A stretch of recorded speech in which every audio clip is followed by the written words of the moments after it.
them open. We'll fly the line, break the rules. Try, you're big enough. We'll find right, we're still alive. Yeah, down forever, get it on. Yeah, down forever, get it on. Yeah, down forever, get it on.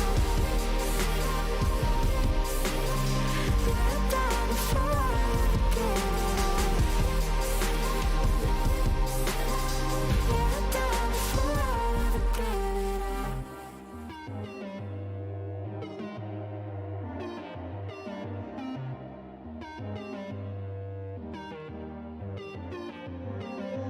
Body's numb, a stranger to my soul.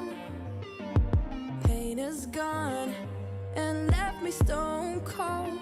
Hey, you just talk for the sake of it. All I got from you are broken promises, but it don't hurt no more. I can feel no more. Love me or hate me, go. It don't hurt no more. You just let me go.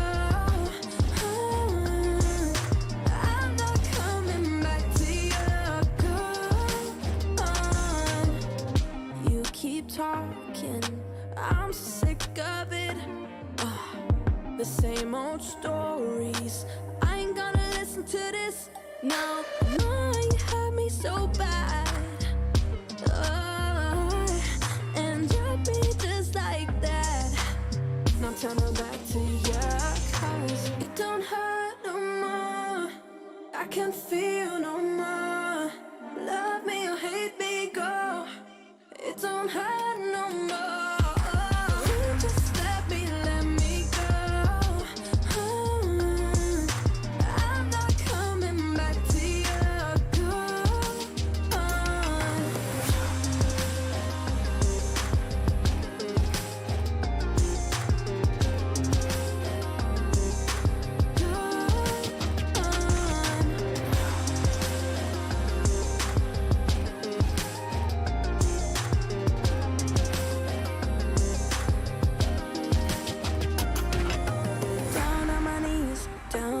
You brought me down, down, down. Down on my knees, down on my knees. You brought me down, down, down. Down on my knees, down on my knees. You brought me down, down, down. Down on my knees, down on my knees. But I'm back on my feet again. It don't hurt no more. I can feel no more. Love me or hate me, go. It don't hurt no more. Just let me go. I'm not coming back to you, go.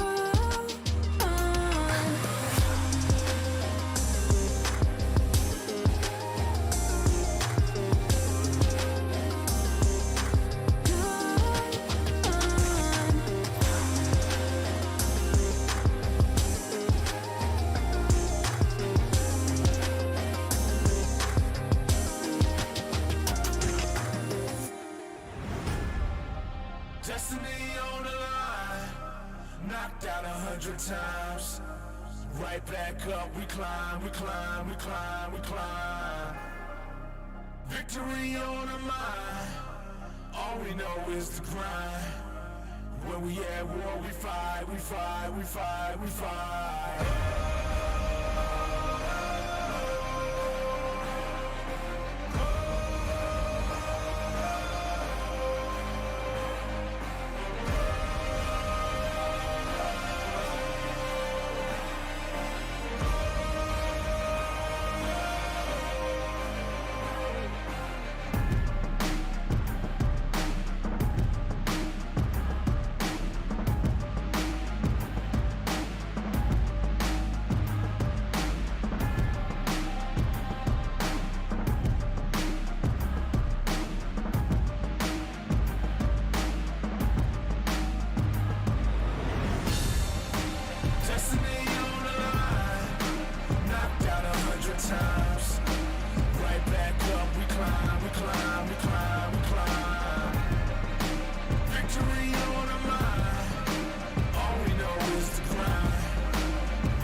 game was insane.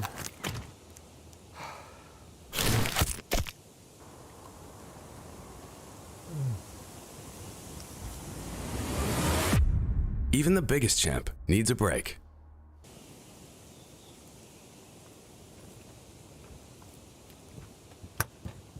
Let me in! Hey! Let me in! Let me in! Let me in!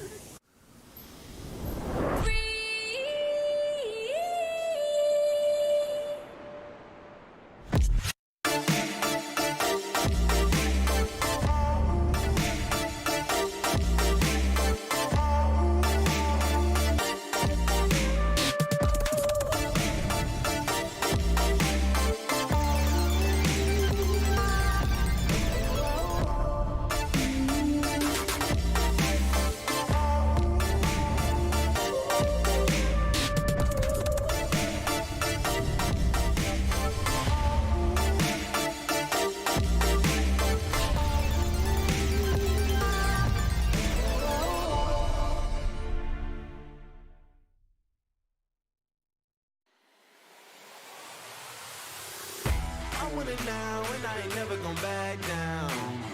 I want it now and I ain't never gon' back down. I want it now and I ain't never gon' back down. I want it now and I ain't never gon' back down. I am no regular citizen. Nope. Do you understand what you witnessing? You cannot tell what the difference is. I want it all and I'm winning it. I do not care about opinions. Time to make a few decisions so I can take a position. I'ma go get it, I'm punching and kicking. I keep on moving, they off of me. Just do it and stop at our talking G. I'm not expressing no modesty. I can't see nobody stopping me. If there's a problem, I gotta solve it. Straight to the top, I can't see myself falling. I gotta grab it, there's no time for stalling. Number one stunner, don't have other options. Now I'm fired up. I'm sorry, brother, your time's up. I see the top and I climb up. I came from the ashes, I rise up. Rise up, rise up. I want it now, I gotta rise up. Rise up. I want it now, I gotta rise up. Rise up. I want it now, I gotta rise up. Rise up. I want it now, I want it now, and I ain't never gon' back down. I want it now, and I ain't never gon' back down. I gotta go for the gold. I need to switch up the mode. I'm gonna win on my own. I'm in a whole nother zone. I reached the pinnacle. I don't have time, this is critical. It's time to finish you. I don't care who I just did it to. I gotta go for the gold. I need to switch up the mode. I'm gonna win on my own. I'm in a whole nother zone. I reached the pinnacle. I don't have time, this is critical. It's time to finish you. I don't care who I just did it to.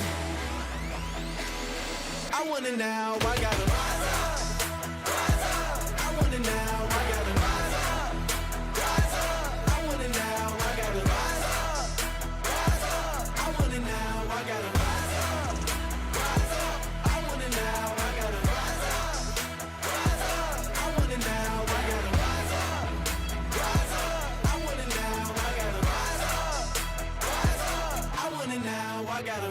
I want it now and I ain't never gon' back down. I want it now and I ain't never gon' back down. I want it now and I ain't never gon' back down. I want it now and I ain't never gon' back down.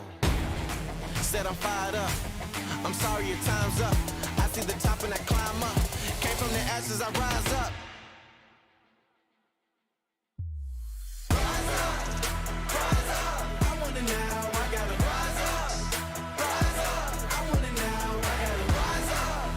Rise up, I want it now, I gotta rise up. Rise up, I want it now, I gotta rise up.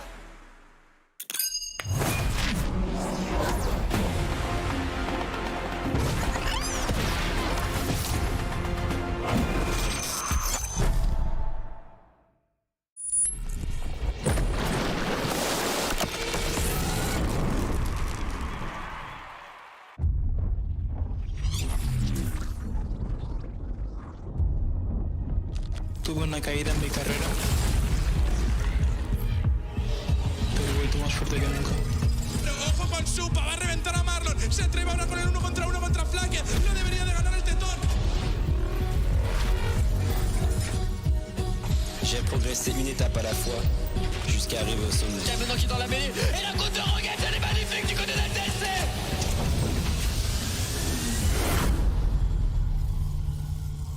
Ich weiß, ich kann der Beste sein. Jetzt muss ich es nur allen zeigen. Für ihn wird sogar noch mehr ein Triple Beat. Der Quadra-Kill für Kinui. 선택할 수 있는 길이 많았습니다. 저는 지금 걷고 있는 길이 옳다고 확신합니다. No a wszyscy tutaj na gotowe. Nie odbierajmy. Pentakill jak najbardziej zasłużony.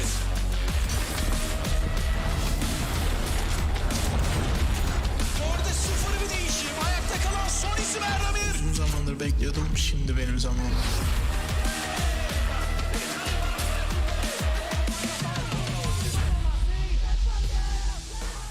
Hello and welcome to our second day of quarterfinals of the first ever EMEA Masters. I hope you guys got some sleep because yesterday was pretty nail-biter and we got another one coming your way today. Another best of 5. I'm your host Ginny, joined on the desk or the floor, as you might notice, by Trouble and Aragon. First of all, Aragon, welcome. Lovely to have you. Thank you. Happy to be here. I'm really happy that not only I get the chance to work with you, Ginny, for the very first time ever, but Aragon, we met back over in the NLC. You did a fantastic job. Can't wait to see you now on the bigger stage, desk, floor. Literally stage. I mean, you can call it a stage, but it was lovely to working with you as well. You were yesterday on the caster desk, so we're gonna dive into that literally now because yesterday we had Istanbul Wildcats up against LDLC in the quarterfinals, and there was a V stream happening at the same time with SK Prime going up against Matchco. Now, if you were watching our stream, you know exactly how this went because Istanbul Wildcats, they got warmed up and they were no longer playing. Yeah, I feel like Wildcats always need one game just to get warmed up. In groups, they lost the first game to GK, and then they went undefeated. Over in their best of 5 versus LDLC, they lost the first game, and then they went completely 3-0 reverse sweep over LDLC. Now, I can't necessarily say I was surprised to see this result because I do believe that Wildcats are tournament favorites, especially they come from the TCL, a lot of international background for the Turkish team as well. But I feel like LDLC really lacked in the series yesterday. Their timing was off, the early game, even though sometimes successful, it just seemed like they just didn't have the correct mid-game to try and snowball it further. And not every hook is a good hook. I think it costed them the game. Yeah, I mean, I completely agree. I think something that caught me off guard as well was exactly how the games underwent. Like, in my prep before the entire tournament, I viewed LDLC as a team that was actually relatively weak early, but outplayed you later on in team fights. Right, their micro, their skirmishing was top-notch. But the games went the complete opposite, right? They did really well early game. You had Backland on LeBlanc going 3-0, and then they failed to close out. So really strange showing from LDLC, in my opinion, but really good one from the TCL too. And I will agree, it felt like LDLC did have good macro knowledge and movement on the map over in the LFL, but in this particular series, Wildcats were one step ahead. They didn't necessarily overextend or over-aggress onto LDLC, they just waited for their opponents to make mistakes, which they did 3 games in a row, and they just simply capitalized on that. It was very low risk, super high reward. Yeah, and when we're looking at LDLC up against Wildcats, I mean, if you get that game to 25 minutes and the comps that they continuously were locking in, that was something that was quite an interesting one. But the second game on the B stream was SK Prime up against Matchco. Now, that one was a quick 3-0. Yeah, I mean, okay. Let's say SK Prime are coming in as their favorites in this particular one. PG Nat making a huge leap, making these quarterfinals, particularly for C-Boy, who made EU Masters, now EMEA Masters, second time in a row. I feel like when you are on paper the weaker team, you need to take the risk, you need to create engages, you need to create opportunities for your team. And that's exactly what Matchco did. Sometimes they overreach just to try and get something going on the map. And SK Prime, with so much knowledge and experienced people, ex-LEC champions in the likes of Viven, Genax over in the top side, the experience paid off in terms of staying calm, staying collected, allowing Matchco to overextend, overreach, and just punish them. And I just have to give a little bit of a call out to C-Boy as well. I really enjoyed the Nautilus in the jungle. I think it's been a hidden gem in the jungle for the longest time. It clears pretty well, it ganks pretty well, and it sort of like mirrors the vibe playstyle that a lot of players have been adapting to. Yeah, complete respect to the creativity, right? You have a lot of content creators also asking for the Nautilus, like people like I Will Dominate, saying it's really good, but no, kind of an expected result. You see them in groups, SK Prime in groups. They were contesting Team Go, who is also one of the other tournament favorites. So not entirely surprised they 3-0'd Matchco. I think it was kind of expected. As long as I don't get any Nautiluses in my solo queue games, I'm happy. You mean in about your that. team trying to play Nautilus? Yeah, exactly. Like the other team can go for it. I'm happy with that, but please not on mine. But when we're looking as well at the game specifically from yesterday, I think when we were looking specifically at Wildcats up against LDLC, that's the one where we expected the most tug of wars, and it went on a 3-1. Wildcats closed it out, but with the fact that those two games have been played, it also means that the bracket has been impacted, and we now have at least 2 teams that are in the semifinals, and we have another 2 teams qualifying over the next 2 days. But looking at the way the bracket is standing at the moment here, Trouble, what is standing out the most to you? Honestly, I'm looking at the 2 matches, the one we have today and the one we have tomorrow. And I'm just looking at GO and Heretics, and I'm like, this could look like a preview of a final at EMEA Masters, same as the LDLC versus Wildcats. But I feel like Heretics coming in as the reigning champions, they're not going to go down easy, but in my opinion, Geo is coming in as the better team over from the LFL. Having the likes of Tukui, having the likes of Jezu, I feel like it was a little bit of a slip up, losing 3-0 to LDLC in their national LFL finals, but I think that this particular LFL team is going to show up big. No, absolutely. I completely agree with you. I'm really glad you said it was a slip-up, because I do think that Team Go have improved a lot. You can see by all the stats, you know, stuff like they've upped their priority on neutral objectives. They've gotten way better early game, and I'm a really big fanboy of Linsus, the jungler on that team. I think he could potentially be LEC soon. NLC bias. Like you. I think he's just fantastic, and I think the whole team works really well around him too. Well, the first appearance of Movistar Riders is going to be today. They haven't been here since EMEA Masters main event summer 2021, and they're going up against Unicorns of Love. Now, they won the LVP Spring Split Finals against Heretics 3-0, but they're also, on top of that, one of the most decorated orgs in their region. They have an incredible fan base behind them, so that means that there's a lot of pressure coming into today, because they beat Heretics. They were EMEA EU Masters winners last year. I'm just gonna put an asterisk here. They didn't beat Heretics in the finals. They absolutely destroyed them in the fastest ever LVP finals to exist in the Spanish region. They absolutely dismantled Heretics, and they're coming in I love the as the reigning champions. So I'm looking at this Movistar lineup, and I'm like, this could be what gets Superliga to win the back-to-back titles from Heretics into Movistar Riders. And honestly, the history that's also behind this roster, the coach Elyoya has praised him. I'm not gonna say the name because I'm gonna butcher it. There are some THs, some Zs. So I'm really sorry for that. But the coach has been praised a lot by Elyoya. When he made his debut over in the LEC, Elyoya said that he helped him a lot behind the scenes, and he coached him. And also the trio from G2 Arctic, when G2 Arctic was no longer, they found their home over in Movistar. They've adapted the same aggressive, crazy, battly, brawly playstyle in the bot lane as well.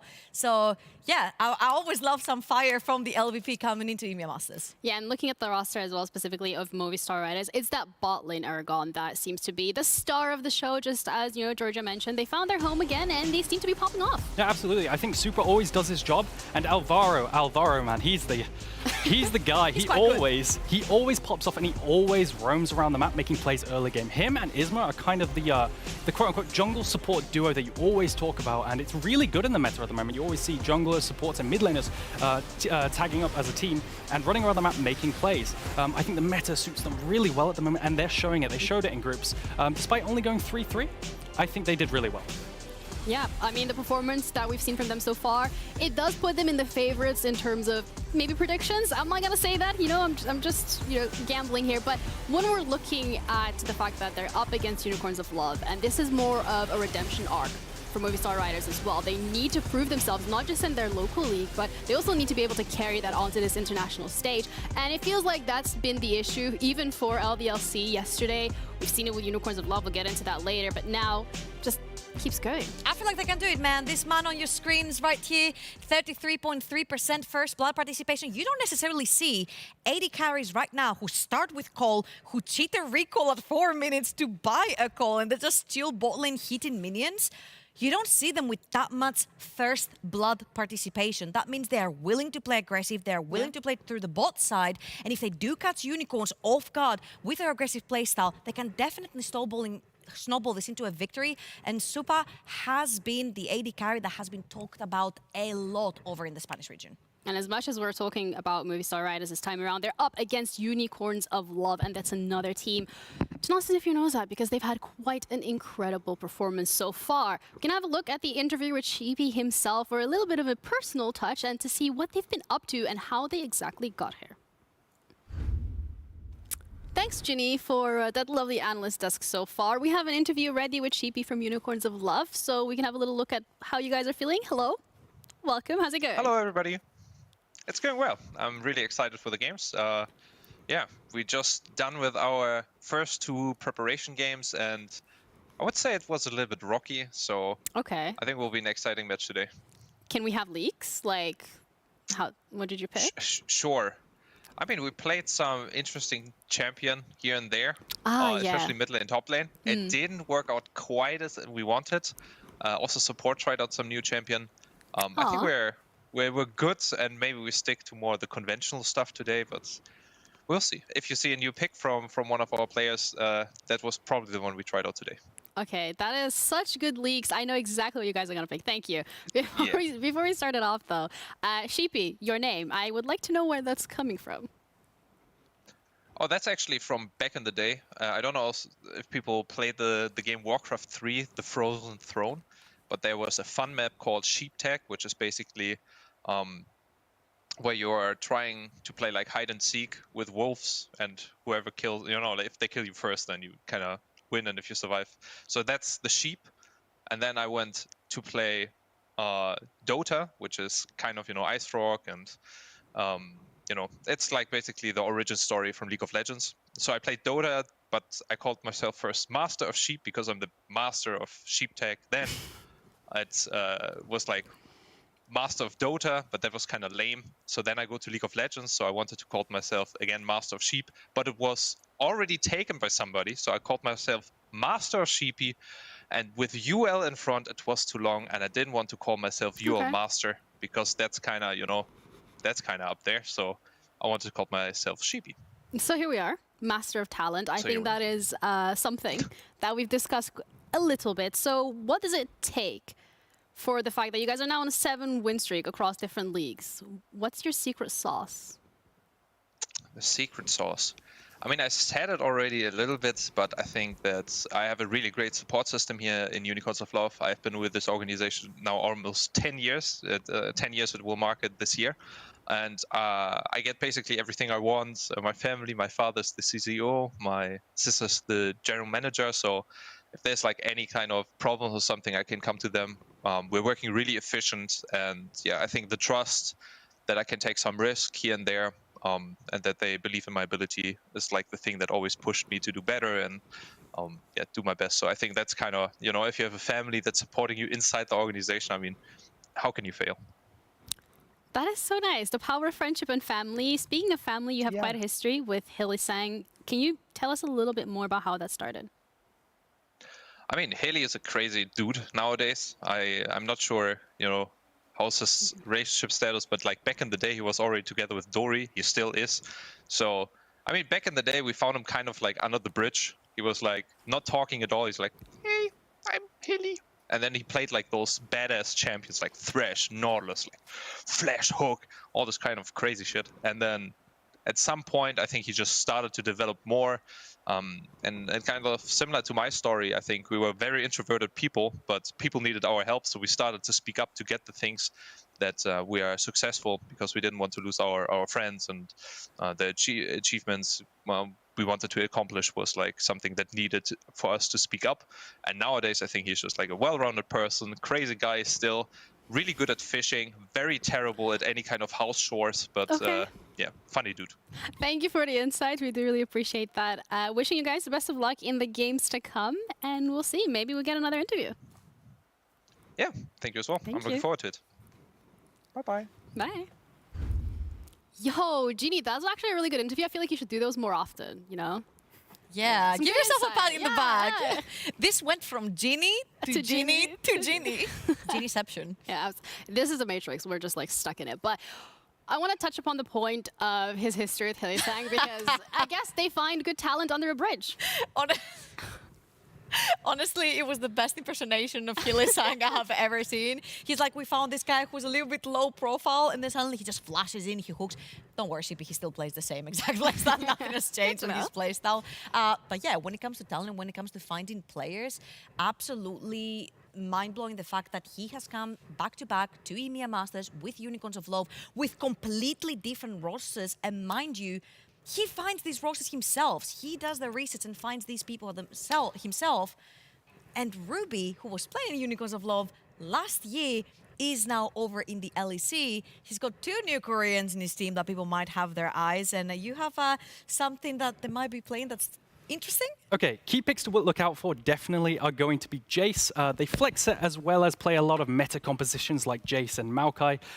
Another pick to potentially look out for, but I doubt will come out as much as it's hyped, is Graves. I think Don't say it, you said it. The only pairing that could work with Graves at the moment into the current snap engage meta with Ari and Vi and stuff like this is potentially Galio Graves. I think that could be a thing to look for. Other than that, I think the last pick I'd look out for is Sejuani. Well, Unicorns of Love, they have so far found success on their home grounds, winning both summer 2022 and now spring 2023, but they're yet to find success on the international stage. But then we're looking at Movistar Riders, and they are looking like a hot streak and a redemption are coming their way. So if you want to find out how these games are going to go, we have our lovely casters on the caster desk. We have JB, Jamada, and Oishin. Who put you guys together? I don't know who this Oishin guy is. I think it's an oyster. We're having oysters tonight. We're having duck. Yeah, that's a hoisin sauce. So shitty. Welcome to the caster desk. I am, of course, just Oshin. I am joined by the glorious Goldberg and the joyful Jamada as we come into our technically third quarterfinal of this EMEA Masters. Wonderful Oshin. I was trying that in something with O. It's part of the name. It's just whatever. Oshin. It's just Oshin. My vocabulary is not quite extensive. You're a caster. With an O word. I thought you were going to say something very different there for a half a second. But yeah, I heard. Never mind. Let's see. We go. Hello, welcome. It is obviously going to be the #1 team from the Superliga coming up against the #1 team from the Prime League. A lot of expectations coming to this one here, but we'll start with UGB. Is in terms of the meta and stuff like that, it hasn't really been changing too much for these teams. No, not really. I feel like most of them are really going for the same thing. Even Messiah is still a priority pick. I think we saw yesterday though that there isn't the highest need for it to really be it. But I also think just in general, in terms of regionality, the German region is really on its rise. Already secured 1 semi-final spot with SK Prime, and Unicorn of Love looking to do the same. Could be the second one going into top 4. Yeah, had a couple of, under expectation performances for the last couple of tournaments. I think it's pretty safe to say this one finally, I think last year as well, in summer when we had UOL make it over to the semis against Team Heretics, a lot of people had them down to go all the way. So it's very nice to see the Prime region sort of rise back towards the top, as UOL should hopefully, for their sake, continue this reign towards another semis. Yeah, and heading into the bans here, big props to Aragon. He's really been doing his research. A lot of the champions he was calling out on that analyst desk is taking off. Sejuani as well, Jace as well, that of course can be flexed. Ari too, which of course does mean that Vi might not have the same priority. We've seen a lot of first pick Vi in our region of LEC, but we have also seen responses that could just be the Xayah instead. Yesterday we saw a lot of first pick Xayah. Jinx still available though. Yeah, so that's my thing, right? I think when Vi and Xayah are both up, I think it's fine to go towards the Xayah first, just to kind of nullify the power of a Vi pick. In this particular case though, I do wonder about, things like the Jinx being up. I said it yesterday outright, I'll say it again outright. I feel like Jinx is just the best AD carry on patch. I feel like this Wukong pick fairly standard now to what we've come to expect. It's just the scaling as well. Seri does come through as well. Lulu's still up and available, can be picked on 3 instead. Go and get some engaged bans going into the second ban phase as well. On Unicorns of Love, quite a few of the AD carries, or not AD carries, but junglers have already been taking off the board. But I feel like when you know Vi is up, when you see a Seri on the enemy team, it just feels like this is going to be, let's press R, let's go on the Seri. So yeah, no-brainer with the Vi. It's preordained, isn't it? So now, I guess you kind of got, the next option is, do you want to go towards a strong mid-jungle 2v2? With the Ari off the table, you can, pick up quite a few strong duelists in the mid lane. LeBlanc comes down, we saw a lot of that yesterday. We've also seen Unicorns even run things like the Galio very aggressively with dive compositions. Of course, away from the mid lane, you could just look at something like a Blind Lawless if you're not necessarily too scared of being punished by the Braum, just because then you've got 2 point-and-click CCs to lock down the Zeri, and that is often what we tend to see when the Zeri is on the board. And no surprises there from Unicorns. They do go towards that option. Yeah, do feel like, oh, okay, it's on the other side here. Galio just comes through immediately. No time to talk about that that Nautilus whatsoever. So Braum, still a possibility. Wouldn't surprise me that we saw Unicorns of Love take away a lot of these synergetic supports that we often see with this series, either being the Enchanters or being some of the Wardens like Tamkench, like Braum as well, to get rid of that engage factor that you already have on Unicorns of Love. Yeah, now my big question for Unicorns is how hard do they really want to index into dive? When you're against Galio, it can be a little bit difficult to play around that massive ultimate, so do you want to just kind of I say overcommit, but like just completely commit to the idea of going forward, ignore the Galio, or do you try and, you know, find more nuanced ways to play out team fights? Right now, you're working with the mid and the top lane, so there are definitely a lot of champions to try and flex around your team comp's identity. We'll see whether or not they want to try and lock one in. The bans have flown by quite quickly. Cassio, Olaf, I think, make a fair amount of sense on the Movistar side. Olaf would run through this team composition, so I'll totally understand that. For Renard, you could maybe also see a Lulu follow up just to remove away the enchanters on the bottom side.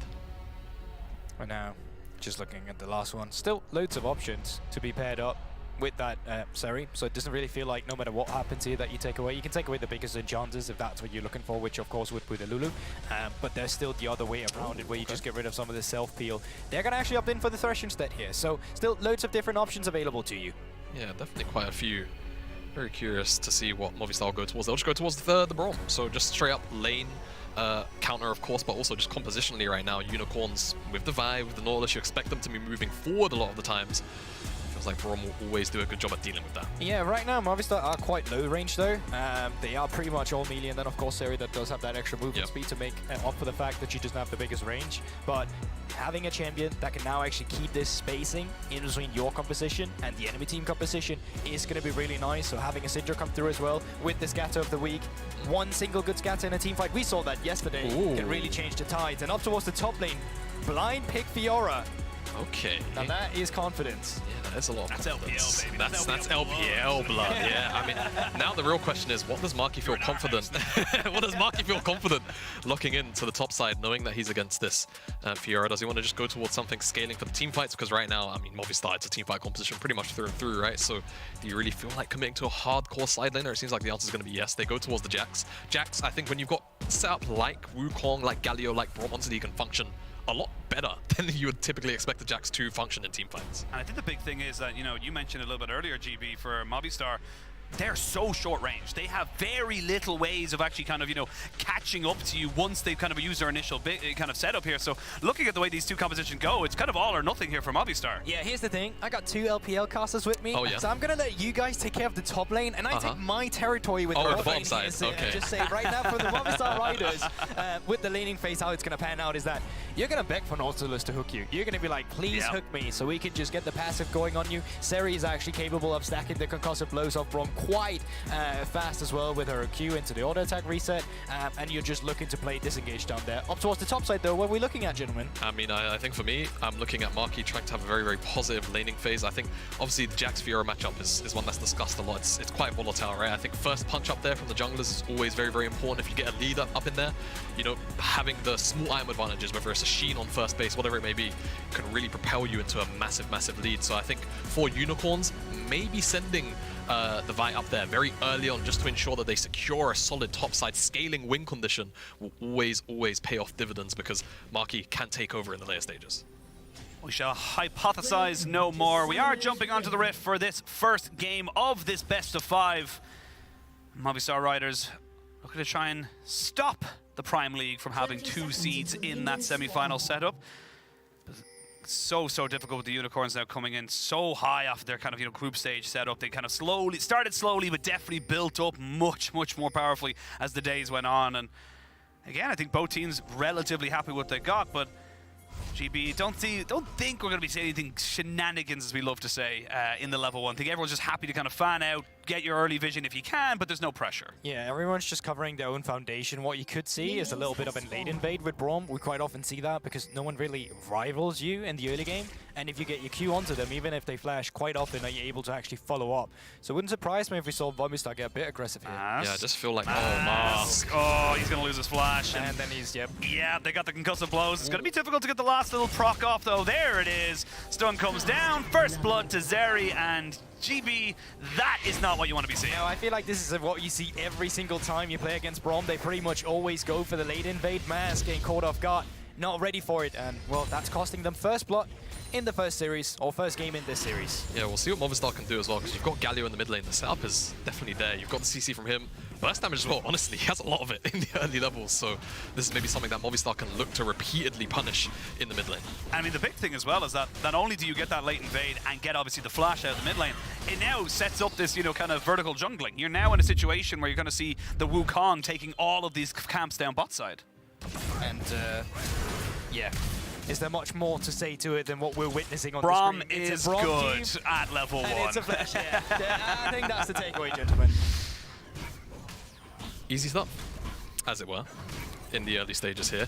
And I think one thing I also want to highlight, just on the minimap, Gulborg, if you could bring out for a second, wards in the river for the Movistar side. So they know if Peach is going to cross over to try and gain some camps back, it's going to be very easy to just constantly track him. So his options are super limited here. So this is a very, very pre-planned out Movistar idea for this level 1. And they can see him now going over to the red buff. And if they want to respond to it, they certainly can. Yeah, and here's the thing. Do they have the presence of mind that he queued over the wall here? Because they saw him on the wall, they knew he went into the pit. Question is, do they know more? Do they even care? That's another question. I was just about to say, do they care right now? Because Mask is unfortunately kind of dealing with the fact that he is without a flash in this mid lane, and all it takes is one more kind of big taunt here coming out from the Galio to try and set that one up. They haven't really fully set it up. Now they'll know that Peach was able to steal away that red buff, but not getting any of the other camps. That's the big thing now. Only getting that one and kind of keeping it relatively equal to the Wukong. So we actually didn't see what happened in top lane, but something must have happened, like a horrible bad trade, because Marky had to teleport back to lane very early and couldn't even get a new item. It was just refillable potion. Venal is still up here, quite ahead in the CS. Of course, there is a mini wave pushing in, but still very comfortable early game from the Fiora. Yeah, very, very interesting as to how that's gone down, because level 1 typically, I guess, maybe it's a bit of vital RNG with the way of Venal, and that could have just won out for him. Well, here's the thing. Did you guys actually know there's a pattern to Fiora vitals? Oh, in terms of where they okay. can go. So I would draw this on the screen. I'm just afraid that someone's actually gonna get a kill. So we'll wait. We might go back into it after Peach. But the thing is, there is 4 quadrants that it can work in. Right now, you saw it could pass down on the bottom one, and now it's gonna come on down. So well, I'm just gonna use this. So there's 2 angles. Either one of the 2 things is it's down and it's left. The other one is north and right. And it's always going to switch in between the 2. So you can always 50-50. So you saw it's down there. Now it's gonna Marky! Oh, he missed the flash Q! And he gets stuck in the tower! Oh my god, it's a disaster there for Peach and the Unicorns. They just can't take a break. Oh no! That is quite a bit of a disaster. You're talking about all the vitals, the setup. Yeah. I was just having a good time discussing Fiora vitals. Didn't really expect a Vi to just send it on the tower. And I guess neither did Marky, but he's happy about it. Oh, Marky. Yeah, I was going to say Funky now. Not feeling the best of this particular trade. Has already popped the ghost. Will keep his flash for another day because Supa gets himself a kill. And this is looking fantastic for Movistar. I'm a big fan of the high-paced gameplay that we're getting here. Topside wasn't really there, DT. They'd still Marky takes it, but down towards the bottom side as well. Oh, lads! All right, wait. Yeah. Give it to us. Oh, no, He's trying really hard. Oh no, but like cover it. You can cover it. Oh! Don't look. Yeah, just you know, Peach getting baited in by Marky, just taking the bad trades, right? Thinking that maybe there's a bit of room to maneuver there, but doesn't quite have the distance, as it were. A little bit too short on the mark. And Marky will very happily pick up that kill. It's going to close the goal gap as well. You can see that Venora is having a very, very comfortable time in the CS department. So they're just covering for that gold lead just a little bit. Yeah, support movement on the map here a little bit as well. Resets came through. Wondering where we will be sending this Braum. I can imagine right now comms would be that you'd like to get the dragon before first Rift Owl gets taken down. You already got a kill early as well. You can see they are grouping up together now, Isma and Alvaro. Yeah, and I will say also, I just feel like the skirmishing power right now from Movistar just a little bit stronger. I think once the level 6 is also online for Vi, things can get a little bit trickier to navigate for Movistar, but I think whilst the Galio has the almost the bigger impact ability, Venor. Oh, he's going for the 1v1. It's going to be a flash for flash. Marky doesn't get hit up, though. They don't have an ultimate from the Vi. So that top lane one is not really going to go anywhere else. You are going to have the Galio come down, burning both flashes here of the USC, and they're going down into the turret because they know they can get these kills, and they'll get out scot-free. Movistar are styling on them. That execution was just so clean from start to finish. Tanking of Alvaro there. Everything was just picture perfect. Unicorns cannot respond at all. Summoner's blown. Nothing saves them, even though they're cornered up against the wall. You think maybe a bit of a turn, but nothing comes of it. Clean 2 for 0. Movistar walking away. Only thing really is they couldn't get the dragon, but to be honest, you're happy with that exchange. Man, I really love the proactivity we're seeing here, especially coming out of yesterday's series too. But the fact that these teams are so willing to actually fight here and make the rotation involving the mid lane as well. Galio got the first move as well by actually getting the push in, and then it does get a bit messy down here. Summoner's Spell's RP is still up, but it's the tanking here. You can see the Alvaro. Afterwards, it's actually still the Galio who's going to take it over. Had that been any other member, it could have looked a bit dire, but since it's actually the Galio, they get out scot-free. He still had that flash too. Perfect gauging, really. Alvaro, one more tower shot would have died. Frescawi as well flashes out because he knows one more tower shot, that much ramped up damage probably would have killed him as well. Everyone just knew their role, CC'd perfectly. Really, really good stuff. And now continued pressure on the bottom side. I think they really want this dragon at the very least. Also could look for an invade. They know where a lot of the camps are. Sweeper up here. I feel like Isma sweeped a bit earlier. They sweep now, but not the entrance. But what can you do as Peach? You have no flash. Braum Wukong in your face. Sure, the Nautilus is here to defend you, but I mean, barely. Hex flash at all.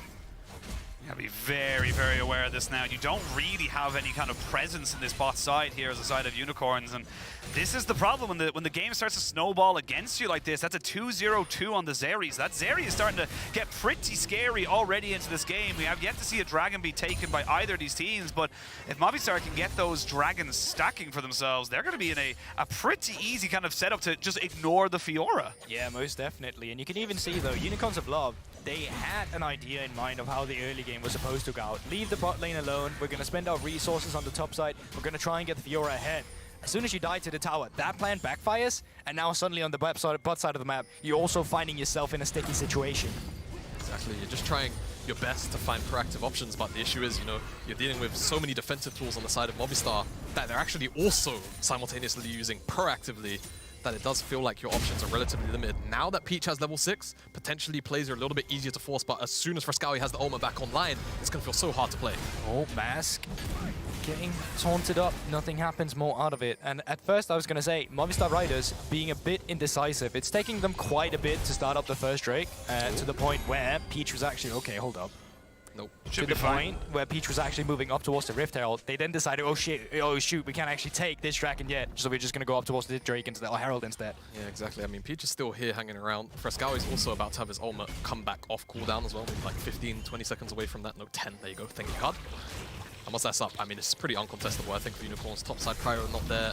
First move from Frescawi. Numbers advantage as well. Marky's low. I mean, yeah, but... I don't know how much it really matters, and even Super's here. Maybe ganking Mask. Yeah, looking for something. Scout of the Week is good, though, to try and stop Super from being a little bit of a gank master himself. They are going to have Alvaro just clear off these waves. Again, I think this is an interesting one as well, because Unicorns... Well, right. So... hopefully that goes mid lane. Yeah, it should. Okay. Because he was facing mid, so I but think you can delay this a little bit, so there's going to be plenty of resistance here for the side of Unicorns. We'll see how it goes. Oh, no. Yeah, I think it's done. Yeah, that's unfortunate. He picked it up and then forgot he picked it up. So my only thought is, I'm pretty sure a little while ago you used to be able to pop your sweeper before picking up the Herald. Yeah.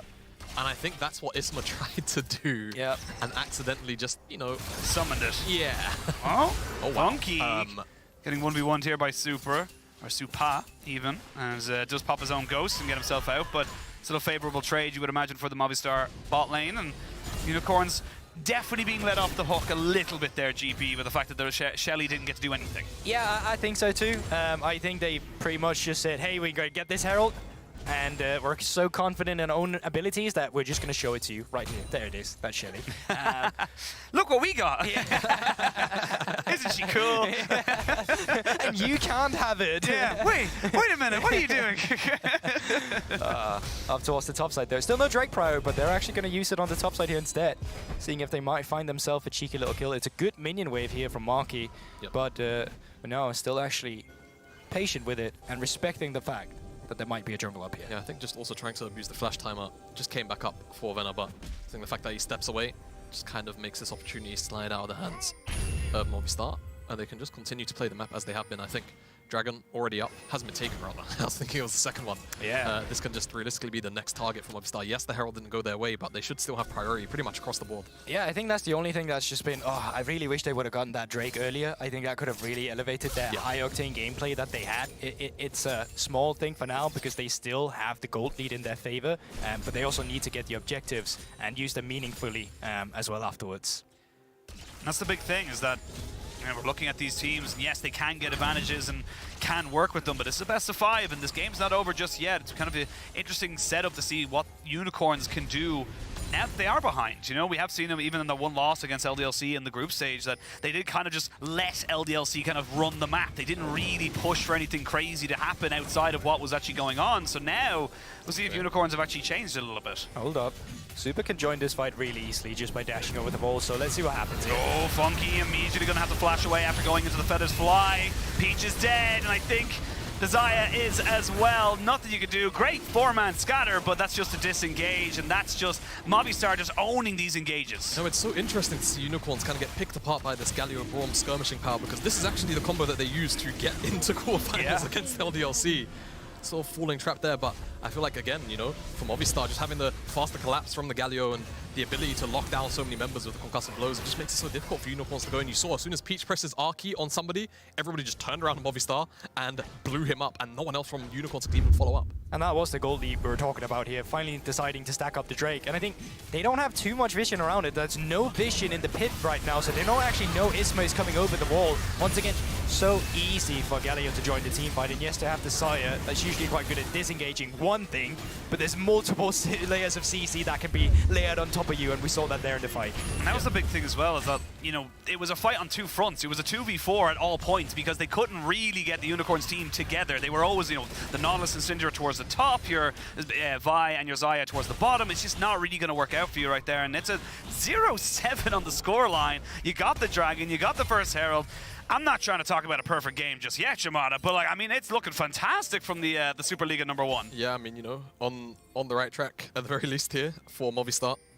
I will say, trying to think about the options out for Unicorns, because I think as far as Movistar are concerned, they can continue to play out the game for the next 10 minutes or so, as they have been for the previous 14. Yeah. So I think if you're a thinking man now, you're a thinking person trying to get out of the box that Unicorns have been put in, you can't really play through the bottom side. It's a little bit too hard in terms of the 2v2 or turning into a 3v3, because it's never really going to be a numbers, you know, you're never going to be at numbers parry. Galio's always going to be able to join the fight first, chances are. So then it kind of says to me, maybe you go towards the top side, but even in saying that, Marquis has so many tools to be able to get out of those escape attempts. You say these maybe.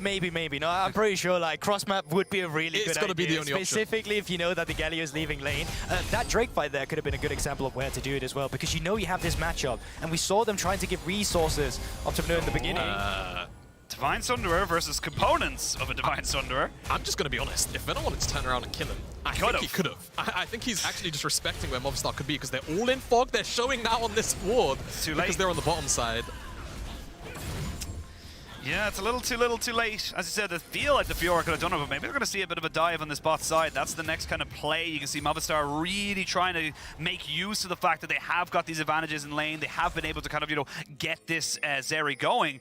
And using the Galio, who's stacking up with the Rod of Ages, no problem whatsoever. Yeah, you can see it now. Key's also just recalling, so you can just push in this wave. Either then say, great, if you stick around, we're going to look for one thing, a dive. Two thing, just move up towards the top side. 20 seconds on this Herald. No need to flip it on the turret, but if you're not on the turret... Yeah, Cyclone into a Glacial Fissure. It is a apocalyptic storm right now on the bot side, and Peach still get out. Will the Nautilus get out? Yes, he will, but very, very, very close. And now look at Funky. He's got nowhere to go.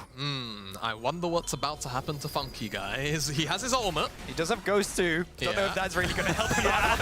He can go into his ultimate. No, there's just nothing he can do right there. Another kill goes out to Zeri. That is super on 3, 0, and 4, GB. Yeah, and how easy is these rotations going to be? We just got to kill. We got a turret bot side. Herald is up. What are we going to do after we recall? We're just going to go straight into towards top side. We're going to get the second Rift Herald. And this game, Movistar is just running away with it. Oh, no scatter. No CC though. Yeah. I miss when you could flash with Galio like Stop, that. I don't. Oh, I dude, do that not. was so Bro, broken. just like level 1 flash into the face. Do you know what it It's is? just like- It's because this guy's a support main, so 'cause he's of the probably user abusing like it that of before these he got the move. I ain't afraid to say it. Come at me. So, Spinner, tower, should be able to walk out, to be honest. And that's just more gold into Fiora's back pocket. And this is, I guess, a condition which Unicorns can continue to potentially lean on. But again, it's a very volatile side lane matchup that hasn't necessarily been involved just yet in the game. Yeah, and the late Drake stacking as well can also really complement that too in that regard. But enough about Drakes. We are up on the top side now. 5 members of Movistar. Funky still down towards the bottom side, and with that, as Unicorns of Love, you're just going to have to forfeit the objective. Galio is up. It's as simple as that. They just can't fight into it.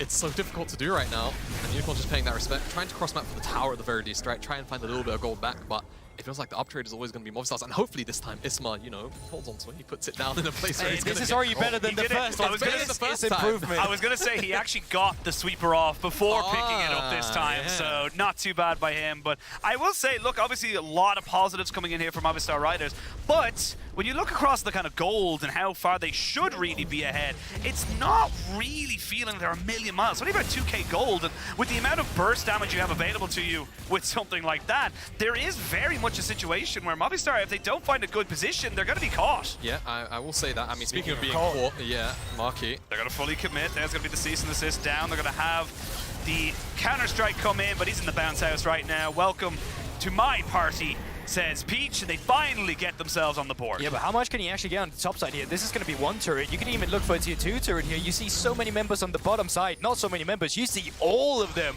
on the bottom side. So Super going to pick up the first outer turret and can just look for the tier 2 turret as well. Yeah, Movistar don't care about the dragon stacking. That is just 600 gold down in the pocket. Yeah. Oh, actually, Alvaro shared the logo. Good man. Good man. That is a good man. I'm here to advocate for supports. Too long have we been getting paid less wages than everybody else. A supporter. No, that is not okay, my good man. Equality for all. Anyway, just because you got the kills doesn't mean you get all the gold. But using that power in the top lane, they've been able to kind of move down towards this mid lane. The Fiora's still going. This is an interesting kind of setup right now. We're seeing a little bit of a mini macro kind of duel right now as both teams try to get the most out of these rotations. Yeah, so they actually traded turrets down there. So I guess Unicorns of Love actually cross-mapping in a situation where they can't contest anything as soon as you group, but still making the most out of having Fiora on the side lane, really getting her ahead of the matchup. You can see now 1.2k, still not rivaling the 2 gold leads in between the 80 carries, but either way, it's something to play for. It's definitely something to play for. You're still going to have to think your way out of this box, right? Because no matter how you argue it, Movistar still have an additional global to work with, and that's always going to be a very powerful tool to use. So talk to me about this box of yours. What is it? How do we think us out of it? So,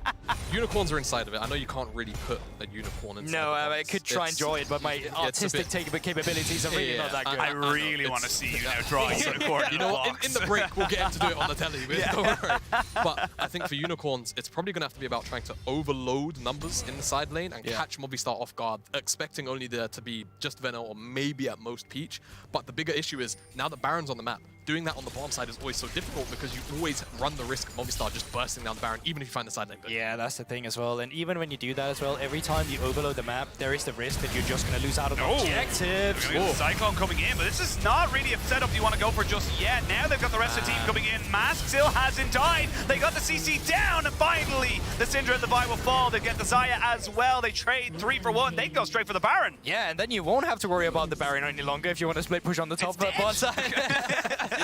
But what a wonderful fight from Movistar as well, and you can really see how the composition function as well. Even if someone gets a pick, so easy for the Galio to come around every single time. Then afterwards, playing as the engager, just flashing forward. And maybe a bit over-eager for Super is the only thing, but outside of that, good fight. Yeah, and you know what? This is just really lovely to see generally, just because Movistar, we had them have a very shaky group stage.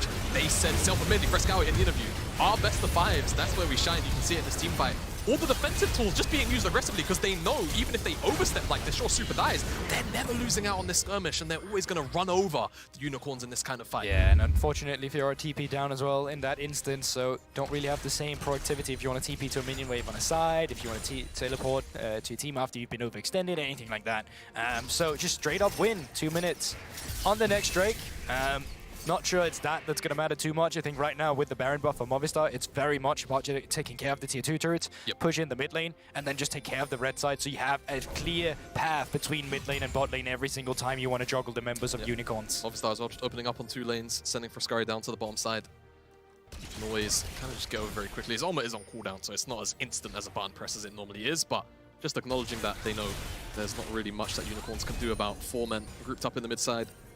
And then moving down towards this Galio, Navarro and Isma, just constantly being a nuisance. Yeah, I mean, this is difficult now for the Unicorns to really try and get any kind of a semblance of control. Because the thing is, when you have the Fiora, yes, put her in a side lane, that's fine. But like you said with the Baron, you could just go over the wall. And what Masks, what are you going to do? Very little, because they're going to throw absolutely everything in the kitchen sink at you. You don't have a minion wave, you won't be able to take this tower, but they get the kill. And honestly, I just love this because they acknowledge that Fiora's on the top side, split pushing. They know that she's going to make sure they get the tier 2, no teleport, and they're just forcing plays again and again. Yep, they're going to keep going in. There's a Cyclone in. They're going to try and see if they can kill off these 3 members, and they will certainly kill off the Vi. This is the thing, the Fiora's still going.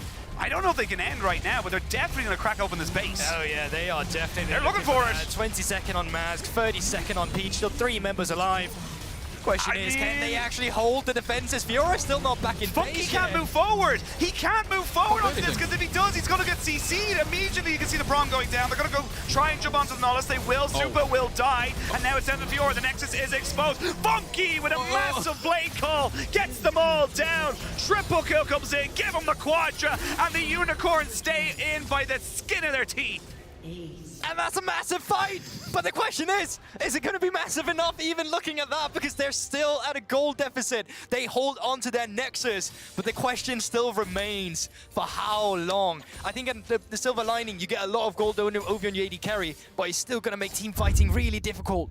All right, that's going to be the big question. Can Funky use this gold before Movistar just end the game? Yeah. To be honest with you, again, we were speaking about this overforce on the bottom side because they know Fiora, no teleport on the top side. She wants to commit just to try and get whatever gold she can. And Isma just goes in, sends it, double knock-up. The peelback is good, but it's not really enough to stop Peach from going down. And at this point, you're just wondering how much can Movistar really get? Yeah, eventually they'll turn into a bit of an overstep, not expecting Funky perhaps to have so much damage on the pullback. And you can see there, Fiora's base finally comes through. Super, unfortunately, tanking turret doesn't make the situation easier for him. And then just guiding back for Funky there as well to at least pick up the kill. I mean, look, towards Marky. It's flashy, right? It feels great. You've stopped them from doing it. But your Nexus is exposed, and you have to deal with so many things that can get over the wall very easily. Okay, all right, hear me out. I hear you. Now go on. What's up? Vena's almost got his whole breaker. Okay, right. Guys. How does that help them with the Nexus? It doesn't. but what it does do is it allows him to maybe 1v2 on the side lane. Wow. And that could be really impactful if Movistar don't just walk into the base. Yeah, I was going to say, what makes you think they want to 1v2 in a side lane? Yeah, I mean, if he's kept in the base like this... 2v3, he's 1v1ing, he's 1v1ing, and that's the Fiora getting that kill to get the Galio ultimate as well, and now you're losing out on this fight because you can't get the numbers there. The Syndra will die after keeping everybody in that mid lane, but can the Galio get the CC down and keep himself alive? Double kill comes in for Super. He is very low though, doesn't want to walk too far forward. The Glacial Fissure is massive and stops everybody from doing it, but the feathers are flying, and Funky is popping off again! They can't end the game! Unicorns refuse to die! And it's such a messy execution for Movistar as well. There were even was a scenario where Super could have just slid over the base, went into the exit, and tried to go for a backdoor. They opt in for the fight. Unfortunately, Funky's just there again, being the man holding Unicorns of Life's hopes alive. Just fighting in that choke is just so deadly because the Xayah can just send all these feathers through. I will also give a bit of honorary shout out because Alvaro actually stopped so much AoE coming in. But yeah, Fiora's damage, it's scaled. It's peaking right now. That's the volatility of this side lane matchup. It's not always just going to be Jax winning 1v1, and you can see even dealing with Isma pretty handedly, decides to swap focus over on the bottom side all the while. There was a little bit of that going on, but this is where things go awry. You can see it here, the Unbreakable. He unfortunately gets pushed away by the Void ultimate, which actually enables a path for the Xayah Vethers to come through, so the pullback will still be there, and that really enables Funky to get this team fight. The AD carries are basically even now, with 7 kills in about 3 minutes going over to Funky, if I'm being totally honest. A Quadra into a double is it's a good time. And again, this is like, I mean, the big difference right now is that there's no real difference in the gold lead, but the big difference I'm looking at is you've got 3,500 gold up for the Fiora. Okay, so here's the thing, though. Still open Nexus, but now, as you said, 3,000 for Fiora. The items we talked about as well, Hullbreaker has finally come through. Will that be enough for them to actually manage to find a side lane win condition? You know what? I think Movistar might be in a much bigger problem than perhaps we may even be leading on to right now. Yeah. Because they haven't got a dragon condition either. Yeah, there's no dragon condition. Fiora is genuinely very, very scary to deal with. Marky got one shot. That's not even like, he got destroyed. So now Movistar, I think they just have to make the call for Baron, and it's borderline desperation, but they have to force Unicorn's hand in one way or another. He's got 2 cannons down there with the Hullbreaker buff on. Actually, even They'll then, take this very fast. if they start coming, you can see the minimap as well down here. There's actually a single ward, 2 TPs still available for them. So if they start TPing through with Venom up towards the top side with the Baron, they can just disengage. Now looking for the fight straight away. You're going to see Lexus go straight away into the stasis to try and keep himself alive. Just get his ult off. The Galio ultimate come in here to try and make sure Isma doesn't die. They get the Wukong traded for the Nautilus, and you can see in the picture-in-picture the Fiora is taking out Marky. He's going to be able to knock out the flash for flash. That could be huge. It's a 3v3 now into the 1v1, but you're losing your base right now, Movistar. You can't let this happen. You're losing the base. The only reason why Venor isn't actually pushing more, he's out of mana. He might teleport back to the base. Look, Unicorns are actually trying to keep Movistar here. Even if Marky's there to defend, he's still losing the 1v1. Yeah, he's going to go top side. He's going to become a team fight Fiora right now. Peach does go down. They know they can keep this fight going. Super shall be fallen, and that's going to be everything for Movistar. GB, it's crumbling. It's falling apart. I have no idea what's happening. Marky teleported in, but he's recalling on the wall right now. Oh my God, Marky just gets stunned up a little bit. I don't know if they're going to be able to kill him. He is so squishy, though. He's got no resistances whatsoever, and he is running for the hills. Honestly, I think the better way to frame it is... oh my God, he's got another ward! He's on another ward! Oh my God! If there was ever a textbook definition of why you buy wards, that was it. And this could be it, GB. This could be the game. Oh, what a top lane difference. And of course, a lot goes down to Funky, who's been able to keep them in this game on the side when it came down to the offensive on their base. But for now, still not over just yet. 20, 30 seconds on top and jungle. Super just alive again. 4 versus 3. Let's see if they can hold a stand here. But Isma's you're engaged. You can't get the Galio in. He can't be the initiator. He's a secondary setup. So right now, Unicorns from the dead. They said they were magical creatures. I didn't believe them. But look at the way they've come back into this. The Nexus was bare. They had an opportunity to fall down. But they're not going to make the same mistake as Movistar. They're going to back themselves up and take note of everything else they just got. Not just yet. They're going to go and secure the dragon. Dot the I's, Soul cross points. the T's. Soul point still there. They got 2 inhibitors. This is a great turnaround play for now. Ping's actually going up towards the Baron side. Unicorns, what are they doing here? Okay, so they're sending Peach. They're sending Peach to the Dragon. And the rest of the team are resetting, but I like this because it means if they recognize that Movistar are on the Baron, they can pull Peach off. The rest of the team will already be there to dissuade the Baron takedown. Doesn't look like that's going to necessarily unfold, though Pings are still very aggressive towards it, so I think they want to go for this. You can keep these members in, but look at Venom down towards the bottom side. Who's actually there to stop him? Like, yeah, you may get this Baron. Now the rest of the members are just going to come up to stop you. Yeah, they're going to murder them in the pit. I mean, you don't have flashes right now. Time to stop them bases. You gotta stop them bases. There's the hook to come out, the unstoppable. To try and see if they're going breakable. The Baron just gets secured here, but you've got the Fiora on the Nexus turrets.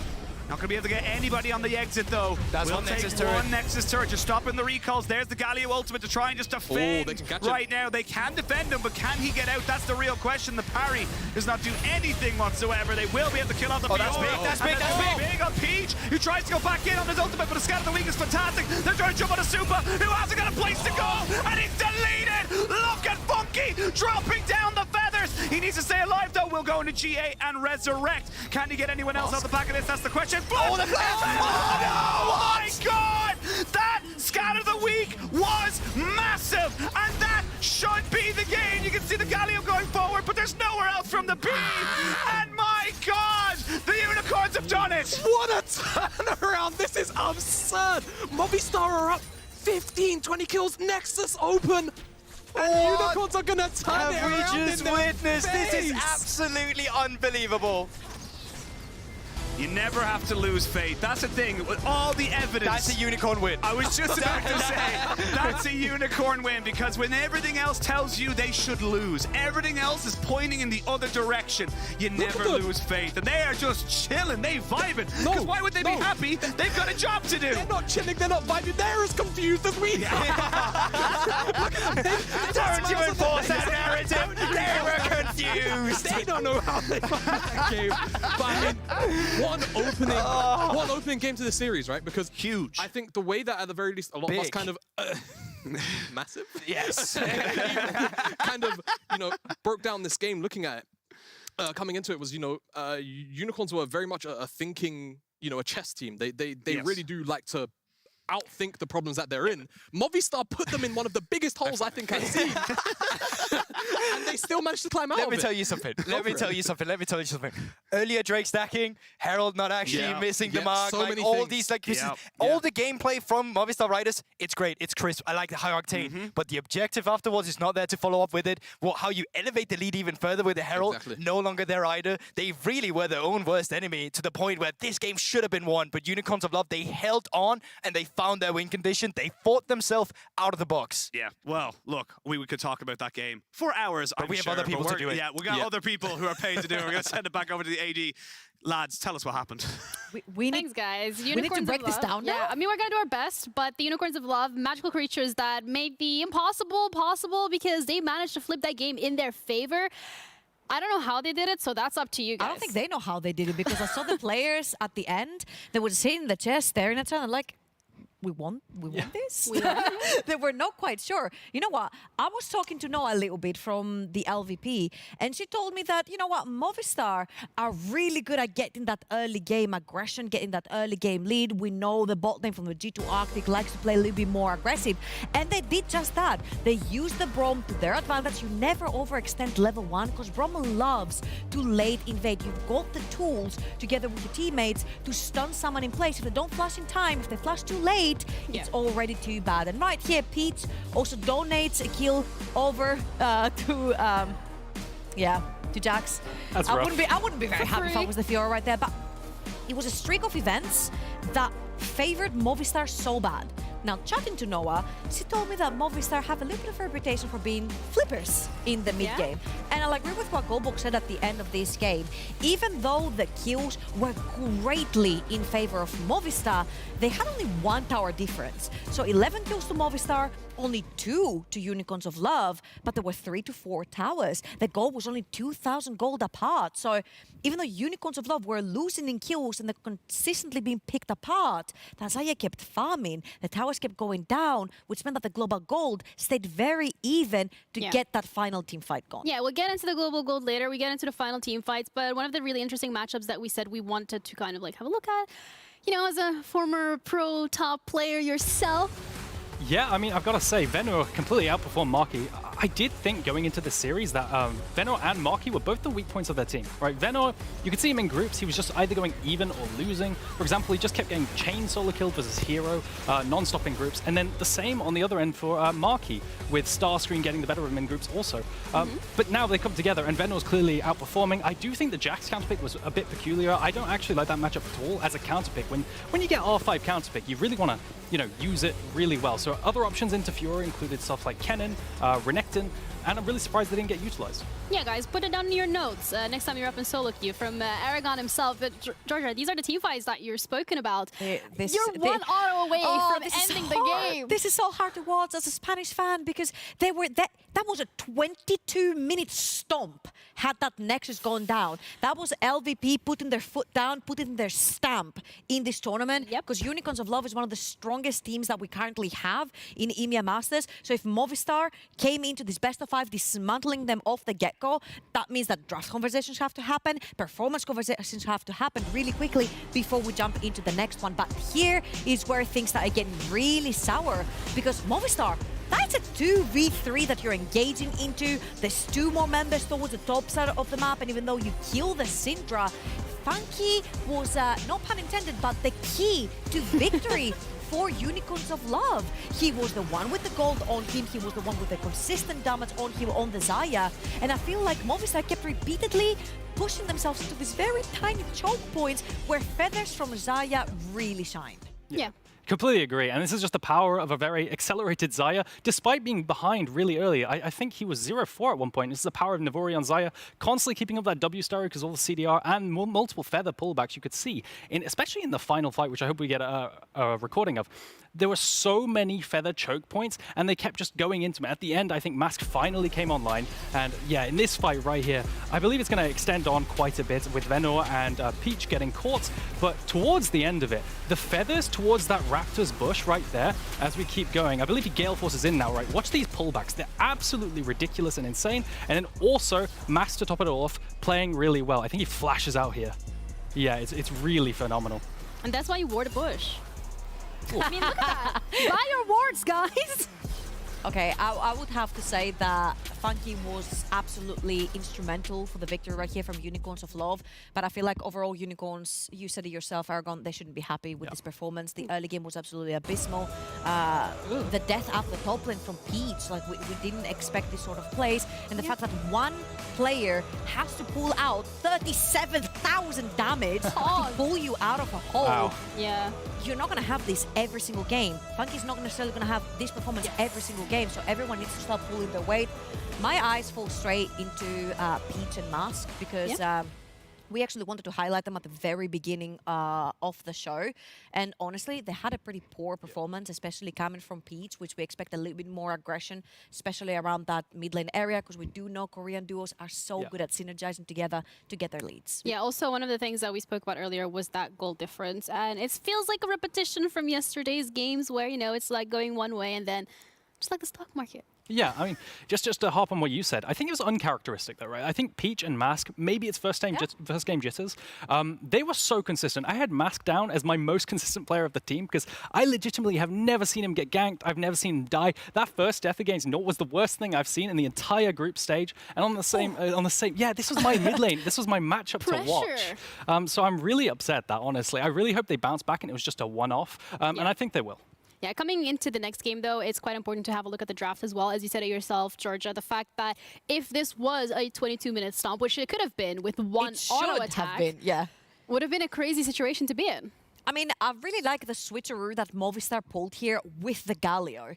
Remember that the biggest opponent of Unicorns of Love was LDLC in this group stage, which they had to fight over in a tiebreaker game, so they technically played them 3 times. Mask pulled out the Galio twice versus LDLC, which is one of the strongest teams in our tournament, and absolutely dismantled them. So for them to take away, to having it prepared to take it away from Mask, but to also have a fantastic performance on that, I'm really liking what I'm seeing, because the mid jungle from Movistar needs to step up. If Peach and Mask show up what they did in group stage, and they're absolutely phenomenal, Supa and the bot lane is just not going to be enough. So I'm loving the Galio right here, and I'm loving the adaptation. Yeah, I think for the most part, Unicorns of Love's draft is fine. I think they had a lot of good answers into the Zeri. For example, the double point and click stuns from Vi and Nautilus into the Zeri. Zeri hates that, right? It makes pressing R really difficult. Hates that. Yeah, but Zeri especially, because usually when you don't have the point and clicks against you, you can kite everything. And that's why point and clicks are really important into Zeri.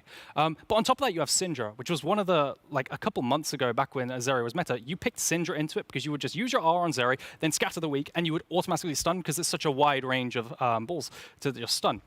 So I really like the idea. I think the only problem I have with the draft is the not blind and then not Braum ban afterwards. The second rotation ban, you got rid of the Thresh. I think you had to get rid of the Braum. I think not into Braum is a must ban. Okay, well, we're going to see whether or not there's going to be any changes and adaptations to that draft as we're going to be heading into the second game of this best of 5 series. Now, we're not going to do this right away because we have a little bit of a break so we can catch a breather, and then we'll be back with the caster desk.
06. We like 10 and 0. I should probably tell them something that they didn't know. Back then we was down with nowhere to go. Might have been down, but we didn't fall. Now we running it like some intervals. Ooh, what now? Tell me who you see when you look straight up. Like, wait, who? Us now. What you gon' do when we pull up on you? Like, ooh, touchdown. You already know what it is when I come through you. Ooh, shut down. Say, ooh, shut down. Say, ooh, what now? Tell me who you see when you look straight up. Like, wait, who? Us now. What you gon' do when we pull up on you? Like, ooh, touchdown. You already know what it is when we come through you. Ooh, shut down. Ooh, shut down. Ooh, give me that crown. I need that now, right now. Ooh, don't make a sound. It's my time. You hear the crowd. Yeah, we need that rain. Me and my team. Deja vu. This here a dream. We done all seen 100 times over back when we was just teens. Now we doing dumb. Told them we the one. They would count us out. Now we counting up the funds. Now without a doubt, they be throwing up the ones. Like they was always rapping. I believe them if you want. Now they show love. Came with a dub. It is what it is. It isn't what it was. They all love to hate when it don't work out. Tell you that they always been down when it does. Look. Say, ooh, what now? Tell me who you see when you look straight up. Like, wait, who? Us now. What you gon' do when we pull up on you? Like, ooh, touchdown. You already know what it is when we come through you. Ooh, shut down. Ooh, shut down. Say, ooh, what now? Tell me who you see when you look straight up. Like, wait, who? Us now. What you gon' do when we pull up on you? Like, ooh, touchdown.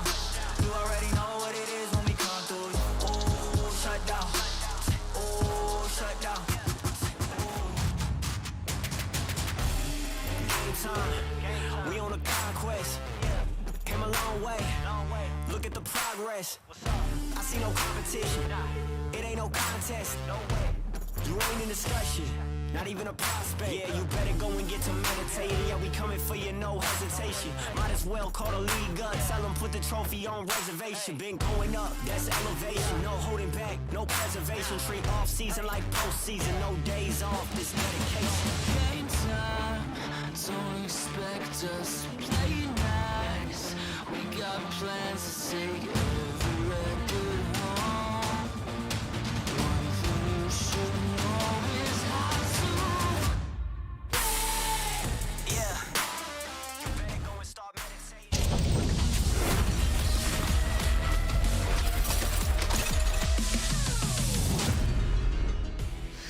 Welcome back, one and all, to the EMEA Masters. I hate that you were singing all the way right until he said one, and then you were just like, no, never mind. Straight face, straight Don't lace. look at me.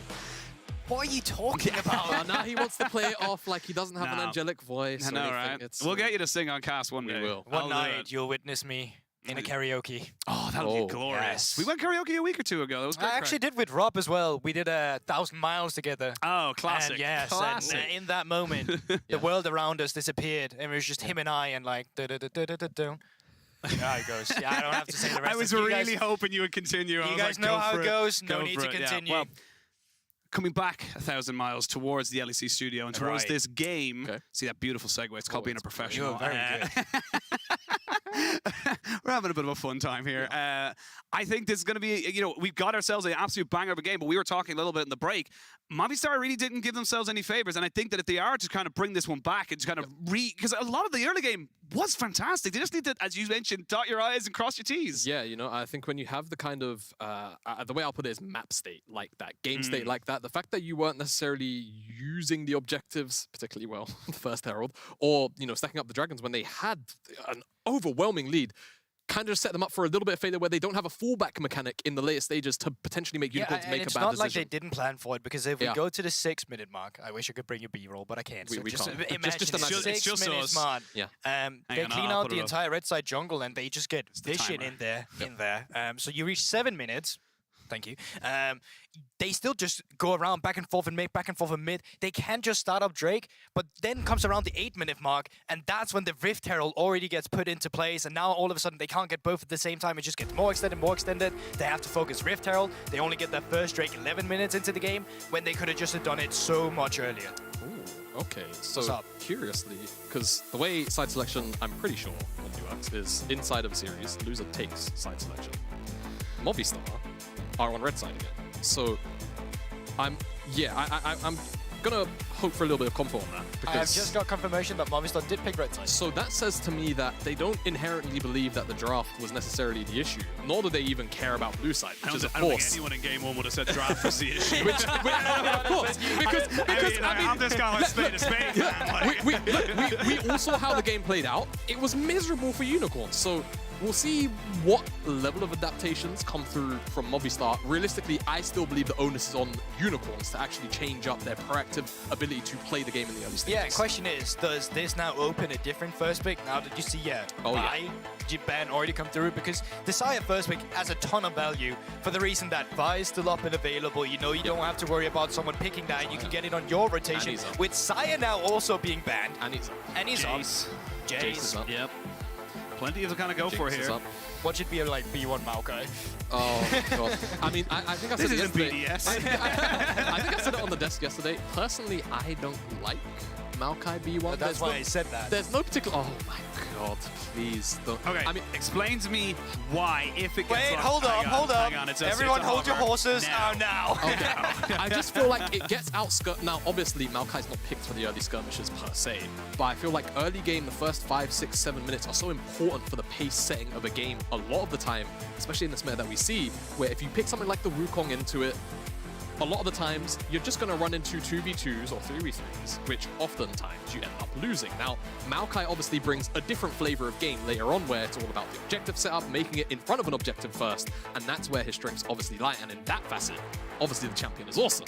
But I feel like I personally just favor I'm from the LPL now, man. Skirmishing is just king. Go on, bro. Just say it. Skirmishing is just king. But and hold I feel on. like, oh, yeah. Yeah, because I feel like what makes the most sense to me is that you pick Annie here, you can flex that through, your third pick your jungler, so you don't give over the Annie. Well, that didn't happen. So let's see if now Unicorns of Love, do you want the Annie? I mean, I guess the big thing that you could immediately take away, like you could go Jinx Annie and feel pretty happy about this rotation, right? Like I don't think there's much a problem with that if you're Unicorns. I guess there's a lot of cleanse value and Merc Treads value, I guess. I'm reaching, but Annie is just such a powerful champion that you don't really care. Also, Jace was still up, so now they have, you know, the kind of very strong, tried and tested duo of, you know, setting up around objectives and finding poke really, really efficiently. Absolutely, and the thing is as well is that, yes, you know, the Maokai, fair enough, you're not big into the skirmishing power, but it opens up that this is now a flex. It can go mid, it can go top, you can put it into either side, depending on how you want to kind of finish off your draft. Interesting to see what they will actually want to finish it out with, because right now it's just straight up AD carries. So that's the Varus as well.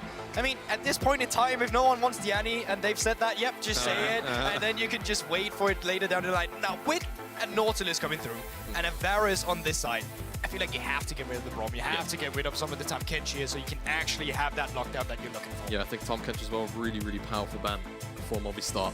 And I think Unicorns have just effectively already locked in a poke comp. I'm just going to say it. They've got Jace, they've got Varus, they've got Maokai. This is all about setting up in front of an objective and using the poke damage on that 2-item spike as hard as you can to make the lives of Movistar miserable. So what do you do when you see a poke composition? It's kind of like if you imagine rock, paper, scissors, right? Poke comps, just hard engage into it. They don't really get to play the game because their champs are designed to just sit in a place.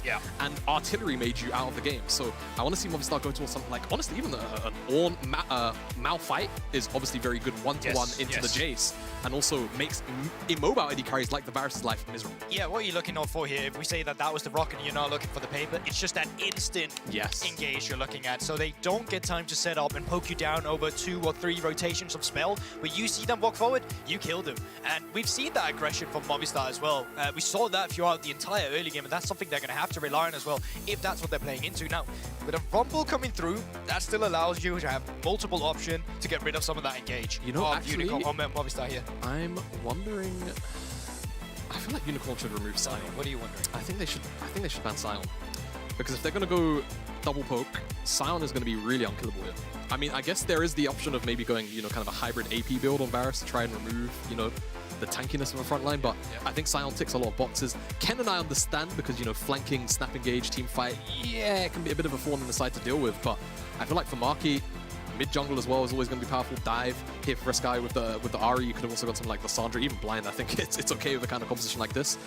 And now Marky's got R5 in a position where, I mean, sure, he can get a, you know, a volatile bruiser matchup, but if they go towards a full tank with engage, it's going to feel kind of difficult for Unicorns to play out in the early stages and also in the mid game right before those item spikes come. They're spending a lot of resources to set their top lane up for success here as well. Yeah. You can already see it because first game really did not go in Marky's favor. So the fact that he's now allowed to have that R5 instead to really put him in a matchup that is the most comfortable he can be could be to bandage what we saw in game 1. I mean, he had it in game 1.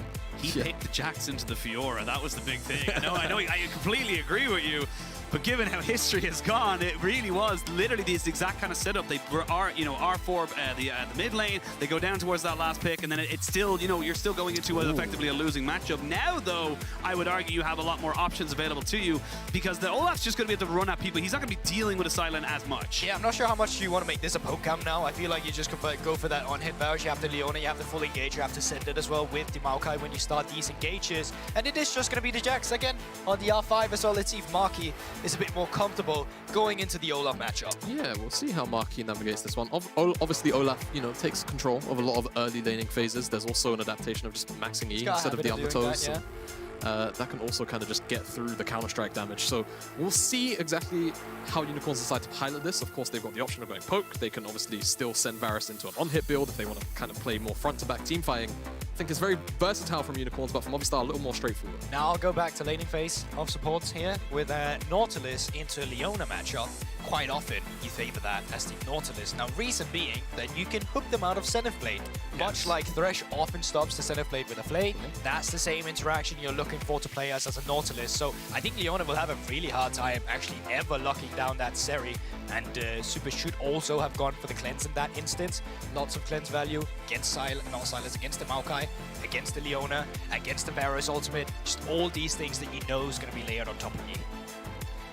Well, the compositions are locked and loaded. I think Movistar, look, the game plan for the first 20 minutes in that first game was solid as hell. You just need to clean it up a little bit. Unicorns, you showed us your gusto and your grit to be able to get through that game and still come out on the other side with a hell of a lot of bruises, but the W nonetheless. We are jumping onto the rift for our second game of this best of 5 with Unicorns 1-0 up. Immediately, I just want to highlight Marky has Ignite.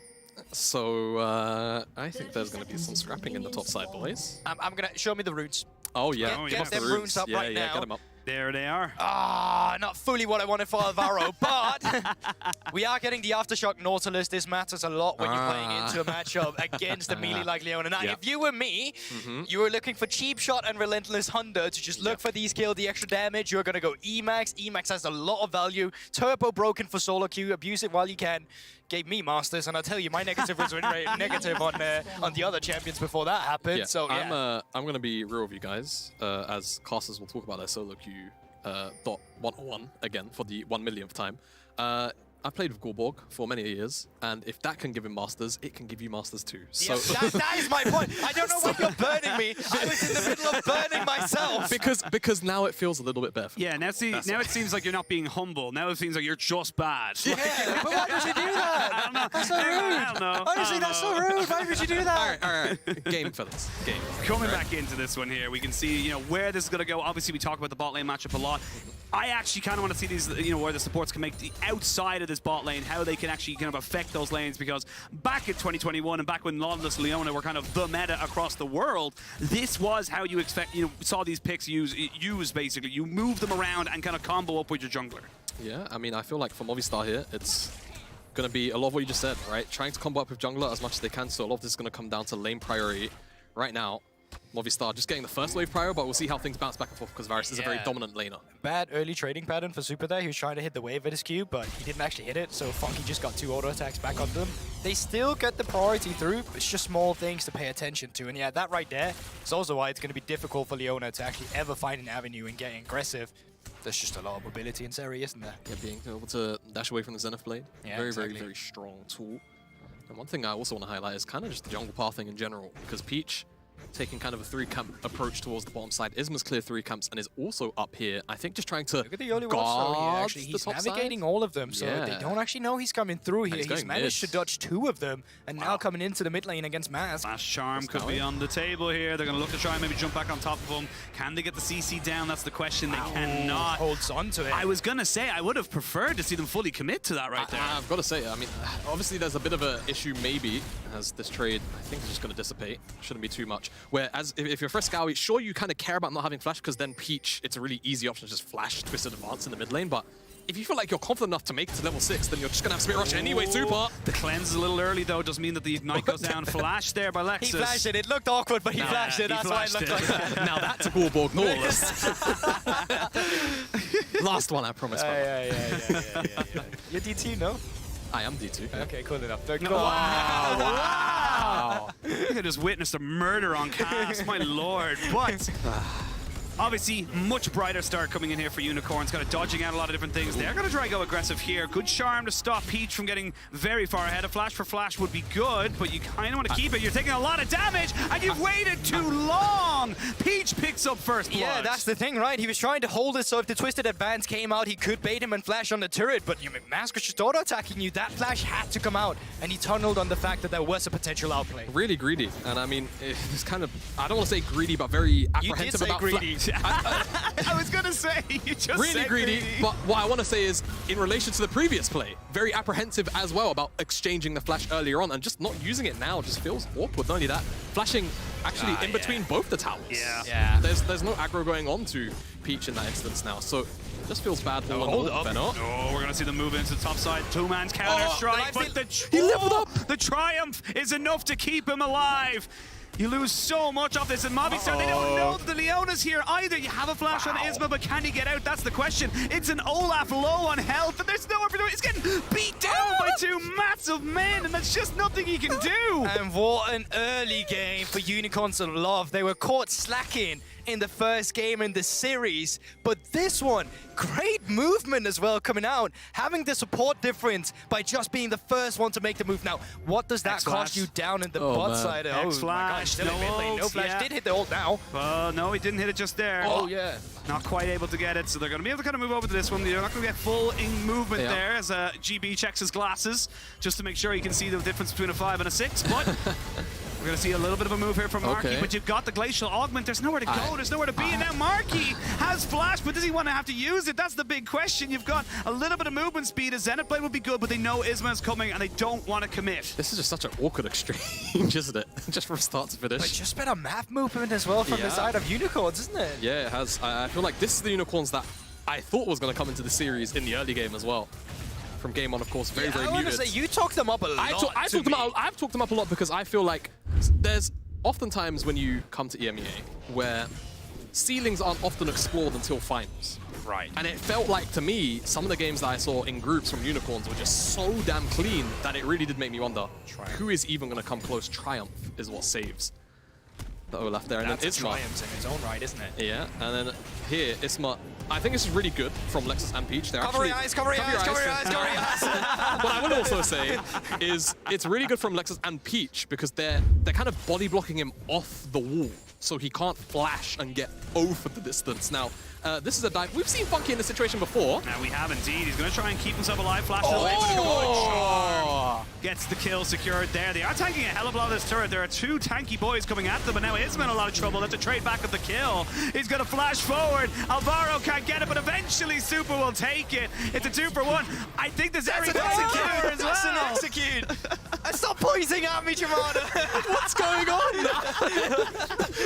Oh, what a dive to come through. Oh, they can still look as well. Yeah, that's just a kill, isn't it? Yeah, it should be. They have got themselves plenty of damage between the Nautilus and the Ahri. So, Movistar finally getting something on the board. They pick themselves up 3 kills. This is a lovely game of catch, boys. This is a lovely game of catch. You know what? How about you break this down? I feel like it's a good movement initially. Yeah, the map movement is great. There's Look at that jump. The mid lane movement is never really going to come out here from Unicorns either. So, generally, excellent prediction.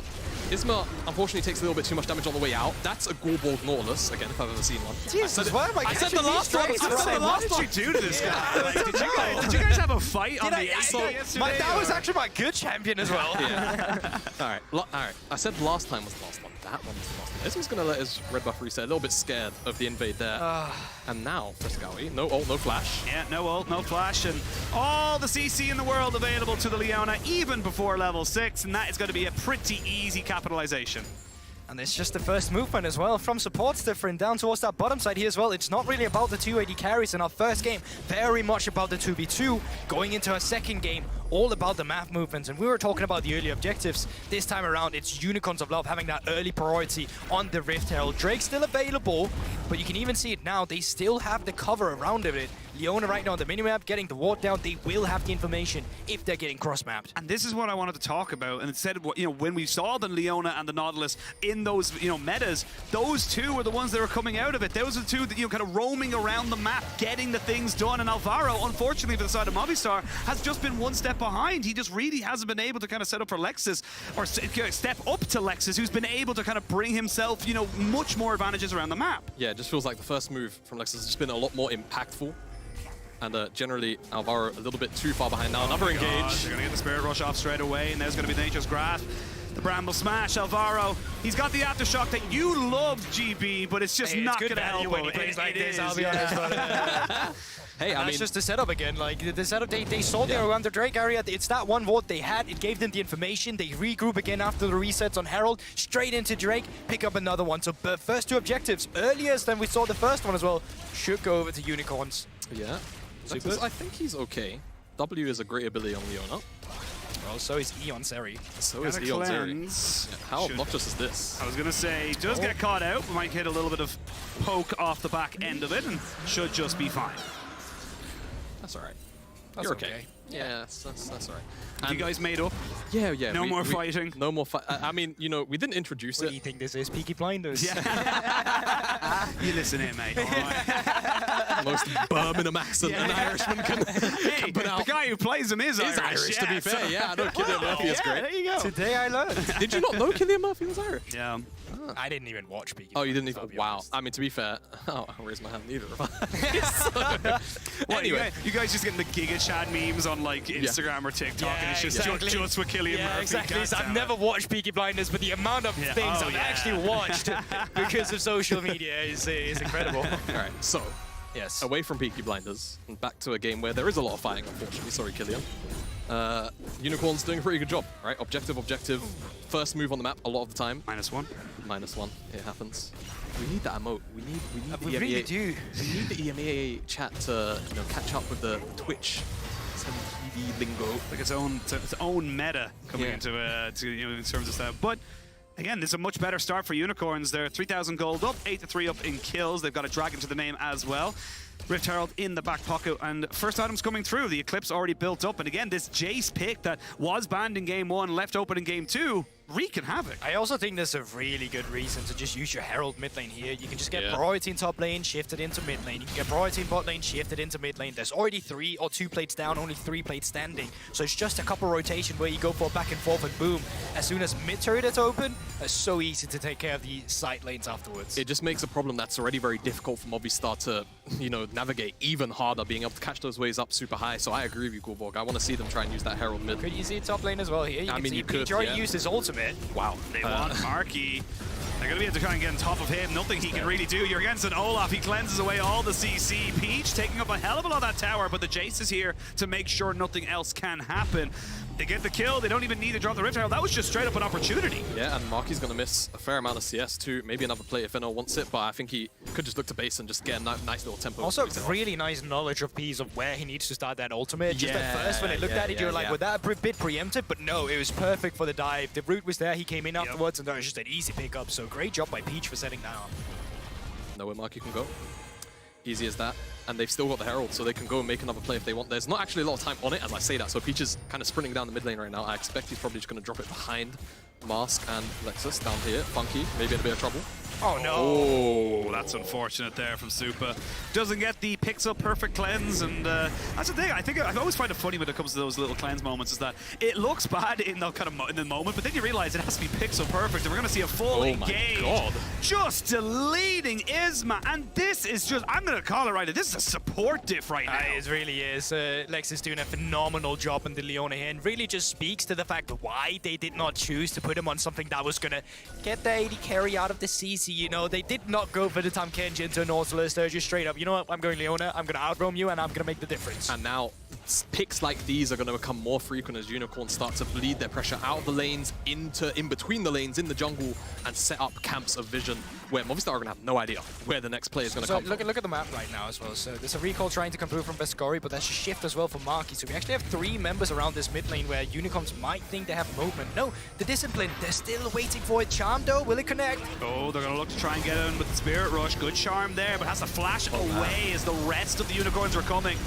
And to fear their horns, but right now they're kind of dealing with Peach, who's trying to run away from this one here. They want to try and hold that one last piece of movement in the Blast Cone. They will not be able to save him, but you invested a hell of a lot there from Movistar. That's the thing. It's good stopping the mid lane turret from going down, but let's look at the top lane turret instead, and there you have it. They're still getting something, and that's kind of the story of the game. Even when Movistar is picking up a few kills, you know, Unicorns is still getting something out of the exchange. And why it was a good defensive movement from Movistar, shifting pressure from top into mid to pick up a kill, you're still being on top side. Mid lane turret almost dead as well. That is one auto attack. You just got to blow on it, then it falls down. Yep, simple sneeze. But he's Zeri, Ashim. He is Zeri. Yeah. You know what? That's on me. That's on me for getting excited. Yeah. That's my bad, lads. And you know, this early game from Unicorns is probably mirroring what we wanted to see come out from Mobi. Oh! They can chain it up. There's nothing you can do. I will say there's a lot you can do. The Immortal Shield Bow, feels like Funky just didn't have enough cooldowns to try and proc any of the Blighted Quivers. Yeah, mana as well. It really wasn't there. But hey, you get the ultimate, I guess, for 2 ultimates yourself. You still get the push in. Just gonna go for some resets. But those were 2 big ultimates before next Drake spawns. You know, it's actually just spawned now. Little bit of late reset. You still have wins in terms of we got mid lane turret, we got top lane turret, but the resets haven't come through for that to matter just yet. So there's a small window where potentially Movistar could be cheeky, but their own AD carry haven't backed either.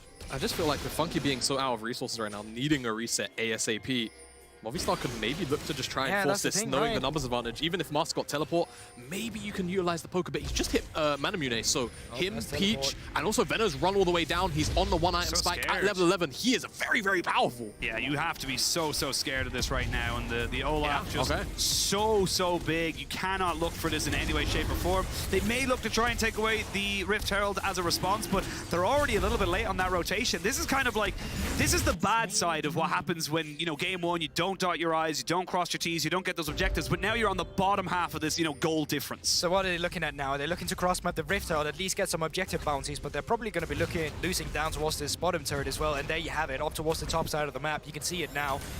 Oh, Dexys as well, coming in from behind, just making sure that his top laner can clear out that bot side turret, but once again, Movistar Riders are getting something now on the map finally. A little bit of a cross map, some objective bounty going in their favor, and also a Rift Herald to play with, even more importantly, denying this, because if you gave that to Unicorns of Love, they would have such an easy time with the tier 2 turrets. Yeah, now obviously the objective bounty is going to help out with the gold a little bit too, but it's not the first Herald, right? It does feel a little bit sore to not be able to take down some plates. It's always hard to use that when you're the team from behind. Second Herald, super easy to use when you're ahead, because you can make proactive plays with it.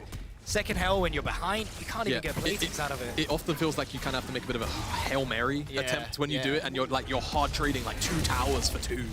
And it works out because, you know, if you're a team ahead and you're even trading, then oftentimes that's, you know, considered very beneficial considering the game state. But it's still going to feel kind of rough to maybe be giving those resources over to Funky, to Musk, who are already so far ahead. The Unicorns are just playing exceptionally well. They're going to jump in here on Alvaro, who trying to keep himself tanky. Good charm there on the backside means that Mask in a lot of trouble, and he's shut down. That goes over to Isma. Peach flashing over the wall, but immediately gets caught back right into the fray. And there's 2 quick kills. So Movistar are not to be taken lightly right now. Yeah, that's just a members advantage. You had it there immediately. Unicorns of Love, they got aggressive. Didn't really have the full information that was actually 4 members around there. So Movistar, they turned the fight around, and that's exactly what they need. Overload one size of map. We talked about it in the first series, albeit it was about Unicorns, what they needed to do, but Movistar Riders taking a page out of the same strategy book, finding ways to come back by fighting these picks and shutdowns. Yeah, that's what we're going to have to do for a little while here. Anytime that Unicorns potentially just kind of overstep their bounds, right? And again, I think this is going to be a bit of a chess game where Unicorns are going to have to start setting up, you know, triangles of vision like this, where they try and find a pick, but it's onto Alvaro. It's not something you can blow up immediately, right? Since our ultimate also just buys so much time, they can't really step forward and actually get damage on towards Isma. Exactly, there's just too many targets with a lot of survivability, a lot of mobility tools. So this is something that Movistar can lean on so long as they've got members in the area to actually respond and bounce off each other, help each other not get picked off by this poke, by this potential snap engage from the side of Unicorns. I'm not going to call it a comeback just yet. I'm going to wait and see until we get another couple of things. Because the big difference between Game 1 comeback and the Game 2 comeback is dragons. It's my big thing right now. Are you feeling cautious after Game 1? You don't want to... A little cautious, you know? Like, look, I mean, I've seen bigger leads thrown today. Let alone any time in the history of League of Legends. But... useless Drake Soul? Yes. Oh, well, let's go Drake Soul as well, right? So we have some Chemtech actually being had that at least buy you some more time with Movistar. I will say it's very useful exclusively onto like Olaf. Olaf gets a lot of value out of the Chem Soul. So, you know, actually, killing... Put a little bit of respect. Sorry, yes, okay, Chemtech Enjoyer, I'll let you have it. I won't tell you how you can enjoy it live. Chemtech Enjoyer just for Olaf. Yes. Okay. That demon is very unkillable. Well, let's see if anyone else is unkillable here. They're kind of caught out a little bit on the side here and using these little choke points. You can see the damage that is available to the side of the Unicorns when they're able to coordinate them as a 5-man. They can put it in. And there, Funky was not afraid to be inside the Sin Sao ultimate, so Isma, he just got blown apart by the AD carry, who's seemingly gone to the radar as well. The Jace damage is really the big one as well coming out from Masky, and it's just a clean pick. They're just getting aggressive. They still have the advantage with the wallet. Oh, they're trying to get onto Funky. Oh, not Funky, but Lexus. And then, hits the Maokai instead. That's unfortunate. Yeah, you know, at that point also the damage is kind of split because, you know, the idea was effectively then kind of different from both sides in terms of the execution to what played out. You've only got a couple of seconds left on Isma with this Rift Herald, so he's going to have to try and pick a lane and figure out where that one's going, and he's got to pick it quick. Pick a card, any card. Okay, so there is 40 seconds until Drake spawns. There's a high chance that Unicorns of Love will try and use most member of that side of the map, so if you're looking to get something, I feel like you could try and race a bit on the top side to see what you can actually he's not get. forgetting. He's buffing top. He's buffing top to put it. Don't worry about it, don't worry. It's okay, we know. Scared me. The heart, you know, it's okay. It's all right. But what I will say is this is just should be signification that this is not going to be a contest on this next dragon from Movistar, I assume. I actually wish they put more members up there to play for it, because right now for Movistar, you're not really in a position where you're actually going to win the fight around the Drake. It makes much more sense that you actually try and play on the Rift Tile. You just put down, see if you can catch a member. But even now, kind of abandoned it. Unicorns of Love don't even care about the Drake. You can see they actually just put Banner on it instead. And up towards the top side, around that Baron, they're putting most of their members. So the play that potentially was from Movistar, immediately shut down. Yeah, exactly. Movistar not even going to get a tower on a cross map here. As Unicorns just kind of lean off the bottom side and just make sure that, you know, hey, we've got all of this control on the bottom side as is. We know that you're not down there. We're very happy to just let this one go and pick up the Herald. So Unicorns should be able to just pick this one up very slowly, and now there is no cross map available for Movistar either, so it feels like a really, really good sequence from Unicorns to shut out any potential gold swapping options in this particular instance, and now they'll be on soul point. Yeah, and if Olaf is killing this Chemtech Drake, then how come you say he likes it so much? He's got you there, actually. You know what? You're right. Seems to me like he likes it. I mean, he likes it so much, he wants to make it a part of him. That's how it is. That's just how it is. I mean, isn't it how that works? Like is killing a Drake essentially just becoming best friends with it? Like soulmates? I think when you kill it, like you're inheriting its soul, like each dragon's soul it's like to an get aspect. its stats. It's called the aspect. Yeah. Heart of the dragon. You eat its heart, and you become just as powerful as it. Oh, that's metal. That's a big that's metal as hell. Also a great movie. But again, get yourself on the soul point. Still 5,000 gold ahead is Unicorns, and they are kind of winning in that artillery battle for the moment. You can see Mass just kind of moving aggressively forward, knowing that he's got all the damage and honestly with the hammer form, just kind of all the range he needs to move everybody back. And now with the Baron on the field, this is when the game gets a little bit scary, because as Unicorns, you have a very, very quick Baron take with the champions you have on your team. Yeah, but there's also really good vision control of Unicorns of Love right there. They just spotted Spexcory just moving up towards the top side. And even the top side has really good vision, not only just from wards, but also from saplings just laying across. You also have the priority up there now, Peach. Oh, man. They're looking for him. There's going to be Nature's Grass coming out here to try and make this one work. The Olaf goes in. He's going to try and take down Alvaro straight away. Immediately has to disengage though as he was losing his Ragnarok. They do take out Marky. No longer a part of this fight. Good charm. Does land on the Lexus. They trade back 1-for-1. Super goes over the wall. He cleanses to make sure he does not get CC'd. And it's a 1-for-1 trade. Yeah, very lucky because the Twisted Advance actually connects while Super's in terrain. It forces him back out onto the nearest available place he can be pushed out of, away from the wall. Unicorn's going to go towards this Baron as we run into a replay real quick. Yeah, okay, so... I mean, yeah, just run on him. Yeah. That's what Olaf does. That's the analysis. That's all you need, you know? Not the kind of running it I'm used to, but it looks good here on screen instead. And yeah, planes come through. Should just be the Baron. Let's see if it actually came through. It did. It did. Okay, cool. That was really what I cared the most about. Oh, wow. Yeah.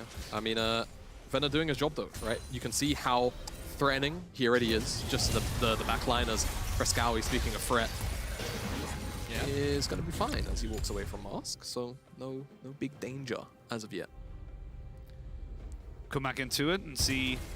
Honestly, just a couple of items. We can have a quick check there where they're kind of going for 3 items now onto Mask. So he is burning through people here with the Serpent's Fangs as well. Yeah, that's the thing. I actually love that itemization. It's good against the Nautilus, good against the Super as well when he's got that shield bow. So, you know, can really not complain about that fact. And now, 2 minutes on Chemtech, you can just play on 2 lanes. Right now, you're setting up the mid lane wave. Down towards the bottom side, Venno's setting up that wave. No need to get impatient here. You can just take it slow. Just wait for the waves to be synced up with each other, and then you just start getting aggressive. You have such a good poke composition too. And on that note of itemization, it really does make you wonder, you know, with the Baron up for the next couple of minutes, whilst the Dragon is also going to be spawning roughly when it fades off, the Baron buff that is, where will Movistar actually find a lot of their gold for the next couple of minutes whilst they're being shoved in outside of... Yeah, like and it feels rough because now you start to question, will they even be at an item point or break point where they could potentially even contest them at the sort? But that's the thing, right? It's going to have to come down from a little mistake from Unicorns of Love because they have all the control of the map right now, and Movistar is just faded to their own base. I mean, luckily they do have some decent pick potential. They got the Charm, they got the Nautilus,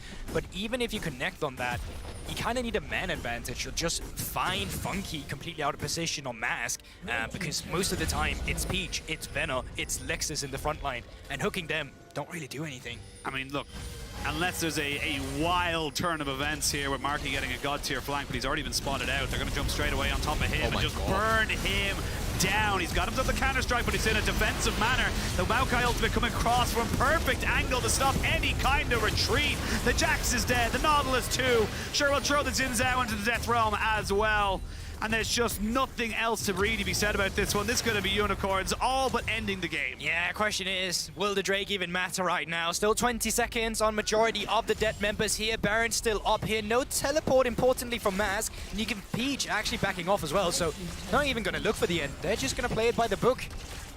Get a tower. That's it. Don't even get the bottom side. I feel like they could have gotten more. I really do feel like they could have gotten more. But I think just being very, very, you know, attentive to potentially options that Movistar could come out of the base and try and find, you know, a couple of shutdowns here and then. Not even look at the tier 2. This is like recalling here. This is a level of discipline that was potentially not present in game number 1. That is very true. As yeah, Marky, you know, getting spotted out on that flank means that he just doesn't really have any impact. Walking back and forth, he just gets one shot in the middle of it all.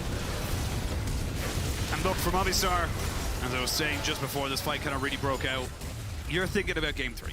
Let's call a spade a spade. If you come out of this one here, you're not really going to be in a, you know, a terrible situation. Obviously, if you do end up winning this one, but you're going to be going 0-2 down. And Wilbur, we'll go to you because I mean, what do you want to see different? Because I'm straight away, I'm looking at like top lane right now. It's just not been for the priority. Actually, yeah, I think it was just the.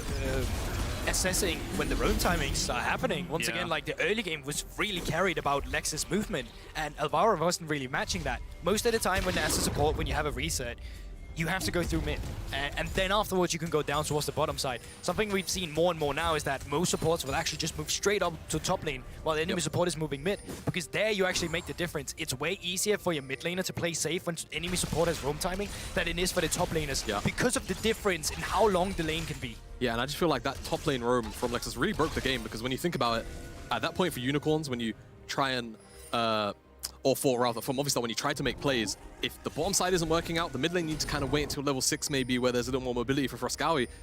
Try to move towards the top side, see if you can put the Olaf behind, because then maybe Jax gets really oppressive. Well, now you don't even have that option because Venner gets all of those kills and the resources, and it's missed by Marky, took the Ignite, no teleport to come back to lane. It just felt like a bit of a game breaker, and from there, Unicorns have just had their fangs.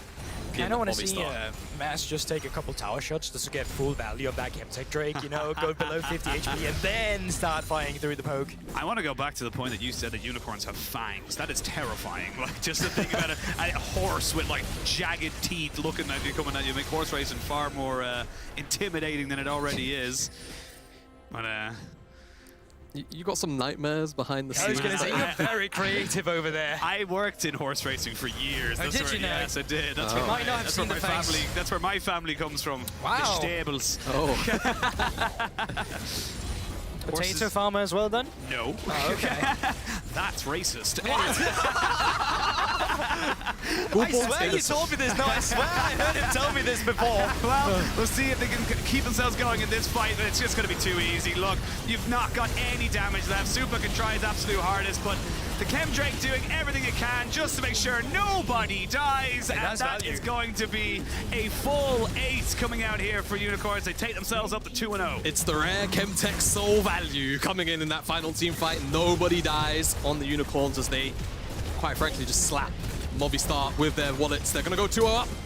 Like you said, Ashinan, for Movistar, big adaptation has to start coming through because that game 1 has got to be a tier 1 to now get kind of pushed aside in this game number 2, where the brain's going to be at. Yeah, speaking of adaptation, Unicorns of Love really just shifting the pace of that early game. That was like, it was completely different from what we saw in game 1, where it's very slow-paced, very methodical in terms of Movistar's approach to it. They were finding all the picks and then go into game 2 and it's just like, here's Lexus, now he's top, now he's mid. You guys want to go Drake? That's not cool because I'm standing around here with a ward while we're taking Rift out. Just the map movement of Unicorns of Love, especially in the early game, was just superior. Absolutely. I love that you make a point about that because, again, it's proactivity. There was never any real reactions as such. And the 1 or 2 times we saw Movistar be proactive was actually decent. They got a couple of kills, they stalled out the game, but it just felt like Unicorns far more comfortable to be able to kind of move around the map. Like you mentioned, big support diff there. Lexus was, that first top lane gank just felt like it just blew open everything. And then, I mean, I got to feel bad for Alvaro because there's nothing you can do as a Nautilus then. You're going to want to go in, but you're just not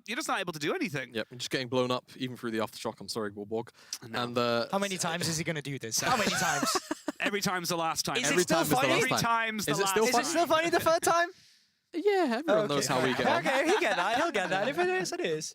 You still don't understand comedy. Yeah. You just gotta understand it. But but yeah, I mean, look, fantastic from Unicorns, and I love the gear shift. I love the fact that they took the learnings as well from the start, from the first game, and kind of built themselves up into a game 2, which looked phenomenal, like absolutely phenomenal. But I do believe we're going to be sending it over to Trouble, who's standing by for a Telestrator segment. Thank you very much, guys. Fantastic cast so far. And what a fantastic game 2 coming in from the Unicorns of Love. And we particularly have been wanting to highlight a particular duo from Unicorns of Love, which is jungle and mid, but more particularly Pete with the redemption arc in this game number 2. Game number 1 was not his, but this one was great. Now, of course, I'm going to bring up the map right here, and I just want to show that if you see on the map, Zinzao is starting top side, Maokai is starting, there you go, top side as well. So they're both going to be pathing towards that bot side, which is the interest of a lot of junglers currently in the meta. If I keep playing my clip right here, you'll see that as Maokai is clearing towards the bot side of the map, Zinzao will do the golems as well, and then he will try for a cheeky gank in the mid lane. Now, the second this Zinzao shows in the mid lane right about now, this is where the bot lane from the side of Unicorns of Love get their sign to start pushing. Zinzao is pushing towards the top bot side of the map, but their Maokai is there to cover that one up. So if I keep playing this, that is a failed gank from Isma in the mid lane, and he has showed on the map. They know that this jungler is going towards the bot side of the map. So what does Pete do? He mirrors that. Then the bot lane gets a fantastic trade towards the bot side of the map. They get priority on that side, and they keep pressuring the map. As we'll see again here, the gank by Isma didn't really work. Charm didn't connect. We'll keep playing the clip. There you go. Maokai, he spotted the Zinzao going towards the bot side. He'll clear his wraiths, but look at that. They have spotted now that the Zinzao is towards his bot side jungle. He's got only 2 camps remaining. So what they'll do from the side of Unicorns of Love is that they'll shove in that bot lane. Therefore, their jungler will have the first move into the river, with bot lane being able to roam first. Pete gets in the river, puts down the ward, spots Isma on his Gromp, takes that Scuttle Crab and he's like, great, now I can sprint it to the other side of the map and get another Scuttle Crab. A very unfavorable trade right here from Briscoe means that he gets a kill as a freebie in transition. So as this goes on in the mid lane, he transitions towards the top side of the map. Isma cannot follow because his mid laner has actually died. And if we keep playing this clip, okay, clip will end, but if we play in this situation, you'll see that the Maokai will move towards the top side of the map and get another kill on the top lane, and the Scuttle Crab. So double Crab, 2 kills on the map, spotting the jungler Enly, getting your bot lane ahead. Peach was absolutely all over the map. Yeah, and I just wanted to clarify the importance of this, especially getting those kills early onto the mid lane for Scowy. This is a very classic example of the meta kill first target composition from the side of MRS. And when you have a kill first target composition, you need your damage dealers to be able to one-shot when you engage on that one target. This is really important, especially into the poke composition, which is, again, very meta with the Jace Maokai, that you can actually commit and kill this target. Otherwise, they will just continue to outrange you and poke. But they put Frescowy behind, which means anytime they engaged on one target with their single target burst, the damage wasn't enough. And that's why all the team fights later on, they just kept going the way of...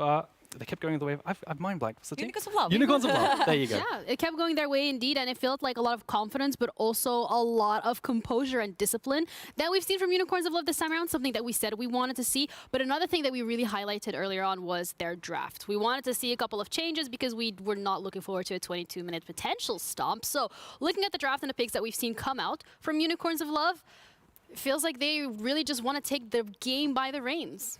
You didn't like the draft over game 1. You said it was a little bit more difficult to play. It was just a warm-up, guys. This draft, I feel like, was more playable. And the most important thing that I liked is that they put Peach and Mask on 2 very intertwined champions. The Maokai AP damage dealer together with AD mid. A lot of poke on both of them.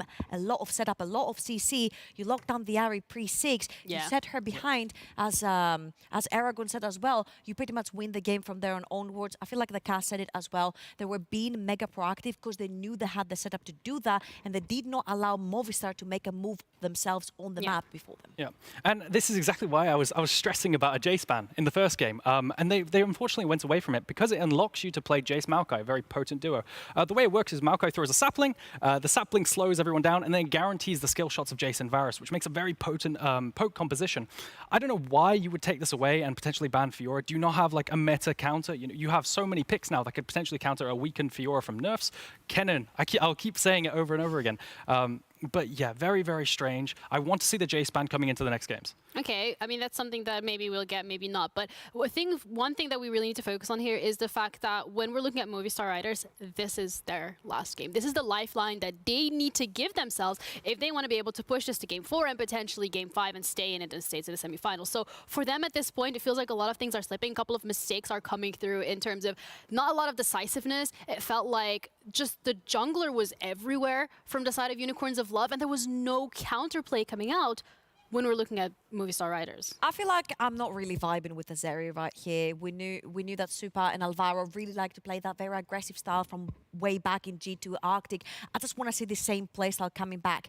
Okay. Even if you have to bring back the Lucian Nami, even if you have to go towards the Xayah and take that one away, I feel like a little bit more aggression over in the early game could solve a lot of their issues down the bot lane, and also having that jungle attention. So far, I feel like Movistar have been trying to mirror Peach and Mask in the 2 versus 2, but just play towards that bot side, because we've heard about Super. If he does snowball on his carries, he is unstoppable, and I'd like to see this. Yeah, and what I would say is usually what teams do when they win the first game or almost win the first game and then lose the second is they go back to what kind of worked, and what worked a lot better was, for example, Isma playing a Wukong composition. So I think they'll probably end up going back to something like that just because of pure mentality of we did well on this rather than this. The problem I have, which is incredibly unfortunate, is what they just showed in that last game where they got stomped was that was the type of comp, the kill first target composition. That's what they were playing all the groups. And the fact that it's not working is really worrying. Yeah, and looking at the last team fight specifically, it just highlights how many issues have stacked up from the side of Movistar Riders and how they were really struggling to close some of these things out. I mean,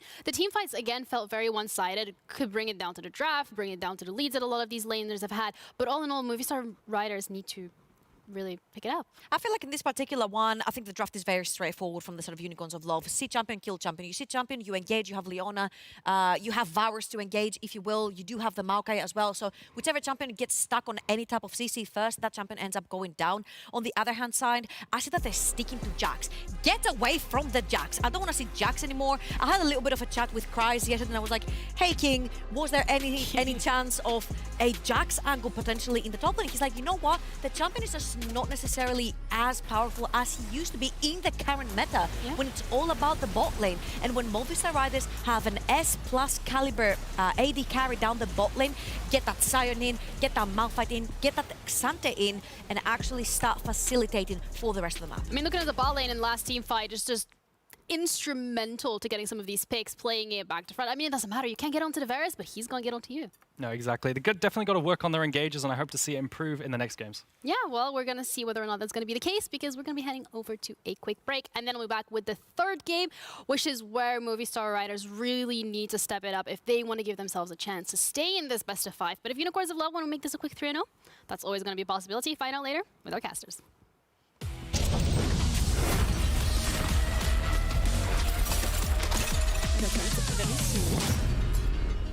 You okay? You're gonna make it! You're gonna make oh yeah, we need to go. Come on! Fuck off. Sorry, Stay with, my work bad. with me, yo. Work with me. We're nearly there.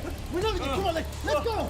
Oh, Trev. Oh. Help. Mark, you've done too much, dude. What can I get you? Give me that.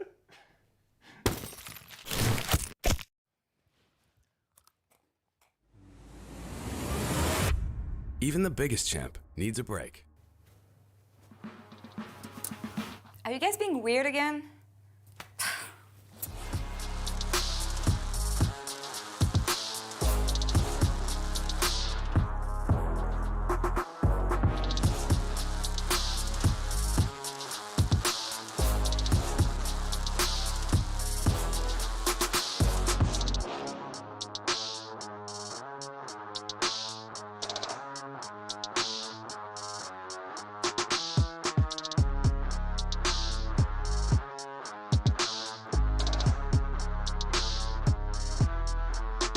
Say, oh, what now? Tell me who you see when you look straight up. Like, wait, who us now? What you gonna do when we pull up on you? Like, oh, touchdown. You already know what it is when we come through. Oh, shut down. Oh, shut down.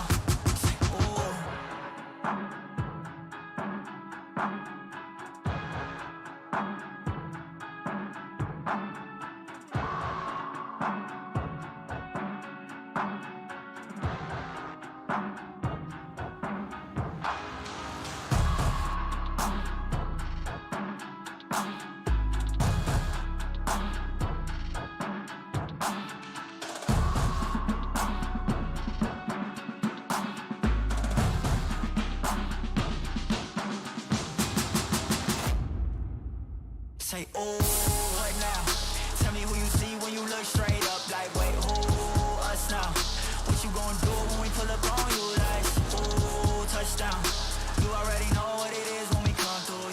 Oh, shut down. Say, oh, shut down. Say, oh, what now? Tell me who you see when you look straight up. Like, wait, who us now? What you gonna do when we pull up on you? Like, oh, touchdown. You already know what it is when we come through. Oh, shut down. Oh, shut down. Just me and my team. Just me and my Just me and my team.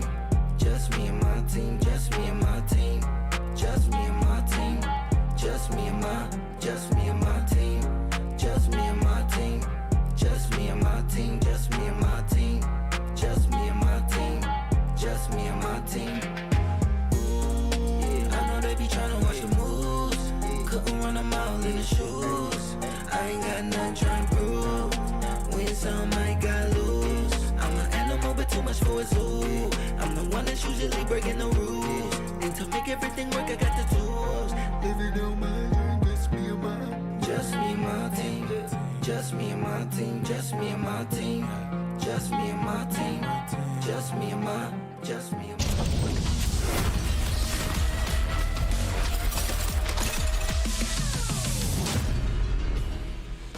We are back. We are coming into our third and potentially final game here in our third quarterfinals of the EMEA Masters. Goldberg, it was a bit of a stomp. It was a great game one, super close. Movistar threw it as far as they could into the Unicorns' hands, but then Unicorns, they came out like different beasts. Honestly, they did, and I have to agree with Aragon on the desk as well. Like that Jace flex, you have to get rid of it because that did so much with the pressure in the mid game as well. So that's from the draft phase that you have to mitigate something in. Maybe you're looking to go back on comfort, but there's also the gameplay point as well, and that's really how do you stop the map from being so influenced by Lexus? You need to cover and actually contain this bot lane of Unicorns of Love. I think my next point is also a pretty big question. Go for Side it. selection. Are they going to stay on red side? Because they opted into red in game number 2, and, well, the draft didn't repeat itself. So, you know, let's see, because we're about to see it on our screens anyway, what they've decided to do. Because if they're on blue, then maybe things can ease up for them and they can focus a couple more bans. There you go, there's confirmation they will be on blue side. And the Jace immediately. I feel like that's two for two. That's just a no-brainer. But yeah, once again, Aragon calling it out. So there you have it. So a good read. Question is, are they going to go back and pivot to that kind of Wukong composition? Unicorns of Love now as well here. Do they feel like Desire is a pick that has to be banned away? And if so, what will be the first picks from Movistar instead? Like, we've seen a lot of the engaged junglers actually leave their mark. We saw the Maokai here. Bai has also shown some priority, and you can only get rid of one of them. So the question is, do you just want to get rid of the self-peeler instead? Yeah, I guess. Annie as well, but with that didn't actually really have priority. So they get rid of the self-peel. Annie, I wonder if Annie will just end up randomly being the first pick now, just because we've... Feels weird to say randomly, right? I say randomly, but like in the context of this draft and the series so far, certainly. But I mean, Aragon, another great call. Go back over to the Wukong, and it seems like that's what Movistar want to do for the opening. Yeah, I honestly think Unicorns of Love is super happy with that trade as well. I don't think they mind having Peach on the Maokai instead. I think I want to go back to the Annie. It's an interesting topic that we often see. One thing is, in the ERL level, sometimes it's just, well, this is my comfort. But another thing is, most of the time, you don't actually get to scrim with an Annie. Sometimes you come into this bubble where Annie has just been banned for so long that you actually haven't practiced it. That's a great point. There's quite a few champions that kind of pop up like that, where they are just 100% ban presence. Yes. Sometimes teams just don't really get their time to you know, see if they can even make the pick work themselves. About individuality there. So Unicorns, been speaking, of course, about the Maokai pick. Zeri's still up. Jinx is up. It's not been touched all series long, and it seems like finally someone will get their hands on this AD carry. And if Movistar want to, I think they can still happily pick up the Zero on the opposite side. It's about what they want to pair it with, right? Do they want the Nautilus? Do they want to potentially take away the Thresh to remove the safety net? Options are there. Could also just be a Renata as well if they don't want to give that over. It'd be good into the Jinx as well, create that disengage as well. We've seen a lot of different teams start to opt in for that instead. I feel like you can't go Nautilus because then you know you're going to be met with a Braum. If you go Lulu, then you know enemy team is probably going to go for the Renata instead yourself. And we're actually going to go bang to the Galio for Frescori. They had a lot of success with that in the first game as well. Yeah, they did. Yes, they did indeed. The Galio just made things so difficult. The only difference this time really is that Unicorns don't necessarily, you know, they've not put themselves in a hole where they have to hard engage to find options just yet. It's a lot more of a neutral draft where you can kind of just commit a Maokai element from range to force back members of Movistar. You don't really have to send your bodies in just yet.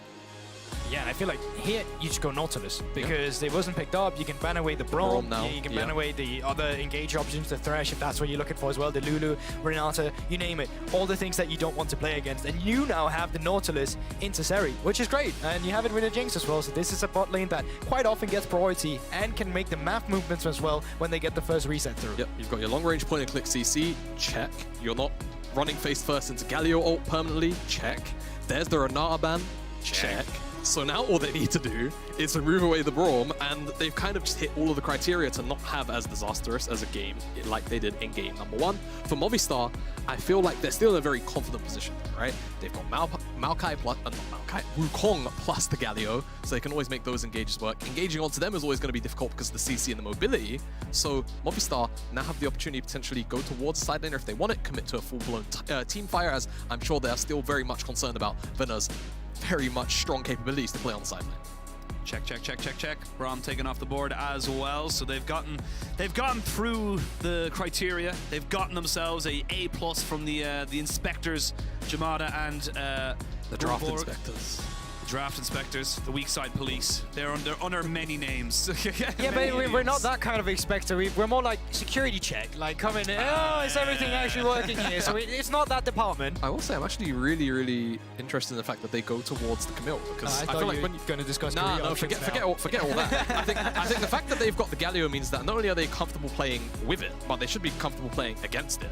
I wonder if this is just eyeing up now potentially for like an Ornn out of market. That's the only thing I'm thinking of off the top of my head. Maybe they could, I mean, Olaf's off the table. So maybe they're just looking for something super like scaling, engage. Scion could be there as well as the option to move away that side lane. I do agree with you, right? Because you have so much of the already engaged. You can have the setup for the Galio with the Wukong, but you would actually like just one more. Right? Just one more to really solidify it. Question is, will that be coming from the bot lane instead? Or will that come up towards the top side as well? We're going to wait and see. I like how your excitement changed there, Jamada. You saw the pike, you were like, ooh, and then it changed like, around. You know, kind of, you know, spicy. I feel like with the kind of engage and CC tools that were there, you know, something like Pike could have been kind of fun, you know, resets, but Rel kind of adds another layer to that, you know, engage CC that we're talking about. A little more limited to kind of, you know, the range W plus the flash, but it's definitely not bad at shutting down a mobility tool like the Ahri, and it definitely makes Jinx's life very difficult. Now the Kennon's also there to just layer in another factor of burst. That's the thing, right? It's just the team fight we're currently seeing from Movistar Riders that you're waiting for. You might be pushing in the early game, but there is the potential for you to finally have team fight options, for you to fight back if Unicorns of Love take charge. Question will now be for Venner. What do you feel like you're going into the likes of Kennen? Wow. No, you're just going to take the skill matchup. Or not even a skill matchup. This is just Aurelia that can take charge in this matchup and become quite explosive. You know, this is something, and you'll be very familiar with this, of course, that a lot of teams would remove away against Finn and Leader, because they'll be very scared if they go the Kennen that they just run into the Irelia. So we'll see how Venner gets on with this. It's a matchup which can be quite explosive, especially at level 6. A lot of burst available to the Kennen, and also a lot of, you know, elongated trade patterns can be available also for the Irelia. And I feel like you really have to look at the two junglers here, because for the side of Isma, there's the bandage part. You need to make sure that this Kennen can actually reliably lane because of the explosive matchup. For Peach as well in the other regard, if you can be the one to just lock down that Kennen, it's just point and click with the W into the follow-up of Aurelia, and you're dead.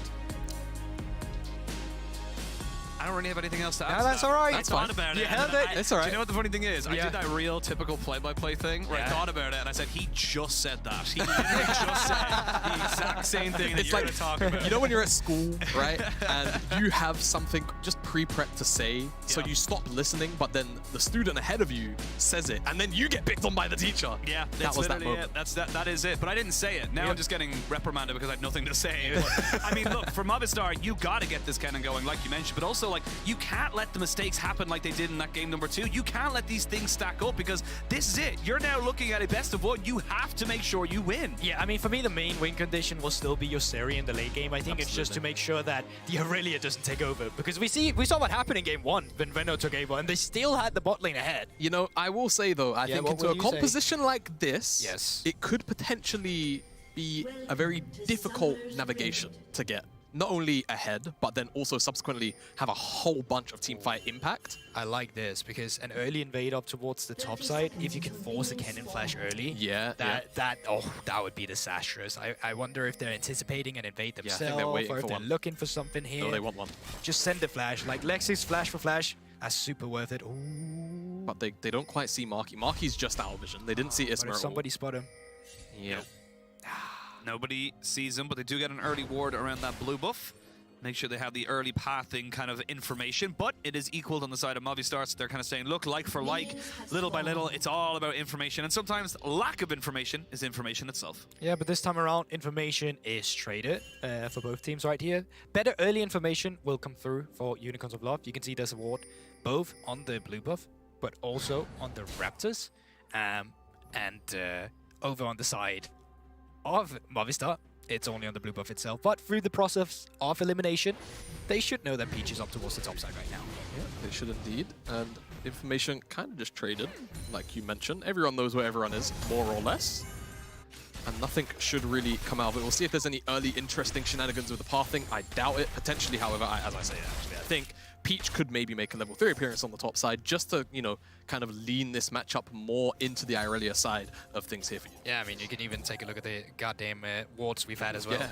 Because Goddamn. there's Goddamn one, wards. if you come from Raptors immediately, let's say he wanted to come from Raptors, he's going to go, I want to go up top lane here, spot it. Okay, let's say he's going to come from the crops instead. Okay, what's that? Okay, spot it, right? So already from the level 2 to 3, the early pathing is set up and ward to actually just stop them.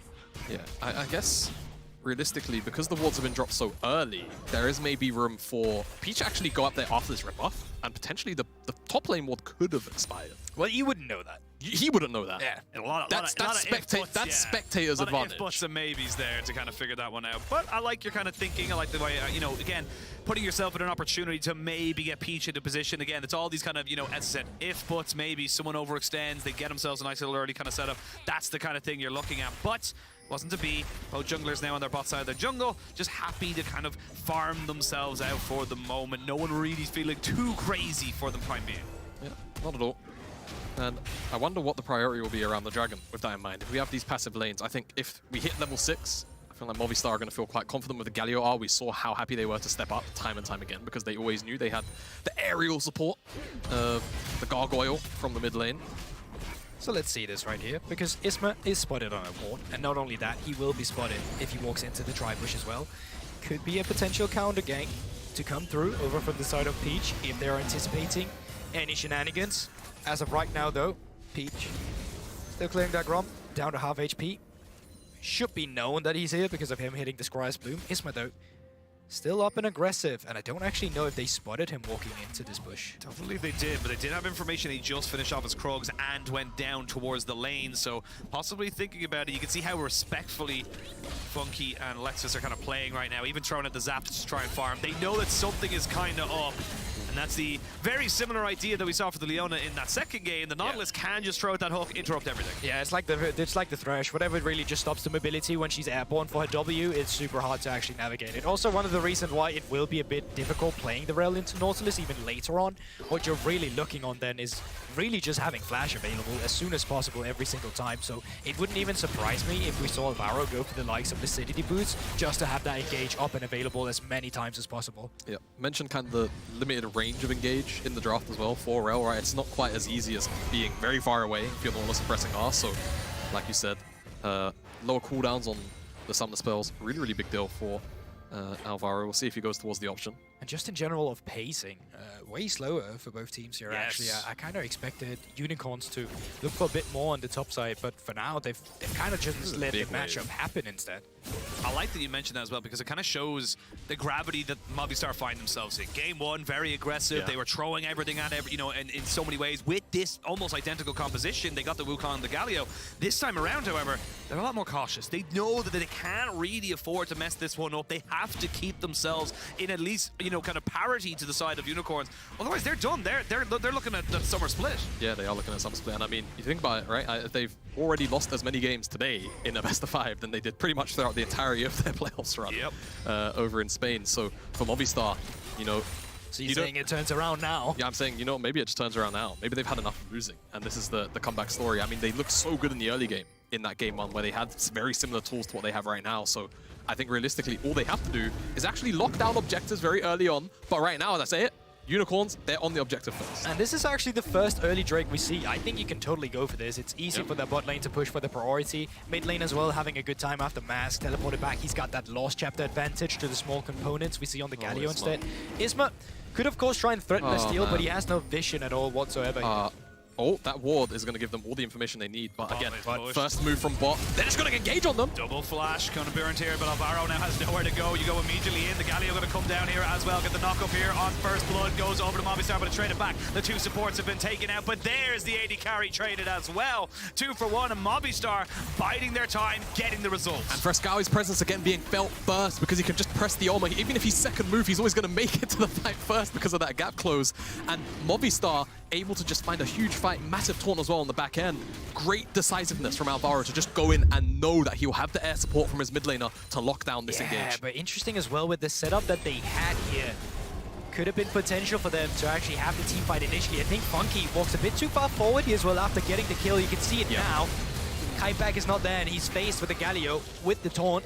Mask is still around, but not much he can do after that. Yeah, and I have to say, the importance as well, first kills for Unicorns is super high because you've got the Ahri and you've got the Jinx. Excited plus additional Spirit Rush charges are massive in order to actually snowball a team fight further and further in your favor. So if Movistar are able to shut that down and, you know, always be the first punch in, it feels like Unicorn's team fighting abilities can definitely be curbed if that's the case for Movistar. Great start for Movistar. Again, good to see them kind of coming out of the block swinging, not letting this one go down without a fight. But again, it's not really equaling into too much in terms of craziness right now because there is still some decent CS leads that's kind of bringing the game back a little bit in favor of Unicorns. The gold's still fairly even, as we can see.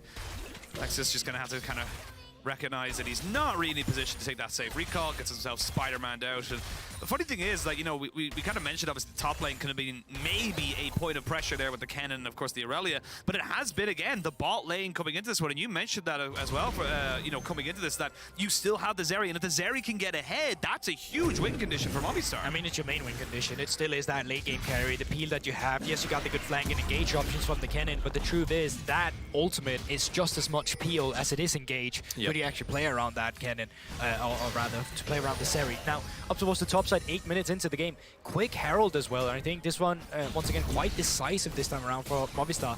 This time, they got the first drag early, they're getting the first Herald, so their tempo has also elevated it, but much also because they got the few kills in the early game. Is he going to be here in time? That's the question. You've got no flash on the Nautilus, and he's got nowhere to go. That's going to be a kill straight away. Trade it back now. Funky finds a beautiful flash from Supa, and now Peach in a 1v2 situation.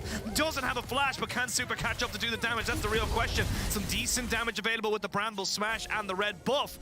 But Alvaro chasing him down, Supa looking for a little bit more as well. He just needs to kite this one out, and he does it beautifully. 4-0-1 on Supa. Now that's a win condition if we're talking about one, and that's an accelerated win condition for a carry that really shouldn't be the threat so much in the early game. Initially, looks decent for them because they know Peach is around. I think they're calling for potential play here, even after the hooks actually comes down, but it's not layers on the chompers in time, and then afterwards, Supa just cleans up with the ultimate. You can tell the mentality was actually a collapse, because even in the mid lane, you get Ahri kind of hovering down towards the bottom side, but as soon as a couple of skill shots go awry, Supa just knows he's got the space to open up, and Peach as well. One thing I want to kind of mention, Alvaro does a really good job of hugging the wall here. Again, it's not the first time we've seen it in this series. Body blocking Peach so he can't turn around and maybe try and find some damage onto Supa, and again, CC burst damage there. The chase down is easy.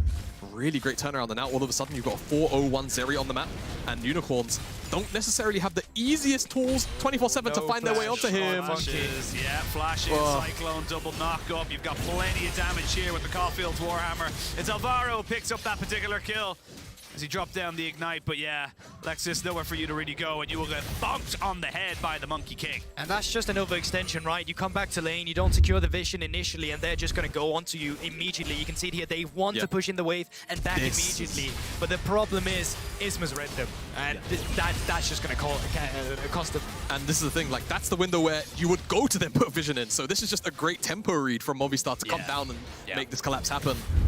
Really, really solid. And now, Unicorns, it feels like, I don't want to say they're running out of options already, but the bot lane... Hey, game one exists. You know, game one exists. Game one exists. And I think that's actually where I'm looking right now, because I'm looking at Movistar and being like, listen, once again, you've got a great start, even better with the objectives again.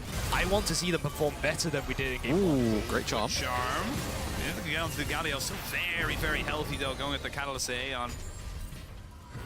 Stop pointing at each other and one of you talk. I thought you were going to carry on talking, so me and Goldberg are having a moment on the caster there. Simon is just pointing at each other. And I'm just like, I get it. You're both lovely gentlemen, but now, come on now. This is potentially a condition. Ooh, I mean, he's got the win item. He goes right big underneath it, and he will have the minions to be able to get himself out. Does he have enough life steal? Yes, he does, because Blade of the Ruined King is good for the Aurelia. This is exactly what I wanted to talk about.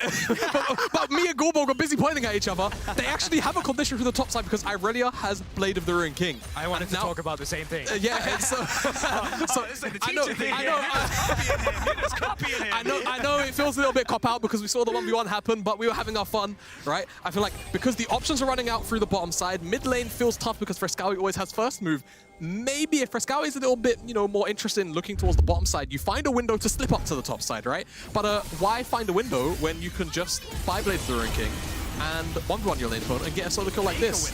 Yeah, make a window. It's kind of the sad reality of the matchup as well. I thought he was going to Q on the turret here. So did I. But it's the sad reality of the matchup. You don't flash that E when that blade of the Ruin Kings come through, you die. Yeah, very he's hard. not dodging, right? He thought he dodged it, but it's so hard to walk away. Yeah. But Movistar, still lots of reasons to be happy for them. Now picked up their second Drake 12 minutes into the game and just got the first turret down in bottom side. And it's Ocean Soul, which feels pretty good. There's a lot of frontliners here on the side of Movistar. Yeah. And it feels like if you're Unicorns and you can't burst somebody down, normally I always like to talk about the Ocean Soul more as kind of a way to not get one shot, in the sense of if you don't get 100 to 0'd and that one big chunky tick of Ocean Soul comes through, that's so much extra effective HP that you get to work with to potentially just find yourself one more extra window. Right on. Just having fun today, aren't you? You're just having yourself a little bit of a day. In fairness, you've been on broadcast for what, like 5 days in a row now, including LEC? That's fine. You've been doing a hell of a lot. You still don't have the slicing Maelstrom, but you are able to get the Galio ultimate out. But while that's been happening, Peach has been caught a little bit on his own. So Man, he was just trying to help, and then all of a sudden... Yeah, now we see 5 members of the side of Movistar just kind of moving towards this top side. They're going to see the taunt coming in. The W does a little bit of damage mitigation, but not a whole lot after when there's 5 people on top of you. Dude, it's like Movistar saw their top laner get solo killed, and it's like, you're a little brother, you get bullied at school, and then you call in, you're like, guys! And I took that personal. Absolutely. It's just like, that's him! It's him! He did it. But, again, it's just great map movement, no matter how you say it, and decision-making from Movistar. Just go, well, you know what? Venor is potentially a win condition. Let's go shut this down now. There is an answer on the bot side. There's a huge wave being missed, and Funky is getting some gold back. But look how far behind he is already, and Super's getting gold as is. That's the thing, right? Because then you just shift the pressure. Super is now your top laner. He's now the one looking to get the turret again. He's already got the plating and first turret down in the bottom side turret. Now he's getting plating again. And look at that gold difference between them. 7k on Super, looking to make it 8 with Funky, who's the second highest gold behind him. That far behind. It's a lot. It's a hell of a lot. And the thing is that this is such a better situation now for Movistar than in game number 1. And you're probably asking why. Dragons. They are getting themselves early Drakes. They have a win condition that's going to force out the side of Unicorns to make a play, to make a fight, which is exactly what you want to be doing if you're on the side of Movistar. And I feel like that was the pressure that wasn't really felt from Unicorns in that game 1, right? They never really felt like they were forced into making a macro decision because of the Dragons. They kind of just got to sit there and go, well, are Movistar griefing in front of us? Excellent. Let's just take it. Fantastic even. And there was no forced error play, which we see so often because of Dragons. Now Movistar potentially have that window. They're picking up this Herald. That's going to be on Isma for the next 4 minutes. And the Dragon spawns in 2, so they'll have windows to play the wider map game too. And now Movistar finding themselves once again in the exact same position they were in game 1, where they're dictating every single objective because they win the team fight. Now, the thing that Unicorns of Love came back with was that side lane pressure. Yeah. Pressure, rather. It was playing through Venom. Question is, can you find that again? Because they're aggressive down here. Good disengage. He haven't got themselves any tower or any minions to tank this. Shutdown. It's going to be a huge shutdown. It goes straight over to the Ahri, and you've just gone too far into this play. Shelly gets dropped down to try and make this one work, and oh my god!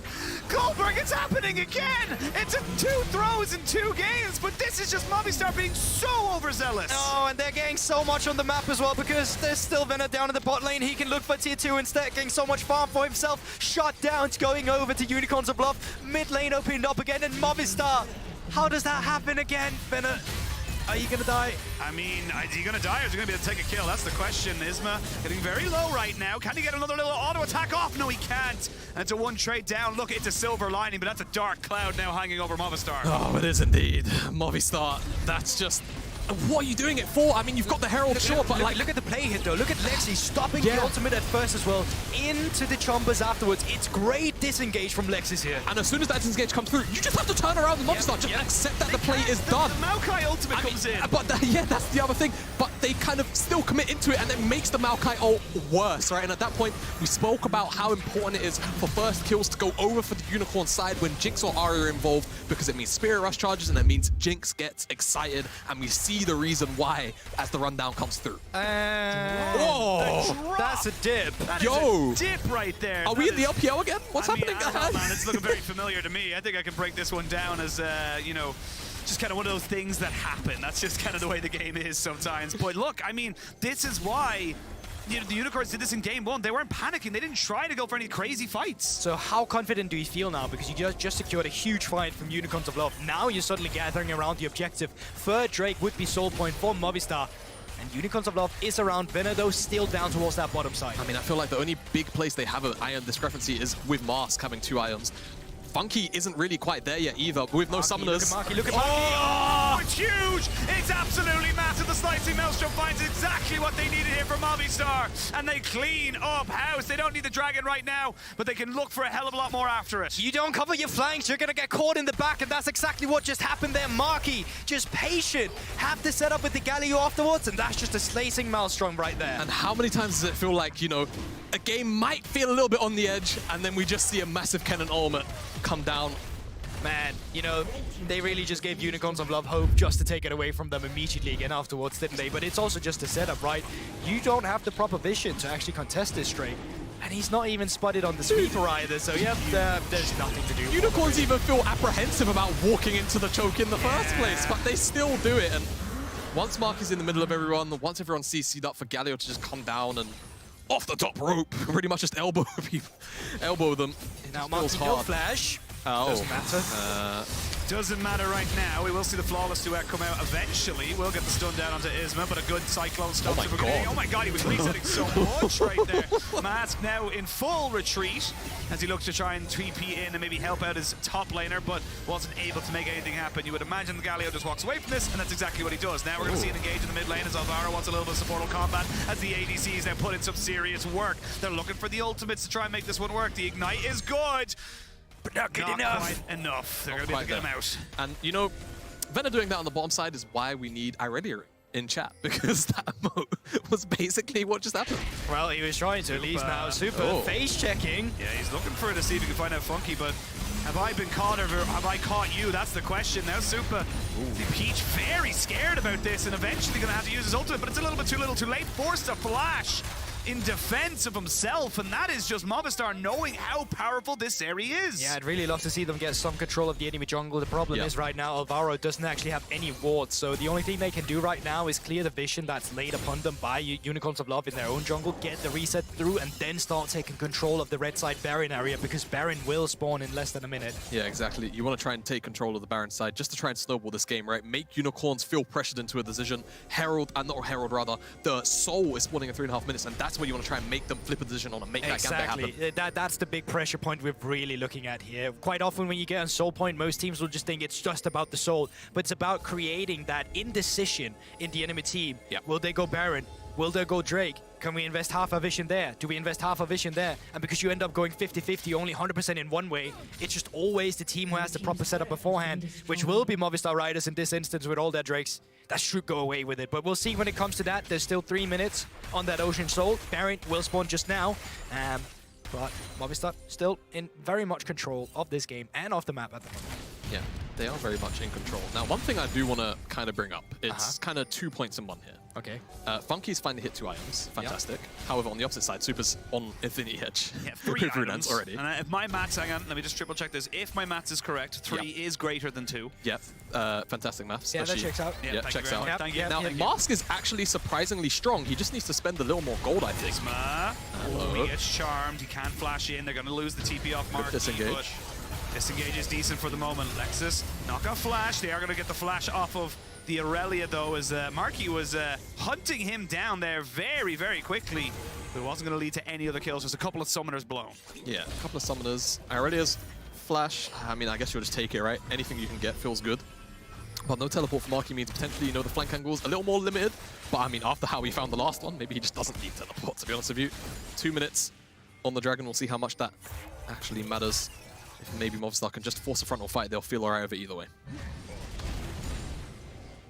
And look, minute 45 until the dragon spawns. That's going to be the big moment there, you would imagine, here for Movistar Riders. They need to make sure they don't panic. We have been here before. We have. And we do not want to see them throw this game away. Again, it's 2-0 to the Unicorns. If Movistar lose, they are out. They need to make sure they dot their I's, cross their T's. It's our phrase of the series. And because it is so important to make sure you are correct in everything you do. Listen, and now, that phrase is going in your caster review for now. absolutely, absolutely, I accept it. But bot side, the Irelia trying to run away, does have a TP, but knows that with Alvaro kind of there, he hasn't really got an opportunity to kind of get away with the CC coming in. We're going to see them using the ultimate, but there's nothing you can do. The Irelia's got nothing there, but do they try and turn and burn for this Baron? I don't think they They're can. not in position to it. Mid lane should rather be caught by Funky, so he wasn't there to immediately just go on it. Now Isma behind him. Funky's going to have to go up towards the top side, yep, and they actually get nothing. So good pickup once again for Movistar. They actually destroy one of this, well, at least what they're trying to make a side A win condition and still keep control of the map. Yeah, I've just loved this general, game read from Movistar for the last, maybe 10 minutes or so, where they just kind of acknowledge that Unicorns can't really play through the bottom side. Sure, Mask is fed, but if you stop the fight from happening on any kind of terms Unicorns initiated, that he's not going to be able to get involved, and you just go to shut down the only win condition that you could proactively use, which is the Irelia. And Movistar just doing it efficiently as hell. Yeah, that's the thing, right? Because the biggest problem for Unicorns is just how far behind they are in the items. No Infinity Edge for Jinx hurts them a ton. And Funky, or rather Mask now, did just pick up a second turret up towards that top side. He spent it. My right side HUD was telling me Shadow Flame, but because he sold it, and then bought the Morello afterwards. So the HUD was just catching it. Okay, fair enough. Flash in, Isma trying to jump in on the Funky. Nexus kind of moving in as well. They have got the Maokai ultimate to try and disengage, but now Peach is left on. He can't get to them. And he just can't get anywhere from it. There's just nowhere for you to go, and now with no jungler, it's going to be Baron. That is so unlucky for Peach, because his flash was coming up, and not only that, super pressing the E, it makes the Q go through him, hits the Krugs, he can't W over the wall. And now that's just Baron from Movistar. It's so easy, there's no smite on the other side. Maybe? Nah, surely not.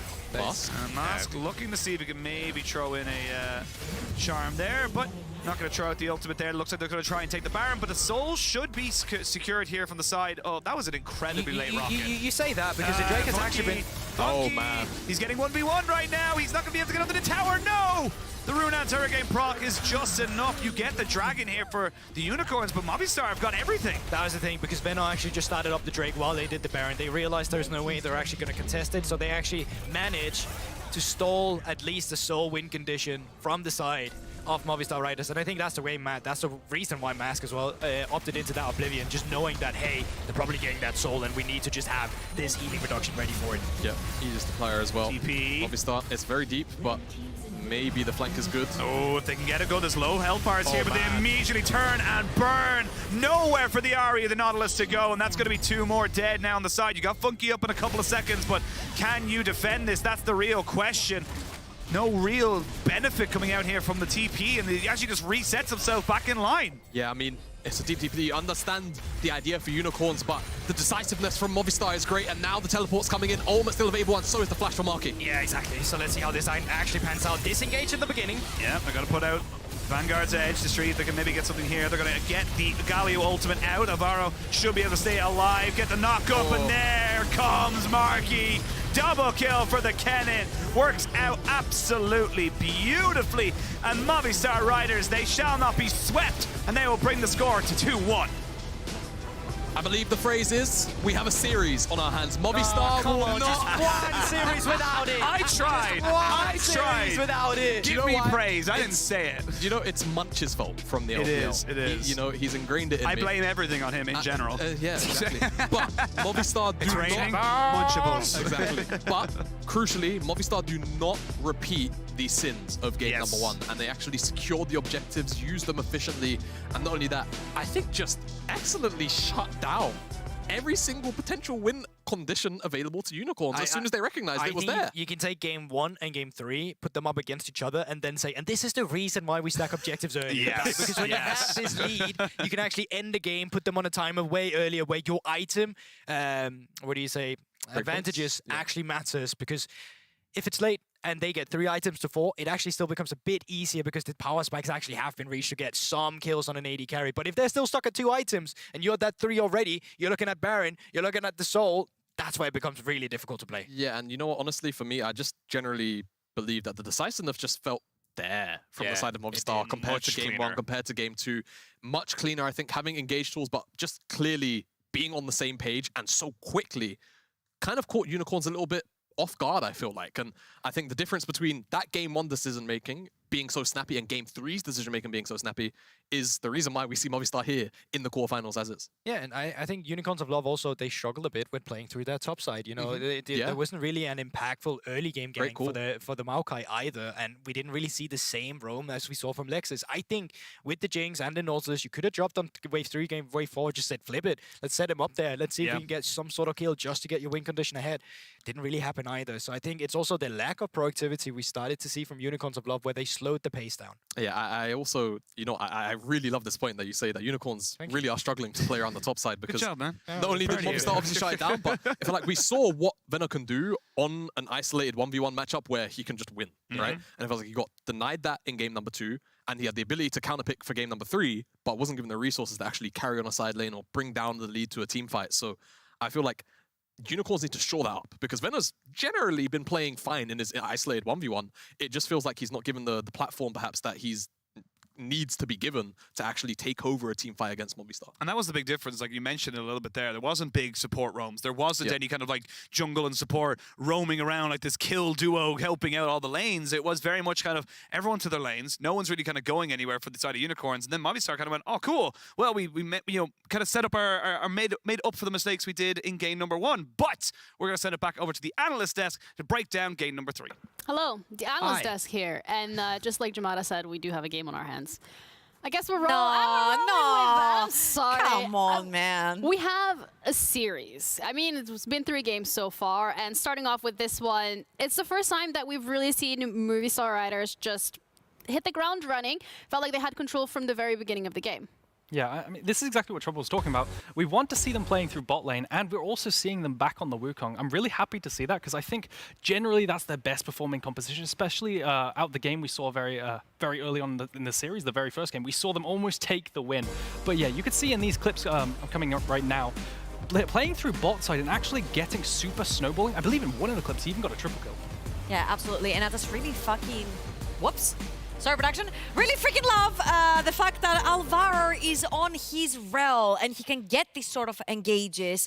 It was that good of an engage, guys. I promise you. But the fact that they have the Galio also to join these fights means that Fresco doesn't necessarily have to win mid lane. All he has to do is drop into Fog of War and he can join these bot lane fights by just pressing R on his champion, right? So I'm really loving to see Alvaro and Supa playing a little bit more aggressive, getting that rel, grabbing a few kills onto that Zeri. And I'm pretty sure there's another fight. Thank you very much, production, for dropping this one as well. Because this is, I think it's a triple kill for Zeri right here. You'll see the Kennen finally some more facilitation coming in from the top lane, right? Because even if Kennen is an AP carry and not technically like a tank, he can still engage with his ultimate. The flank was beautiful, catching everybody into that choke point, making sure that the Zeri snowballs further ahead. Yeah, we have the bot lane dominance coming through as they play to the bot lane, which is what we wanted to see from them. But also one thing to highlight is the team that won didn't have their top laner on like a carry, you know?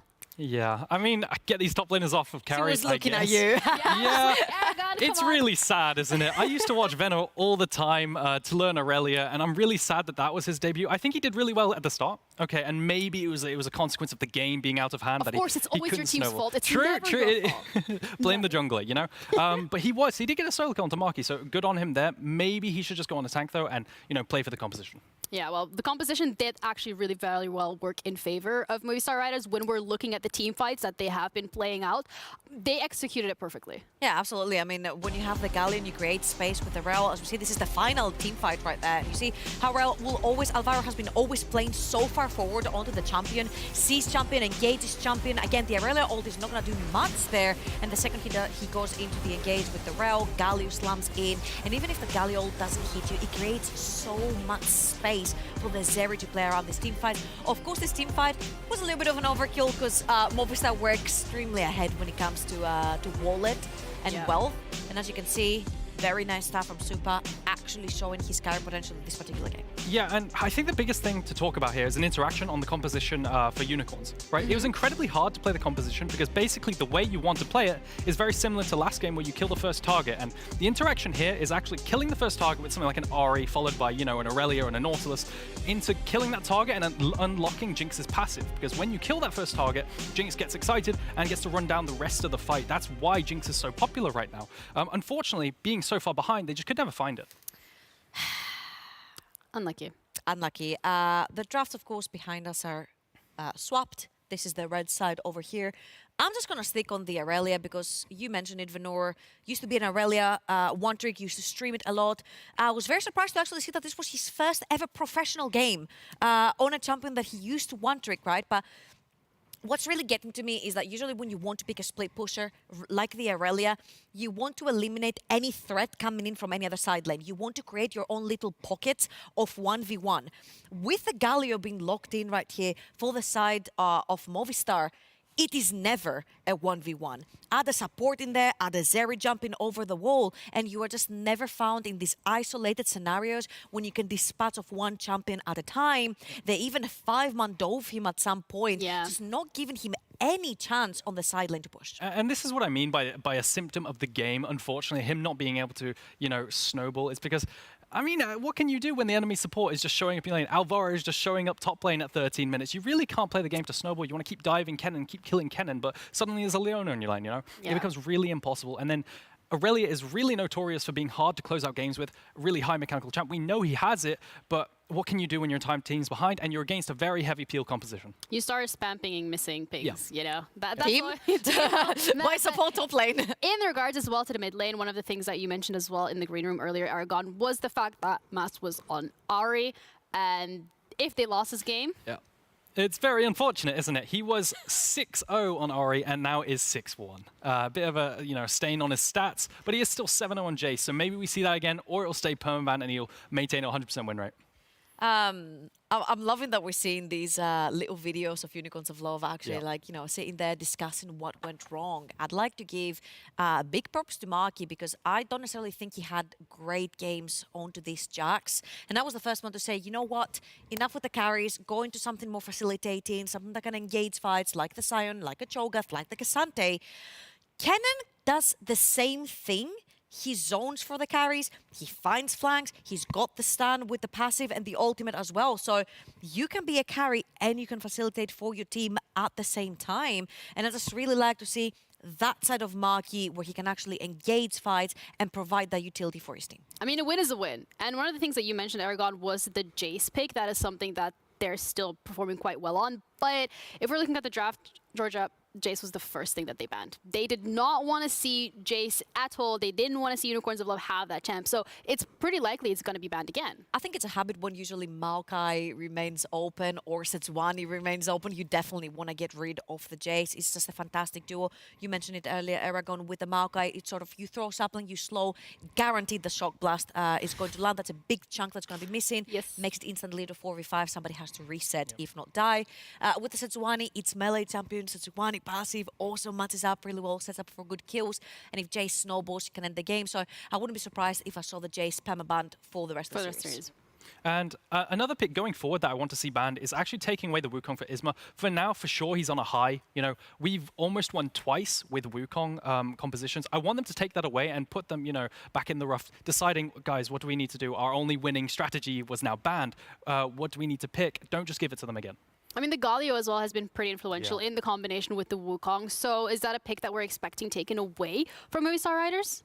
Yeah, I think Galio is extremely good in the meta right now. He just got some huge buffs. He's also very good into and with the current meta junglers in terms of Vi and Wukong. Very good pairings, lots of setup, and very good anti-engage for them too. So yeah, I want them to take it away potentially as well. Okay, well, I hope you guys have been taking notes and listening to our very smart analysts on their what to pick and what not to pick, especially because you can maybe apply it to your solo queue games. But we're going to be heading into the fourth game of the series. Unicorns of Love still just need that one game to be able to close it out. The Movistar Riders are looking to stretch this even further. So we're going to be back after a break with our very lovely caster desk.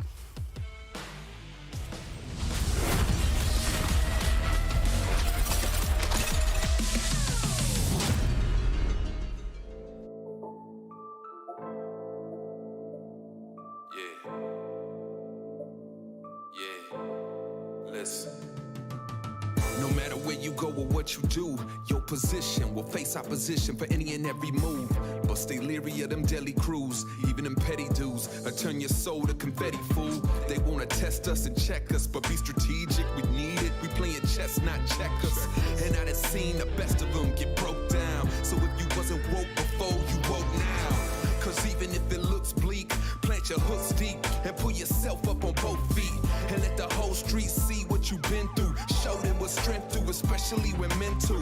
Y'all can punch me, kick me, stomp me, flip me, drop me, hit me. Any of these, I will get up. Stab me, grab me, choke me, jab me, broke me badly down to my knees. I still get up. You never gon' keep me bound. You never gon' keep me down. I'ma always be around. And I promise I'ma see the crown. Can you see me now? Debate me or hate me, but you never will break me. You can't break still. You can take me and take me, and I promise I'ma break free. You don't be thinking cause you bigger and badder that you could come through and run through my crew like we really don't matter. How dare you come through our city with Anna? What's that? That's animosity, and what you doing is an atrocity. You thinking that you preying on the weak, but we ain't even weak, we just waiting on the creep. Creeping slow while we waiting for the sneak. Attack these foes and lay it to the beast. And your mans is frontin', don't stand for nothing. Don't need legs to stand for something. Feel my soul and feel me, dog. Don't matter what you cowards do to me, I will endure. Y'all can punch me, kick me, stomp me, flip me, drop me, hit me. Any of these, I will get up. Stab me, grab me, choke me, jab me, broke me badly down to my knees. I still get up. You never gon' keep me bound. You never gon' keep me down. I'ma always be around, and I promise I'ma see the crown. Can you see me now? Debate me or hate me, but you never will break me. You can't break still. You can take me and take me, and I promise I'ma break free. I know I'm bad, ain't come to play. So like a savage or renegade. I'm so chaotic, I show up, it cause a problem. They diagnose me a psycho, I'm taking off like a rocket. I know I'm bad, ain't come to play. So like a savage or renegade. I'm so chaotic, I show up, it cause a problem. They diagnose me a psycho, I'm taking off like a rocket.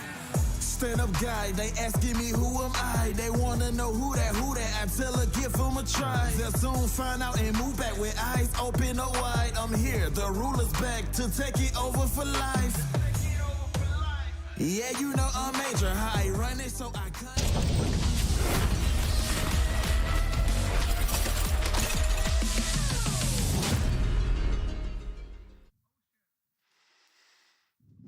Welcome back to the caster desk. We are here as we come back in for game number 4. And we're going to move immediately on with that. Not going to reference it whatsoever. Nothing happened. Nothing happened. We were champs to like this. True. Technically, yes. No, we don't have to put in the technically. We just were. Yeah, you know what? Yes, it's like when you go to the bathroom in your work. It's just like you're being paid to do this. True. That's it, man. That's it. That's how you gotta. That's how you finesse people. But anyway, coming back into this one here, Movistar finally got themselves on the board. It's 2-1 now. However, I imagine Unicorns are going to be taking away that blue side. So that first pick, Wukong, not going to be the big one right now. Yeah, I do wonder what direction Movistar are going to take, because their game 1 and game 3 drafts were similar in style in terms of, you know, the sort of mid-game execution, the carries, mid-jungle. So I wonder if they want to try to move towards that. And whether or not Unicorns being on blue side have a little more space to, you know, look at some more targeted bans against the composition like that. I think this thing that just makes it so easy for them, and it's called Galio. Yeah. Being able to just not have tempo matter, even if there's mid lane priority on the enemy mid lane, and the fact that you can just ultimate, the fact that there's so much engage and peel in your turn 2. Do you then think that maybe for Unicorns it's worth banning it away in the first 3? Like, if they don't feel like there's many other picks in the first 3 that they need to be worried about? I feel like since you are on blue side, it is a ban you can allow yourself if you're not going to first pick it, and like going into the second ban phase or anything like that, if the Jace is taken away, you don't have so many flexes that we would usually love into it. It feels weird saying it, but it's definitely seemed like a good comfort pick for Firm Scory here in this series. Yeah, and I just feel like for Movistar as a whole, they feel a lot more confident in their ability to, you know, make plays happen. Even in that game 1, even though I did mention that generally their decision making in game 3 was a lot sharper, I feel like even in game 1 you saw moments of it being sort of elevated because they always knew they would have the air support come in. So we'll see what Unicorns feel out here, because they've already removed away the Zeri. That's one piece of you know, that pretty scary puzzle. They've now One moved Piece away the is real. Wukong, which is, you know, the second piece of the puzzle. I know the one piece is Wukong, but that was me. I thought It was definitely me. Oh, it was a Sheep. Well, to be fair, a Sheen is the bigger Wii. Well, that's debatable. We'll have a weeb off at some It's interesting point. because we've also just come to a conclusion where it's not really about taking any OPs away. It's just about taking comfort away from big the time. opposition. And it doesn't really matter if you're blue or red right now. All of this is comfort just taken away. Yep, more or less. So, will we just see 3 for 3? Yeah. Will we just see the Galio, or do they want to actually remove away a power pick here? You know, Rakan, Vi, Annie, all up. There's only 2 bans left available, so some of them are going to have to be available once we get to the first pick. There's a Sejuani. That's kind of the 4th piece to that list. That was there. So, what do Movistar want to do now? Because I feel like there are so many OPs up that you probably just look towards another targeted ban, and you just kind of trade as heavily as you can being on red side. It's a much slower pick ban right now. Like, this is kind of like they're taking their times figuring out. Yeah. I was gonna say, like, it's like this has definitely become less about kind of like, okay, we know what we're banning, bop, bop, bop, bop, that's fine. They're not looking for trades. They're looking for just straight up get rid of the comforts. Yeah, and sometimes, you know, I don't necessarily like to overread into like how long it takes teams to pick to ban, but this is one of those cases where, like, I mean, this is they definitely the probably are slowest. actually, yeah, they are. This is by far the slowest ban phase that we've had, and it makes you wonder how the conversations are going. With Zarya and Rakan both up, it seems like Unicorns favor this Rakan over the Zarya of the Lovers duo. Just take a rotation where you just say, hey, we're going to go Zarya, we're going to go Vi here. We know Vi's not going to have value for you guys, so it's not actually a reason to pick it just now. You can also just go for support immediately into the Rakan if you don't want to show too many cards as well. Nautilus or maybe even the Rel again. Yeah, I feel like those are good options. Okay. But no, it's actually just going to be Isma back on Sensao here, something he's played a lot in the tournament actually. But I don't mind this because I feel like Movistar skirmishing is where they flourish, right? I think picking up something like the Xin Zhao to try and just, you know, set that record straight and ensure that they should have a pretty strong ability to fight is going to be really, really nice for them. And Peach is going to try and match it 1-to-1 with the Lee Sin. Very, very powerful still on the patch. We haven't seen it really prioritized here today, but it seems to be that that's the angle Unicorns want. And a lot of mobility and a lot of, strong power to lock down, especially at level 6, to really blow up one single target. See what they want to go for right now. It's going to be I was going to say pretty confident that the AD carry needs to be locked in here. You need something that can go toe-to-toe with the Zarya, but Varus does have its own little weaknesses. If you're able to get those feathers down, if he doesn't land, say, a Q or get those blighted quivers off, it can mean a very volatile bot side here for the side of Unicorns. Yeah, question is that Galio now just going to come through on 3 here? You can lock it in and then you can start bending away some supports instead. Actually, they prioritize just getting that Rel again. Maybe.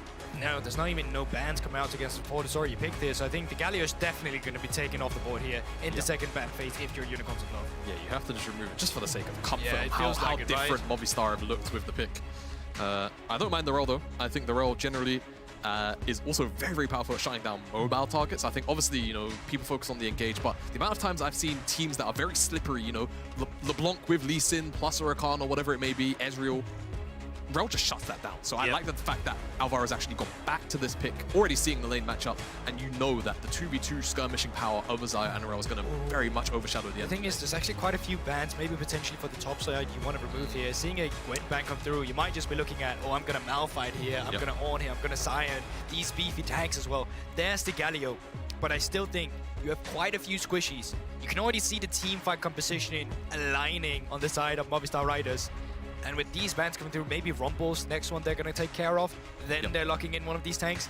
Then you might look at an even scarier team fight conversation. Yeah, I do wonder where Movistar want to go, because if they go and commit for 2 top side bans, I was going to say, are you just going to blind pick your top here and then go for mid R5? I feel like mid R5 makes more sense to me in this kind of series, where first move to a lot of these skirmishes is kind of the deciding factor. But that hasn't really been the trajectory of our game so far. That's the thing, right? For this series, seems like top lane has been very important, specifically for Marky and Movistar Riders. Every single time on red side, that last pick has gone all the way down to top lane. Just speaks a bit of priorities too here. Still, lots of different mid laners available. Still have the Ahri. Yeah, it's going to be Ahri. Yeah, isn't it? Don't even try. Oh, no, hold up. Okay, so wait a minute. I actually really I like this. so wrong. Do you know what? Really No, but do you know this so good. exactly? And now it kind of shuts down the ability for Master to confidently go Ahri, because you've got so much lockdown in CC. And again, I think this just plays into the trying to shut down the mobility options here. So I like this. Now, Mask can go towards the Silas. There's a couple of very strong almost steal away. Obviously, the Sandron is the big one. The lane counter is very, very good. But we were talking about potentially seeing a Malphite come in at R5. Now you can't really go the Malphite because the silence is there too, so it's a multifaceted pick. We'll see. I imagine this is just going to Mask because the lane is very good one-to-one, and now Venom has the opportunity to potentially pick a side. And this is such a rough composition to play Lee Sin into, to play Rakan into, because Saya self-peel, Sinsao's self-peel, Lissandra's self-peel, like all these things that makes it difficult for you to make that deep dive in. And you're also at the same time super low range. Have to play around your Varus as the only range. The rest of you, full melee. Yeah, full melee. It's going to be really, really rough, I think, for Unicorns. With the amount of tools that Movistar have to kind of maul diving comps, this isn't necessarily the best outlook, and they're even going to go into a pick that also loves to thrive in these kind of skirmishing scenarios. Camille, once you hit the Divine Thunder, and of course just gets stronger and stronger after that, will, in my mind, outscale just about every pick that is available here to the Unicorns. So this has all of a sudden gone from a composition with a lot of nuance and mobility and, you know, strong tools to maybe find picks and snowball that into objectives that genuinely might have to just outright snowball because of the way that these two compositions potentially want to interact with one another. Gonna be interesting. I think Unicorns of Love, they're gonna have to play around early spikes, specifically for Lee Sin and Sylas. Skirmish around that 2v2 in the mid lane and jungle. Not so much in the mid lane itself, but move that pressure around to see if they can find any picks with it. Because super difficult to get on the Lissandra. Good disengage against both of them. When you head level 6 on Movistar Riders, even better to actually just disengage a lot of these fights. And again, we find ourselves back at the point for Movistar Riders. They have to keep winning. They cannot let this one kind of, fall down. They've taken one step. They have two more to take to really kind of bring themselves back into us. Of course, they're still going to be probably kicking themselves about that first game, but you cannot let that kind of linger in your mind. It's ancient history, throw it away. But for Unicorns, you got the blue side. You got yourself the early Rakan that hasn't been allowed through this entire series, something that has to show presence now coming into this game. Really need to make sure that you're making the most out of those early picks. Absolutely. You have to. And I feel like Unicorns, at least by draft, my initial take is it might be a bit of an uphill battle. We'll see if we can maybe see some kind of cheeky level 1 to tilt things in their favor. Hold on for Lexus here. He might move around. The pink's already coming into the bush, but he might just double you over the wall immediately. Wouldn't do it over on the top side here. He's getting a ward down. So now they have the information. If they're quick enough, they could have checked the source of that trinket and could have seen that it would actually have been Lexus that put it down. Question is, will there be a counter response for them to get any greedy, or not greedy, but offensive wards in the early game from Movistars? But it doesn't really look like it. They're just watching by, stable, seeing if anyone's actually coming into these choke points. Yeah, more or less kind of like a poke and prod, right? Probing for information where you can, but kind of ends up by the end of it being a bit of a regular line of scrimmage. All things come to an end. But Movistar, I want to see where Isma goes first, because I feel like he's got options kind of across the board. You know, top side, there's no flash on Venom. It is Ghost, of course, but you've got Marky. Eventually, level 6 will come in. Hexacle Mayhem is great lockdown. Level 6 for Frescowi, same thing. CC in the bottom side. So Isma, as a jungler, this is one of those golden games where it's like, anywhere I go, it should just feel really good. Yeah. But it's about making sure that the opportunities you pick yield the biggest pushbacks in gold for you.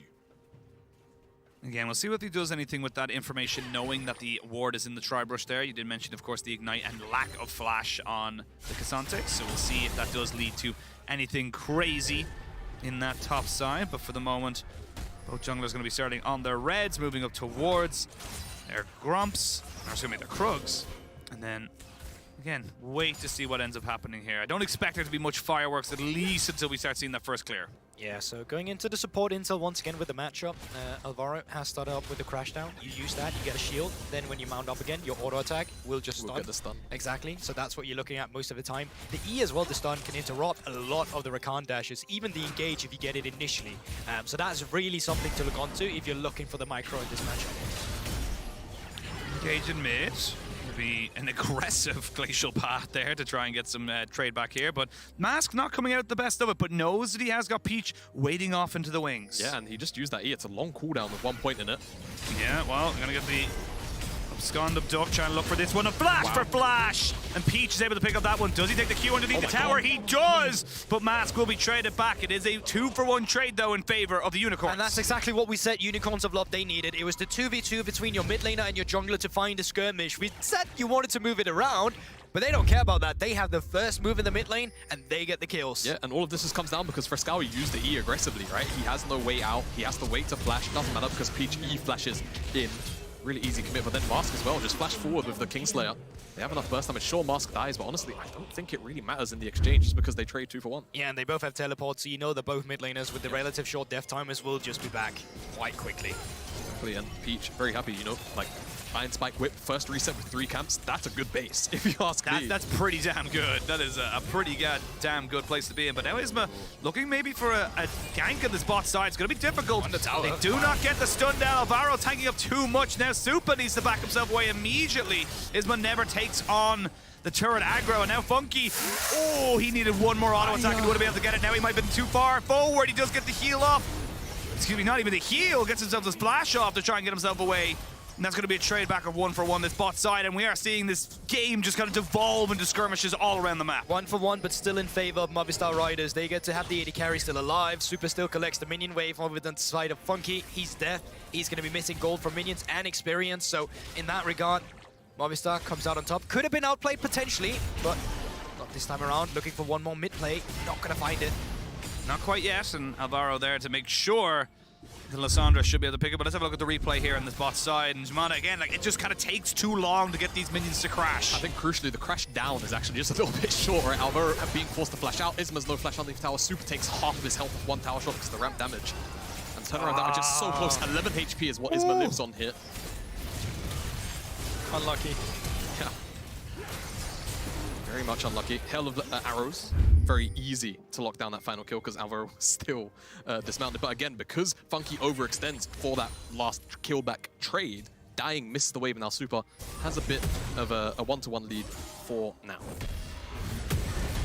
It's getting a bit dicey right now. You can see that Movistar getting a little bit impatient with how they've been able to kind of, you know, make these things work, and they don't want to just let this game just fall to the wayside. They need to kind of be proactive. We talked about that after game number 3, that the best they've looked is when they've been the ones being proactive. Okay, so Peach is getting so much on the map right now. He's just taking away the Raptors. There's a free gank on him on the top side. Marky's still around. Wave not crashed. No flash. This should just be a kill as well. So I think Peach is really happy about the early game, unless Marky gets himself out. That's the power of the hook shot, well shot. Shouldn't be any real chase down after that, and that's just, look, you know, the Camille, she's a slippery customer. Yep, good read. Mask. Gonna be fine, nearly getting caught out by the Ring of Frost. Yeah, not enough range for that W to come in from Frescowi. No level 6 as well. Sometimes you'll see level 6s get hit kind of on this timer actually by mid laners if there's not a lot of interaction, but it is usually around the 5:30 mark. Yeah, because there's been so many people coming around the mid lane sharing XP. Level 6 wasn't available just then. Isma has level 6 available from Frescowi, so getting up in the face of Peach, maybe to try and take away some camps, but no collapse can come through. But still, mid lane gained via priority, so I wonder if they're going to try and move this around, try and catch off somebody here. Looking for a nice route. Both of the support and jungler will kind of back themselves away, and this is good for Movistar. I like that they're being super aggressive. They recognize, as you mentioned, they've got the mid push. They could look to try and get something with the fact that they have got that ultimate available. Oh. Do they get the Ring of Frost? You cannot recall there, and that's going to be Funky punished for thinking that he was safe. Split decision as well from Unicorns of Love. At first, it looked like Mask wanted to join them down towards the bottom side and actually look for skirmish. Then he calls it off, but the bot lane still in a greedy position to take that recall. They just get punished for it. Yeah, I just totally agree with you, but Morgan, Movistar, no hesitancy in moving into that skirmish at all. Makes that life very, very easy. Now, Marky has to be a little bit careful. This is one of these weird things where... You're a Cassante enjoyer. Yeah, exactly. You are. So, Cassante can have lethal at very surprising ranges sometimes. Like this, actually. I mean, just like right by the way, now, he might be dead. I mean, he might be. There's the knockback, and there is the kill. There it is. Gets himself the final auto attack. I had to hold it because there was the AD shield, but I like that you immediately called there is lethal, and there was lethal. There was lethal. That's great. I don't know. I played this champ way too much to know when it happens, and now with no teleport, you know, Venna could go take a plate very happily. There's not really any fear of being collapsed on. Demolish as well. Oh, this is going to feel great. He could even get 2. If he really wants to greed free, he's got a cannon wave. Oh, he can. Why for not? Sure can, yeah. Just take it. Why Is not, it right? greed if he earned it? No. There you go. It will, however, be greed if... No, actually, Frescowi and Isma decided to walk down to the bottom side because they know that this is just an outright loss on the top side. So, yeah, great swing of gold for Venna. In that one play, he's now up 1,000 gold pretty much off a solo kill on 2 plates. It's going to be interesting as well because when the game goes well for Movistar Riders, it's often when they dictate the pace of the early game and get to pick up objectives. But for now, and specifically with Marky going down, it's harder for you to get objectives on the top side. Down towards the bottom side, when Peach is hovering, he's just the stronger of the 2 junglers right now, so also easier for them to play the game. So as Movistar, you're really waiting for that time where most of you guys get your level 6s and you start becoming more comfortable in a team fight setting. Yeah, just he found himself on Funky on the backside there, gets himself the wind become lightning after the flash, and there's going to be the feathers going flying. Funky doesn't die though. Great kick, knocks up 3 members, and Movistar, it looks so good, but now you've got to be exit strategy. You have to leave without anybody dying. There's going to be a flash in immediately using that stolen Lissandra ultimate. Can Super do anything? No flash, no ghost, and no way home. I say that. Gets 1 kill, looking for the red buff rocks, not quite able to get it. Ends up being traded back. The Lee Sin has fallen down, and this red buff transfer has finally gone over to Lissandra. Movistar get themselves a small advantage. They get themselves a couple of kills back on the end of that one. One thing I really want to call out, and I hope you get a replay of it, thank you, observers, is the kick gets cancelled out by the Featherstorm here of Super, and because that happens, the kick actually looks pretty good for Unicorns after that, but unfortunately, there's not quite enough damage on the follow-up because Funky can't really put himself in a position anymore because he's been forced out to put the damage back onto the CC. Lexus also, I believe, didn't also have the W, so there was no chain CC. They're waiting for Master to come in, and this is where things start to turn around. Yeah, it's good stun on towards Mask initially. Doesn't have them completely blow up that jungle immediately, and also forcing out the flash, I believe, on Nexus, or at least the first move in where he gets a knock up with the quickness in our grand entrance. And unfortunately, Fiscori is around for the counterpart of that exchange. But yeah, also lucky with the Guardian just came out when the Featherstorm was up, so also lived because of that. So lots of nuances in the early game, and we were just talking about the objectives and how it didn't look too good on the top side. But you win that bot lane skirmish, you get a better reset, you get the Rift Hell on top with the lane rotations. And this is feeling like we're kind of getting the best of both these teams. We're seeing the Game 2 of Unicorns versus the Game 3 of Movistar Riders, where they're both kind of going head-to-head, looking to try and make those big plays themselves. You will be able to get yourselves kind of pushing in now onto this bot side to gain vision control around this dragon. But for the moment, it is Unicorns kind of like dealing with the fact that they, Movistar on a bit of a push forward. Yeah, they definitely are. Now, one thing I would really like to see from Unicorns is maybe to actually finally bring Vanor into the fold, whether it's actually going up towards him and using him, or trying to cool him down to a team fight super early on. I think even though Movistar have the Herald and maybe you worry about Super getting a bunch of gold, I think if you can push Cassante into an angle where he's super oppressive and ahead at this point in the game, where he's already got the IBG, he's going to be super difficult for Marky to actually 1v1 for a very long time, and he's also going to be a complete nuisance in terms of being a bruiser in this kind of skirmishing composition for Movistar. And we're already getting it right now. You can see it on the minimap, actually just rotating down right now. Doesn't have the teleport, neither does Marky, but if you get top lane priority and you get the first move... Ooh, here we go. They're going to look for a full fight. They're going to try and get on top of this dragon pit, and they are doing exactly that. Funky forced to flash away. The ignite ticking. Is it enough? Yes, it is. Alvaro picks that one up for him. You have got the Cassante in position, but he's a little too late. I mean, is he a little too late, or is it his team just becoming there first as well? Yeah, that's the thing. Unicorns too soon on the play. Jungler's still dead from them. Isma, on the other hand, does not have smite. And I think that's been communicated. Yeah.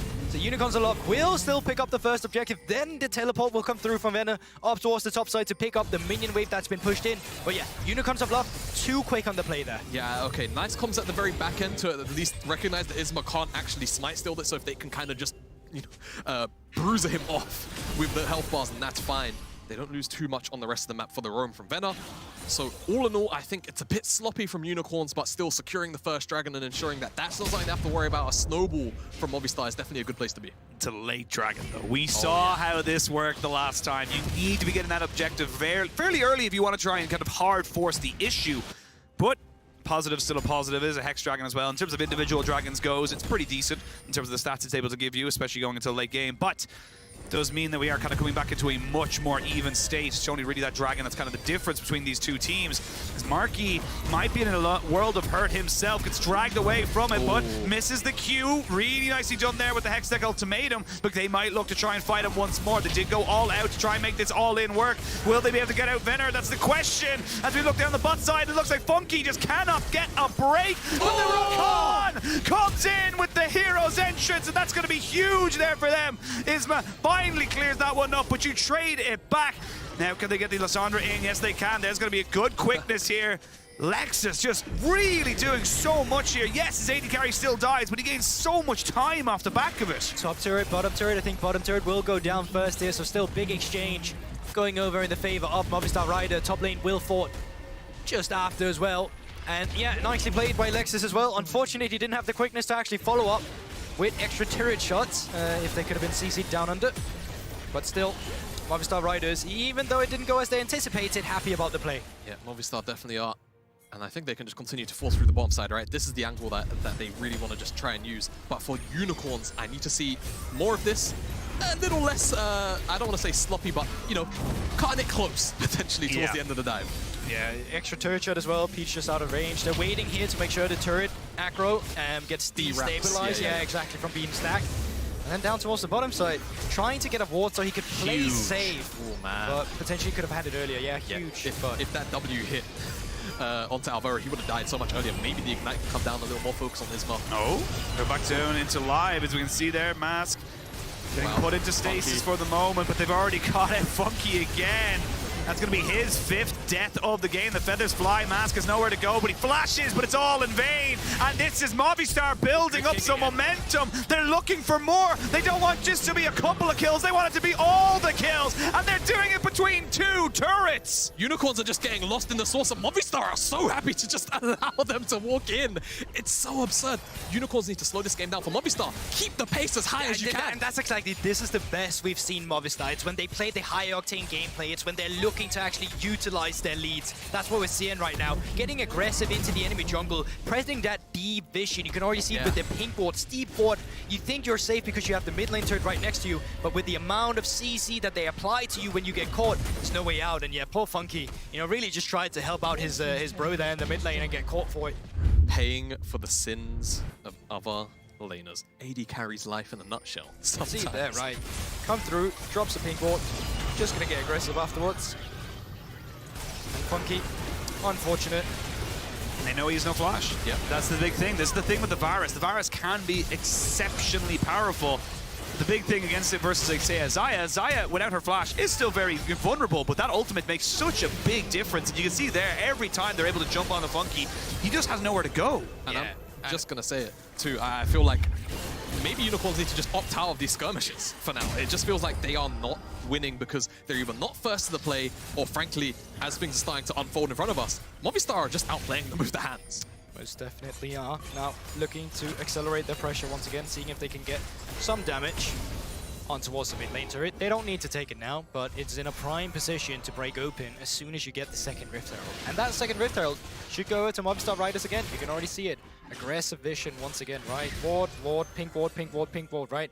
It's becoming really difficult for Unicorns of Love to actually contest that side. The question is then, would they opt in for a cross map where Drake is spawning in 20 seconds after it's just been spawned? I mean, it seems like, if they take it on this time, they can maybe still run it down to the Dragon and actually contest this. So if they burst it, Super's here as well, just to ensure that the confirm is very, very quick. 10 seconds, the Herald will be dead within that. Definitely try and make a bit of a beeline down there if they want to. Marky can also rotate first, no teleport needed. Can even use the Rift Herald right now. Right now, Unicorns of Love to be like, do you want to defend the mid lane turret? There's a tier 2, we can threat too. Yeah, best call. I mean, they're going to go for the 2 turrets. I mean, you force the TP out as well. This is a huge kind of swing now from Movistar, kind of saying, look, we call your bluff. We know you're not going to be here on time unless you use resources. So now, Movistar get the crash in. They won't get the tier 2 just yet. Peach on a very good flank. They haven't seen him just yet. Now they have. They now know he is there, but there's going to be the kick delayed. The Hextech ultimatum is good. The feathers fly, and Peach can go nowhere, but they do get the shutdown onto Lissandra. So it's a 1-for-1 trade, but the jungler is very powerful. Mass did steal away the Crescent Guard. They're trying to make something work. They're trying to get the Cassante here onto Supa, and that's the way you kind of want to try and single out this AD carry. It's another trade back, and it's just so close between these two teams. But importantly here for Unicorns, they got rid of the damage dealers. They did get rid of the damage dealers, and they can just try and take control of the river for now. See if anyone else from Movistar tries to check in. They can't really confirm the Dragon right now. Marky. Oh, Marky and Mask. But this is so unnecessary as well, because you're suddenly looking for picks in the mid lane, you're now exposing yourself. TP's up now as well, yeah. Oh, Mask had to flash away, but he cannot get away from this one here. Marky will pick him up, and the Lissandra flank is everything. Movistar taking complete control of this game, and they are trying to make a push to a silver scrapes. And that's the indecision that just punishes you as well from Unicorns of Love. As soon as that play goes decently in your favor, just take the Drake. You cannot look for more. Unfortunately, they stick around longer than they're allowed to, and a great TP ward facilitates the rest of the team by going over to Movistar. But first, Peach getting caught. Yeah, Peach getting caught. I mean, looking for the pick, I think, is probably the better way to frame it, right? Featherstorm again cancels out the How very glass full of you. Very glass full of you. But, you know, the initial movement forward here, really, really strong. And I like that Venom actually kind of swaps targets, just walks through, just decides to ult. Knows that no ultimate on this high as well. Yeah, exactly. And that is the damage dealer, that is the carry. So the fact that they managed to remove him, a pretty big deal. But this is just, there's no need. Yeah. It's a head-scratching moment, realistically, for Unicorns. And now, more fighting. Yeah, more fighting. A kickback there from Peach means that he does not have that ultimate. The Dragon stacks have been very much turned into an uber late game condition. Neither team is going to be getting to that at least for another 14.5 minutes. And that means that you're going to be at, 30 minutes at that point, 32. That's when you're getting nearly full items most of the time for your AD carries. Yeah, and I mean, Infernal Dragons as well, that's going to be important for everyone. I want to go back to the point. I feel like for the side of Movistar, keep this pace up. But if you're Unicorns, you're trying to close out this series after what was a very strong-looking 2 games, for the most part, you have to just slow things down. And again, I want to go back to how strong Venor is on this top side. Use him. He's a 2-item Cassante. But, yeah, and the thing is, you can only really use him in a side lane, because that team fight was very conditional due to the fact that the Sire did not have the ultimate, due to the fact that he found them with the knock-up afterwards as well. Exactly, all of that. You're not going to find the same thing going into the next team fights. No. And you're not going to find them when the Sire is around with their own ultimate, when Lissandra is around with their ultimate, when Lee Sin is around with their ultimate. But they are looking to see if they can catch anyone on a side lane. But the problem is, no one's really biting onto the bait that they're trying to pull. And now Movistar, they're just going to go straight down the mid lane, looking for the tier 2 turret. Yeah, whilst the fishing's going on, very, very clean tower take just comes in from Movistar. They know they're not really under much flex. They have a pretty good idea of where almost everybody is. Yep. And Mask, actually, highest level in the game. A lot of ages. At level 13. The same for Venner as well. So I think it's slightly more impressive for Venner, but we're going to immediately go into a fight here. The Hextech ultimate comes out. They're going to try and burn down this AD carry if they can. They do get the recon, but did they lose anyone on the backside? That's stolen. Rel ultimate doing a hell of a lot. They've got Venner on the backside here. Double kill comes in, but the feathers stop anybody from pushing in all the way. The all-out, can he kill off Super? Yes, he can, but he'll give his life for it. It's a 4-for-2 trade, and Movistar can crack open the base. Yeah, 3 members still standing, can look down the mid lane here, could go back to the Baron, but they're not feeling their chances. Death time is still very low. 7-15 now on Funky. Let's see if they can just get the mid lane and get out, but with no minions around, it's becoming a bit dicey actually. Mask. Marky. He's all right. I would have liked Mask getting a bit more aggressive there, seeing if they can get one at least before the Baron. But for now, it is Unicorns of Lob getting caught as well. Yeah, I think given how the last couple of fights have gone, better not to fight off more than he can chew, potentially. And yeah, just a really nice, collapse coming in. But hey, Venner actually found the Sire without ultimate and without flash again, so it manages to get that one kill at least. I will continue to say, Venner is going to be a pretty big menace for maybe the next 2 fights, I think. Okay. About 7 or 8 minutes, right? Around the 28, 29, 30-ish minute mark. That's when Cassante's overall pressure can maybe start to kind of dwindle off before it starts to get a little bit stronger again. So Unicorns, that window to maybe use the top laner is starting to fall off. Just more in the sense of, how strong now the Xayah is, making their way towards the Lord Dominic's going to be able to power through that, and diving generally is just going to become more and more dangerous. Movistar adapt to the fight. They're looking for it. There's going to be a good Metal Storm, though, to try and stop them from really getting any kills. The double TP comes in. That's going to be Marky and the Lissandra on the backside. Supa nowhere ready to go, and they're all just piling on top of him. This Varus gets the free fire with nobody finally going on top of him. They will kill him off. It's a double kill coming in here now for Isma on this Xin Zhao. They are cleaning up everything, because when you throw absolutely everything onto the Xayah, you've nothing left for the fight. Yeah, and I mean, honestly, that could have been really, really bad for Unicorns, because Super very happily, or very sadly rather, actually had his ult up in 1 second's time. If he had that Featherstorm comes through, everyone on Unicorns dies, and Movistar would have taken this to a Baron. So, But Unicorns, you can see it from the way they're playing. They don't care about that scaling aspect. They are only looking for picks. They are only looking for fights. The problem is that when you have the two team composition into each other, one thing is there's already a gold lead over in Movistar. The other one, these compositions are really good from Movistar at absorbing the pressure that you bring up. A lot of the self-heal, a lot of the picks, and even though Venner is fed on the Cassante, it's just not really enough, yeah. It doesn't matter anymore. You know, I was talking about that potential fall-off coming in, you know, maybe in a fight or two. I guess a little off on the court, it might just be from now.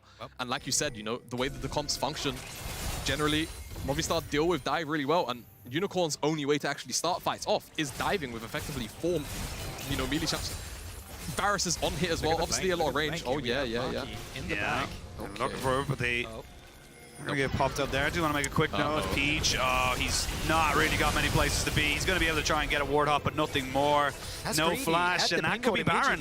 He could have completely just ward hopped up there. I don't know if it was on cooldown to W, because definitely could have gone out. And now with no jungler, can't really do much on the side of Unicorns of Love. They're actually going to cross-map it. Drake timers favor them again. Last time they couldn't take it while the Rift Tower was alive. This time around, it's the Baron that goes down. They'll try and get a trade on the bottom side, They're still looking to go for it. It's going to be the quickness coming out here for the Unicorns of Love. Support as the Dragon does finally get secured. That's going to be an objective bounty, but can they get out scot-free? That is the real question. You've got everyone kind of chasing them down. These will be very staggered death timers as Funky throws down his ultimate to see if he can maybe get away, but he knows with no flash, he's got a snowball's chance in hell. And it's just about who'll be able to pick that one up. Marky gets that one there as Isma wants a little bit of a 1v1 with Mask, and they're going to lose it. Mask's able to steal away his Crescent Guard and give him that, as the Xayah got 1v1'd as well. What was Super doing in the Red Buff area? Still that ultimate again. Love to get a replay of that, actually. That was interesting. I'm sure we will, no doubt. Little bit well, Venner's in all out, and he also used the Ghost, so I think we may have Peach's kick is uncool. Probably just ran him down. I'm starting to align the dots. The pieces are starting to come together, but it's like Sherlock Holmes. This is the evidence. Yeah. So whilst this chase down is going on, Super is actually very, very far away and separated. Venner, how does he end up? Well, I guess he just kind of ignores what's happening on the bottom side because he kind of just. He thinks, okay, Mars could have just maybe walked out and looked. Probably, but there's also a great shot down here he picks up, so this is actually worth it from Mass' point of view, getting this kill. 1,000. And then, okay, Super's just getting a bit... Super tried to kill off the Rakan and then went way too deep into enemy territory. Hey, so, that's confidence, okay? That's a confident AD carry right now. And that might just be the mentality of Movistar it's like the difference between bravery and stupidity is the result. Very true. Something like that. Wise but words. we come back in. 80 carries now coming up to 3 items. Actually, a lot of people hitting up the 3 items. You have the Death Stance here for Isma. You've got the Void Staff for the Lissandra, as well as the Lambori Quick Blades here for Supa. And this is going to be a bit of a push in now. You've got the Baron buff for a couple more seconds, just under a minute. See if you can break open the base once more. They haven't been able to take the inhibitor just yet. Yeah. Movistar, they can just play at this game because they know if Unicorns engage on them, they just have the better options at dealing with it. So if they get up in their face and kind of bait Unicorns in, they know they'll always be able to burst down the first target, CC them, and Unicorns have to really try and space out who goes in and when they go in. And I'm really getting flashbacks to the first game now. Now also down towards Here we go. Here's the dive. Isma going in on top of Funky, but he gets himself away. The Hextech ultimatum to try and disengage a little bit, but they couldn't get on the Super, who takes out the Cassante. And this time around, there will be no base defense. There will be nobody to stop them. Movistar taking us to 5 games. Taking us to 5 games, and the echoes of Silver Scrapes start to play in the ears of just about everyone. Movistar, mostly clean game. I feel like they had a really good understanding of what Unicorns could and could not do.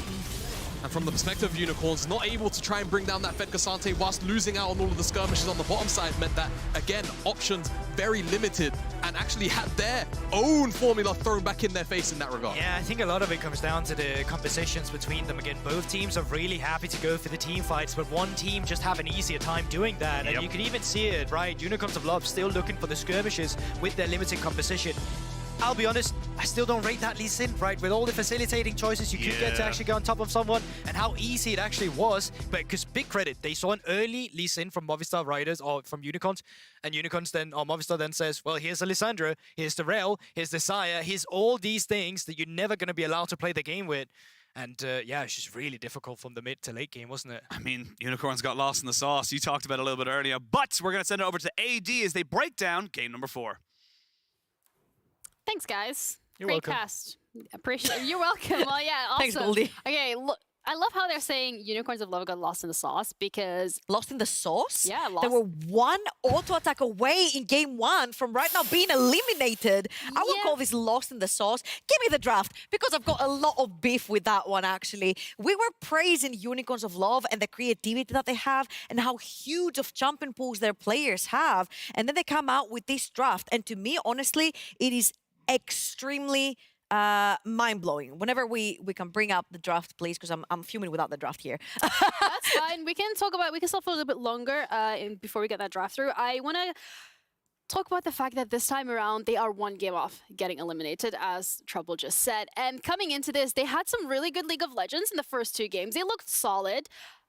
And it just went downhill. I don't know what's going on, what's going wrong here, but maybe you can tell us. Yeah, it's really difficult, right? I think in the last game specifically, we saw a classic bot lane diff versus a top lane diff. It was them trying to dive top lane on repeat, trying to get Venor ahead, but unfortunately, the way bot lane works right now is just the role is too insane. On top of having a really good Xayah pick to loads of disengage versus a heavy melee team, Venor just really could not use his lead to snowball despite getting loads of dives, despite getting loads of resources, and ultimately coming out on top against Marky. Yeah, and there's a draft. We got it up in pick order. I'll bring my beef back. Bring it back. Get the energy back on the desk. Let's go. I'll put my beef on the side. I'm bringing it back out. I think it's extremely mind-blowing to see the Lee Sin pick right here. The Lee Sin pick was picked straight after that Xayah gets locked in for the side of Movistar Riders. And I feel like the Lee Sin, without a setup pick, locked back to back with him in the mid lane, is just so underwhelming. Peach was struggling constantly to try and find kicks onto a Xayah where, honestly, if the Xayah player is asleep, maybe you can get a kick on them. But Xayah player is not asleep currently. Yeah, not in Lee a Sin 5 is just so series. difficult to play into it. And I was sitting there and I'm like, sure, if you look at it with something like a Lissandra and you can chain up your CC, it makes sense. And then maybe if you look in retrospective, Sylas is great. He also has chains. He can lock in CC. But how are you going to play Sylas into the Xayah itself as well? When you look in that, Xayah just becomes so difficult to play those melee champions. So unless you've got the surprise factor with things like a Wukong or a Lissandra to set you up for that chain CC, it just becomes so difficult. And honestly, I'm really sad because Peach has been underperforming for almost the entirety of this series, and it's been very uncharacteristic of the player. Yeah, I think the idea behind the Sylas pick is purely that in an isolated matchup, you just become kind of a bit of a better Lissandra because you steal her R. That's it. I think I completely agree with you. I'd rather have more consistent setup. The pick I want to talk about, however, is Alvaro, right? He picked Rel into Rakan. This is actually something that he's shown quite a few times. Picking Rel into Rakan is really good because it makes bot lane really unplayable. Rakan hates that lane, especially if it's a good Rel player. And it makes teamfights really easy, especially if Rel is secondary engage, because it's essentially a walking Orianna ult that hits every single time. So really like that. It shuts down bot lane completely, which is exactly what Movistar Riders want to snowball super. Yeah, top 10 enemy betrayals in the bot lane, but also looking at the mid specifically, you highlighted Lee Sin already. It felt like Lee Sin had quite a good start, gets a double kill, diving mid, gets 2 kills, 2.5 minutes into game. So starting off strong, but it's a matter of continuously getting that lead. When Movistar Riders start focusing on bot side, that's a struggle. I mean, the game that they very decisively won, literally the previous one, it was playing towards Supa and Alvaro on the bot side of the map. Our only question mark was Isma. He only looked good on the Wukong this series. He had a fantastic game onto the Xin Zhao, covering for this bot lane ganks, creating opportunities himself for his AD carry. And I feel like Supa has been so incredible in this particular series. His Xayah has been great. He always flashes towards the choke points. He makes people funnel into choke points for the feathers to hit and makes these teamfights unplayable for Pete, who was trying the entire game on this list to get 1 kick and didn't get it. Yeah, and I think this was the best play that Peach made, finding that dive onto the top side to hopefully make it so Venor could stand up to the really fed Xayah. But again, you just see Funky dying here over and over again in this kind of position. I believe it's a flash W now, yeah. Over and over again in these bushes down between the towers is absolutely brutal because he's constantly getting denied CS, constantly being denied XP, and not being able to play the bully that we normally see coming out of Varus into the Xayah. Yeah, it's like the opposite of both spectrums here. We're seeing MRS playing for that bot side, we're seeing Unicorns of Love going for the top instead, and it's a clash of playstyles. I just feel like this team fight here from Supa has been absolutely fantastic. He started through a choke point, he laid down the feathers, he flashed through towards mid lane because he saw Cassante coming in from the flank. Then he rolled everyone with his feathers, pulling it back through the entirety of mid lane. His Zaya has been extraordinarily fantastic to look at. And of course, when you do have the wallet and you can slap your opponents with it, they had the engage as well. Movistar Riders, we said it, if they get the momentum of the early game, they can snowball. There have been a few mishaps. We saw it in the first game. One hit off of the Nexus going down, the series already in their hands. Yeah, and that's a crazy situation to be in, looking at it from Unicorns of Love's perspective, because they're looking at this series thinking, oh, we could have closed this a while ago. You're now down to that last game. You're down to the final game. There is so much pressure on both of these teams. So it's a matter of which team is going to be able to perform the best under this pressure and move up to the occasion. Yeah, no, absolutely. And I think it's really hard going forward. What do you start targeting? Like, what do you let MRS actually start taking? Because now they've shown multiple compositions too. They've shown they can play for Wukong, getting Wukong to Divine Sunder ahead of curve, you know, playing for the Wukong, or they've started playing compositions where, you know, Xin Zhao plus kill first target compositions where you also have a Zaya to back up and proc Lissandra passives. So now that they've shown both compositions, which one are you prepared to start trying to counter? I think that's the really big question going forward. And I'm not sure which one they pick because both have been very convincing. I feel like it might be time to bring out the Graves LeBlanc. Ooh, spicy! Okay, you'll never hear me say the name Graves. I prefer seeing it. But in this particular scenario, I feel like Pete has had the better roaming around the map. He's had the better pathing. So if you do put him on something like a carry, you give him a LeBlanc, you're able to get into the jungle and shut down Isma. You get the snake by the neck, because Isma is the one that starts creating the opportunities down bot lane for Supa and Alvaro and that mid lane. You take the jungler out of the equation, then you're allowing the bot lane of Unicorns of Love to scale into that late game. So that mid jungle for Unicorns of Love, I feel like has been so pivotal to their victories that when we see Peach or Mask underperforming a game, it ends up being a loss for them. Yeah, I mean, we have some player cams, right? I think both of these teams are equally stressed at this point because you're down to that final game, and so far a lot of these games have been decided, even as you said it yourself, Trouble, quite either early on or just right a pivotal point in the mid. That's been the case. And these small mistakes that keep on creeping up, that keep on happening from both of these teams, they're going to get punished even more heavily. No, absolutely. And at this point, you know, in the comms, you're probably thinking to yourselves, because I've been there, right, as a player. I've been there in a 5-game series. I've been very concerned. You're just thinking, what kind of band-aids can we make? You know, what do we ban out? What do we pick? How do we play? Do we scrap top lane? Do we scrap bot lane? Because you could already tell Movistar Riders have kind of abandoned Marquee a little bit and are fully committing to bot side. So what are you all going to do to match? Also, a little bit of a problem right here is that when you get pushed towards a wall that early into EMEA Masters, it's quarterfinals, then you might be forced to pull out the ace out your sleeve, to pull out that pick that you've been preparing behind the scenes, but people will be able to see that, people will be able to study that, will be waiting for you in the semifinals. So do you pull out the ace out of your sleeve, or are you confident enough to go, for example, with Movistar, go back to the Wukong, play towards a bot side with the Xin Zhao, and for Unicorns of Love, play for that mid-jungle duo, give them a good pairing for their two Koreans to actually wreak havoc on the Rift. I mean, you're going to have to pull something out that the other team has not seen before that might end up getting countered. I mean, it is now. This is the only time for you to actually pull out that ace off your sleeve. And we spoke about the mid-jungle duo that we've seen from Unicorns of Love. Feels like it's not stepping up to the expectations that we've set for them. And we highlighted them even in the pregame. And we're like, this is a team, this is a duo that has been so great, but they also have the flexibility of enabling the rest of the team. Yeah, absolutely. And I feel like, again, I think Peach should go more on a farming jungler. It hasn't been working that well for them, unless it's a Makai, which has been banned in the rest of the series. It feels like a Graves could catch Isma off guard. You can very easily invade the jungle, stop the jungler straight in their tracks, take away the Wukong again, like Aragon said, and put him onto something like a Xin Zhao. Graves would have a great time in that jungle. Yeah, and definitely thinking of Xin Zhao, something funny is that globally, Xin Zhao actually has a 30% win rate in major regions. So the fact that they can actually pull this out and perform well is really, really impressive. But I agree. I think they need a shift of pace, you know, something, a little bit of a change. And maybe it's the Graves, maybe it's something else, but I hope to see it coming out. They need the secret sauce because it's do or die here. Trouble. This is the last game that they need to play, and they have to step it up. MRS need to keep that momentum going, but Unicorns of Love, they need to find that momentum that they had at the beginning.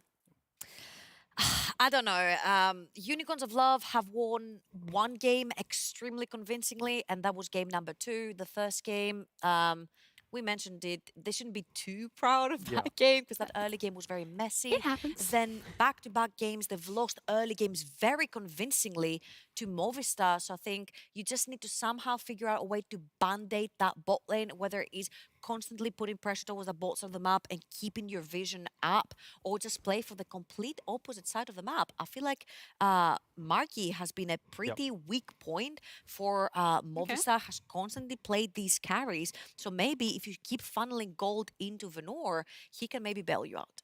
Okay, well, there you get it, guys. A lot of expectations in terms of having to step it up in this final game. Both of these teams are looking to get to the semifinals. This is your do or die. You lose, you snooze, you're out. There's no second chances. There is no lower brackets. So for both Unicorns of Love and Movie Riders Star Riders, this is it. Silver Scrapes! Woo!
I'm a bit out of order. There we go. It's always good to get a bit of silver ready for scrapes. game 5, aren't we? Yeah, we are. Woo! We've only just expended all of our energy before. Nothing for the cats. Nothing for the cats. Welcome back. In here. Welcome back. Why? I was the one getting grief about my legs and stuff like that. Come on, you youngins. You old. Yeah, I'm Boomer and you the Zoomers. All right, we'll bring it back. A Zoomer. We're the same age. Yeah, you literally are. You have no comeback. See how he tried. Normally I would have had one, not this time around. God damn it. Welcome back, one and all, to the EMEA Masters. We are into game number 5. That's why you were hearing silver scrapes in your lovely ears. It was Movistar Riders who are able to bring it back, and a potential reverse sweep now on the cards. Oh yeah, it's a tough position to be in for both teams, realistically, because if you're Unicorns, obviously, I mean, it's an elimination match. Let's not even sell it short for one. It's now a best of one. It's now a best of one to advance. If you lose, you're out. But if you're Unicorns, you don't want to get reverse swept. And if you're Movistar, not only do you obviously want to win, but you don't want to have played an extra 2 games just to lose the final one. It's almost so much easier being the team with momentum coming into It this, is, right? though. If you're the team that starts up 2-0 and then all of a sudden you drop the ball one time, it's okay, we can still get another one, and then again, and now backs up against the wall, and you're like, we have to make it click now. There's always that extra pressure on you. And that's because you do come into this final game questioning everything there. You've lost 2 games in a row. What's working? What's not working? How did we even do this at the start? Like, you could argue, much like BLG versus JDG in the first time we saw the LPL finals, this could have been a 3-1. Like, realistically, this could have been a 3-1, all said and done, but it isn't how things go. It's not how the cookie crumbles. We're going to jump straight back into this one here. And the Unicorns this time around, they're saying, look, we can't even give away the Rakan. I think that's fair. They're just like, you know what? We did not find the value in that first pick we're looking at. We don't want to give it over either. But that does mean that now Seri gets taken off the board. They're probably just looking at a Saya first pick themselves here this time around, though. They know how much it means for Super, and just having the takeaway could be beneficial for them. But I still think there's lots of great other AD carry options, honestly. I don't think it came down to the fact that Saya could ult. We've seen it so many times where she still died. Like, I still think the late game carries are really where the mark is going to be hit. I feel like just having it as a takeaway, though, just so you can actually play the game. It felt like for Unicorns, if they want to play this aggressive style, which we've just seen, and generally I feel like it's when they look the best is when they've either got like measured aggression or like they have the tools to do it. I think if you don't have to deal with the Xayah ultimate, then potentially life just gets a little bit easier on these dives. This is interesting. They ban away Gragas instead of going for the beforehand Wukong. So the Jace from Movistar has still been taken away. So has the Fiora and the Olaf. So a lot more topside focused and mid lane. Yeah. Here comes the first takeaway. We were anticipating. I think with the Wukong being up, we'll probably just see Isma go back on that again. They felt quite comfortable on it in our earlier games. Yeah, Isma should pick it up. And then the question is, what AD carry does Super actually go towards, right? Is it going to be Varus in response? Is it going to be Jinx, potentially, which has only shown its head once like it so just far in has the to series? be the Jinx, though, right? Yeah. Like, it just seems like a more reliable carry, and if the game does get messy like it does here, one reset where you get excited can pretty much just turn the tides of a team fight. Yeah, and I feel like if you go Jinx here, you then also still have the opportunity to maybe go Galio if the options open out for it. The Sejuani has actually been let through, and Unicorn snatch it away. So this does give Frescowi the opportunity maybe to pick something which can really kind of, how do I put it, like scale up for free in a Galio lane, but then you're still giving agency over in the early game for Unicorns. And Galio, Sejuani, the skirmishing power and the amount of CC they bring can be so difficult to play around in the early stages. Yeah, I'll be honest, it's been a while since I've seen a lot of Galio, so all those counters to it is not really fresh in my mind as to what would just be picked in.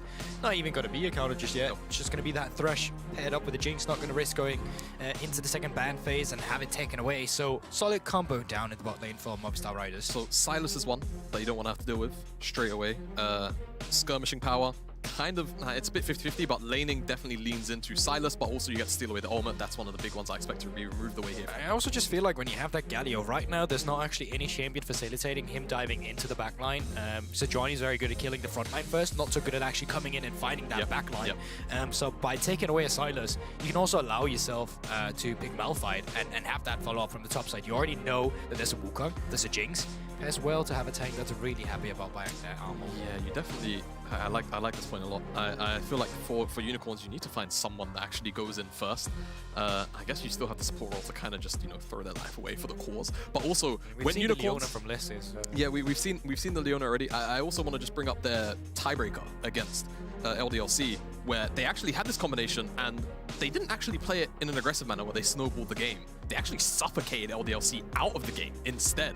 And that felt a little more oppressive. So if Movistar don't necessarily have super aggressive options for Unicorns, if they can actually play the map slowly, having these kind of big global skirmishers via the Galio and then just having big bodies next to the Sejuani, that could actually be enough to kind of overbear Movistar in the early stages to kind of just put them off early options. But the rest of the draft should be clean for Movistar. They know they're playing into a Galio in the mid lane, so you get a counter pick just on go 4, Silas. and then on 5, I You really just think... get a counter pick for topside as well. I don't know. I don't know if I like this. Unless this is randomly going in the mid lane, I don't know how much. It has been played in the mid lane by quite a few mid laners. Larson Cap's been happy about playing some Kennen mid. Don't know if it's something we would see into the Galio though. Yeah, that's my big concern. Like, you can definitely get away from the Galio, right? You see him go backwards, okay, I just hit my E and I run away. We've seen the Nautilus throughout the night, and you know, we wanted something that can kind of be the body to go in. You also mentioned Leona. I think it's a slightly easier access to the backline option compared to the Nautilus, so I like that they go towards it. And Venom knows what he's going to be playing into in the top side. A big curveball pick like Kled could be something where, again, you know, you've got Sejuani, you've got a melee champion there.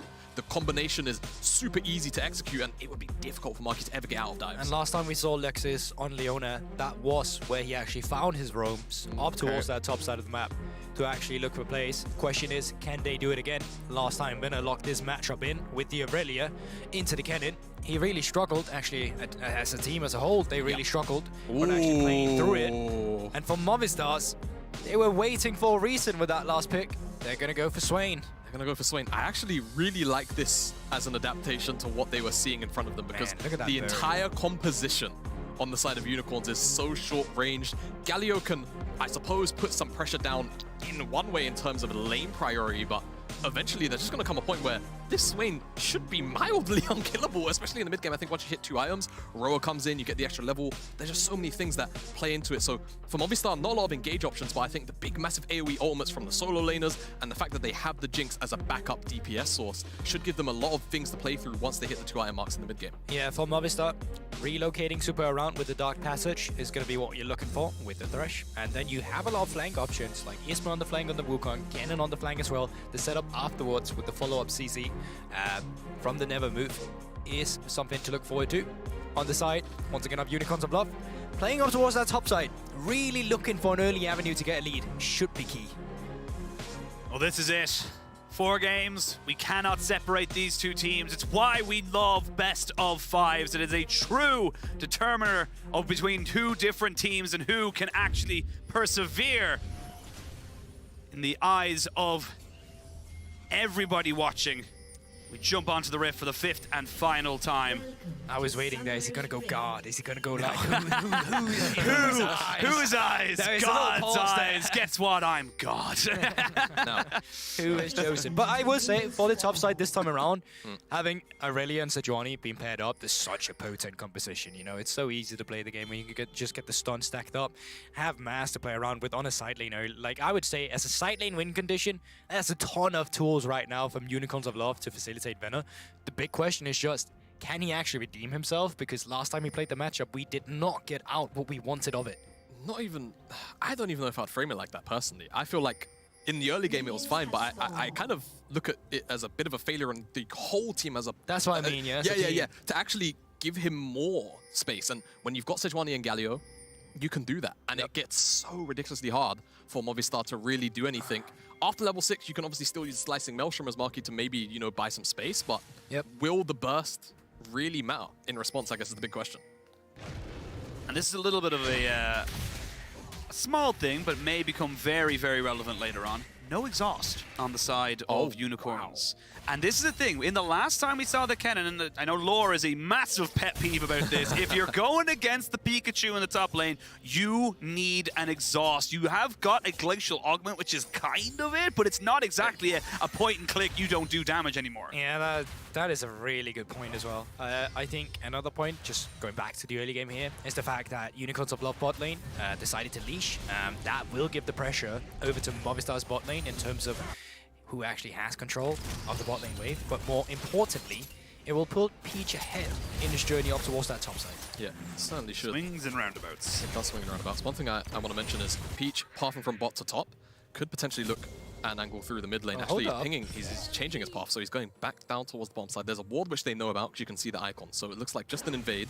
Isma is still clearing out Krug, so this is just Peach using the tempo that he's getting from the leash to potentially just steal away this buff, keep the bottom side isolated, and he knows as long as Venom's not really like too low, diving this Aurelia can be a little bit difficult. Yeah. So it's going to be, but it's going to be matched. So they just show, they really good read of Movistar, because I don't actually think that, you know, Peach was spotted going into that enemy jungle, but there still came pings on towards their own blue buff, and Isma Yeah, just Split entering on the top side here, straight up, looking good. Yeah, split map. Isma's a little bit further behind in terms of the tempo, in part because of the leash, I feel like, from the bottom side. Right. So we'll see whether or not this kind of plays into anything. And is Unicorns actually stacking the bot wave, I guess, is the big question. They were trying to, by the looks of it, but just not able to. Maybe super clearing out some of the minions with the rockets makes it a little bit difficult. Half E to be the one who gets the minion control because, well... Oh, they're looking for an engage here. The cleanse going to come out, but Hook means that Nexus takes a fair chunk of himself. Peach is in the area to maybe go for this one here. There's still a flash available. He's going to look for it. He's going to flash away. They're going to get him something. He needs a tower, and they will de-aggro the tower stacking. But a flash forward. Oh, and the flay. Does he get a hook in? He does. And that's just going to be Alvaro in a 2v3. It's going to be a 2 for 2 and a triple kill. Alvaro coming in clutch. Okay, so he's going towards a route where he's just picking up an early Kindle Gem. I really wish we saw a route where he just went boots, tier 2 boots immediately to have faster roam timings, faster movement around the map. He's still going to be playing around with the cooldown reduction he's getting from this, but disaster bot dive from Unicorns of Love in this game. And I hope when we have some downtime, we can look back at that dive maybe, but Peach, not going to be able to steal that one away. Isma had Smite on deck and ready. Alvaro's here. Alvaro's here. Yeah, I mean, Mas doesn't get a first rotation. That hook is going to go way wide. Look, you score a hat trick and then you don't hit anything else after that. They're going to be able to maybe get down Peach. Yes, they will. Marky now here, flash away by Mas, and it's all falling apart now, Shimada. There's nothing you can really do. There's just all these kills now going to Movistar. But it's all coming together for Movistar, and that's the important thing for them. They find Peach out because Peach is just getting over-aggressive over the fact he lost that scuttle. 1v1 in the bottom side. Super. Still sure there's no pullback, but there's enough damage. Funky levels up as well, and the 1v1, he keeps Unicorn at least in tow. What is going on in this game so far? So much fighting all across the map. Yeah, so you are calling out. Oh, look, this is so illegal. So late. This play is so late. This play can never happen like this. It shouldn't be happening like this, but the fact they get such a good trade onto the bottom side means that this dive can actually happen. But I just have to highlight, Peach's overall execution is a little bit weak. He misses the Q, doesn't follow the flash with the W, so he loses a lot of his HP, which makes the redive so much more difficult. Yeah, flash forward, gets the auto attack through. Flay-empowered auto attack as well with that regard. And the W from Leona actually draws aggro because he's being hooked in and it expires at the end. And it's so unlucky with the timing of the minion wave as well, just to the fact where the tower aggro goes over to Funky afterwards too. So, of course, this could have been worse. This could have been a Jinx with a triple kill. Yes. And that is very important to acknowledge. A support with a shutdown can be beneficial for you because it's easier killing that kind of support than it is killing the Eddie Karen. We're just going straight into another replay. Yeah, replay into replay. And again, look, this is just kind of moving into what we've seen from Movistar when they've won those games. When it gets scrappy, when it gets to the point where you're not really able to set your feet down and set things up, that's where they thrive. And the Unicorns, they're just walking into it. Yeah, I mean, more numbers here first for Movistar, right? That's the key thing. Thresh makes it to Peach first. Lexus isn't there in time. Frescowi also finding the double root fallback. Excellent stuff. This starts off, the root's a little bit weak from Funky, but Super then recognizes that and tries to find the 1v1 in the DPS. Yeah, and I think in the end, there's a bigger minion wave for Super, which is helping him out in the trade. Be honest. Yeah, what's up? I think Super's minions kind of griefed him there. A little bit. Because I feel like they should have maybe been autoing Funky a little bit more aggressively than perhaps they were. Those minions, their attention span, about the same as a goldfish. The 3 seconds coming throughout, nothing happening here anymore. Yeah.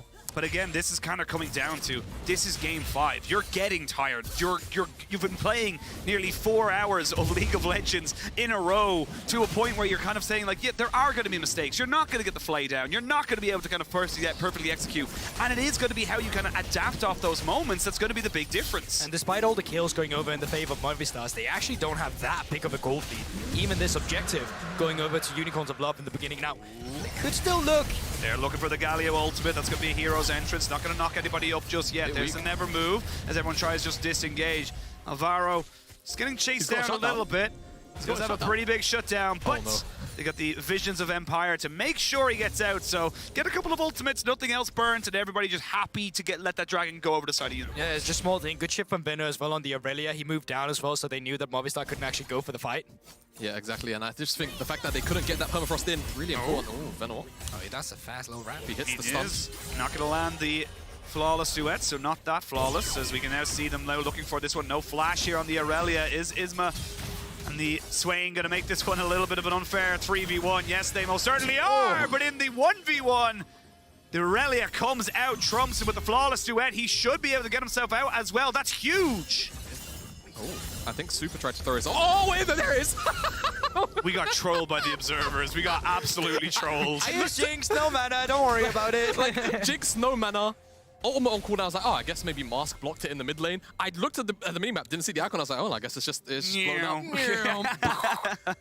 Now, resets are coming through. Advantage, at least in items in between the two top laners, is on Venua, and the two laners against each other without no ultimate. It's just beneficial to the Aurelia, which could lead to the side of Unicorns of Love just picking up a Herald here straight up, because they could just win the team fight with the amount of ultimates that's available to them. Yeah, and I think big thing to me is that the ultimate not being available for Marky, really, really huge. Just a little bit of poke here. But not having that slicing Maelstrom, I think, really doesn't allow Movistar to have a kind of setup that they would prefer. Whereas for Unicorns, even though they're down, you know, things like that Aurelia ultimate, the Gallia ultimate, I think just the big bodies, again, just being able to kind of find the target, burst them down, makes it too much of a volatile task. That will be that Herald picked up, and we'll see exactly where they want to put it, because I think you've got, you know, a solid option in putting it through the top side of the map. You want to try and get the Blade Through and King Spike online, but of course, naturally, you always have to talk about AD carries when the Herald is on the map. I'll be honest, Unicorns of Love at this point in time haven't really looked like a team that wanted to expend those resources on the top side, no, though. They just haven't. It wouldn't surprise me to see them actually just say, hey, we're going to do this bot side instead, despite the 5 blades still being up there. I would love to see them actually just get bot lane priority and still use the fact that there's downtime on this Drake, 2 minutes and 30 seconds, and then leverage a man advantage on top side instead and actually just blow open the matchup. I would love it as well, but I feel like generally Unicorns, whether it's not feeling confident or just the calls being we need to get funky ahead, whatever it is, it's really hard to tell, of course, from our perspective, but we'll see what they want to do, because Peach, he's down here on the bottom side. Oh, and that Visions of Empire, I think it spots them out as soon as the cast comes in, right? So does indeed. They know now that that play is coming in, and they just have to back away. This is where I would love to reset then. Yep. Just reset, run top. Like, there's even a bit, I think there's a stacked wave coming in towards Marquee. Yeah, oh, there was. It kind of got cleared out a little bit, I think. So, yeah, really, it's almost frustrating when you zoom out, because it feels like such an easy avenue to it's so easy use, for me to right? say, right? Like, there's a reason why we're here and they're there. Exactly. You know?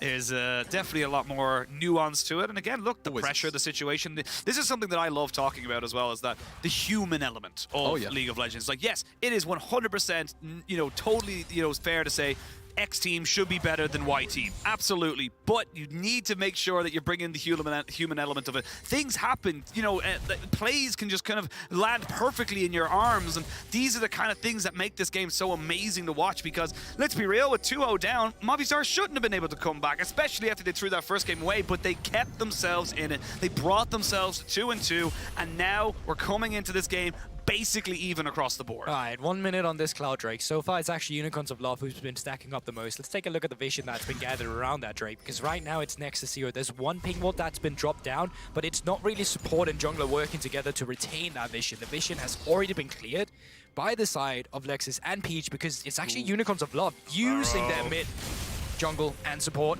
Can the Q hit? That's the question. Oh, they predict it, but can they follow up? That's the real question. He does flash. They get the ignite as well, so that's two summoner for one. It looked very cool, but cool guys don't look at explosions. Yeah, I mean, Avera kind of walks that one out, loses his flash. I think for Unicorns, just it's 300 gold on the Thresh, additionally, on top of the actual kill itself. They're so really chasing coins. They really wanted to chase it, but now you've got 80 seconds on cooldown for Peach's ultimate, Lexus ultimate as well.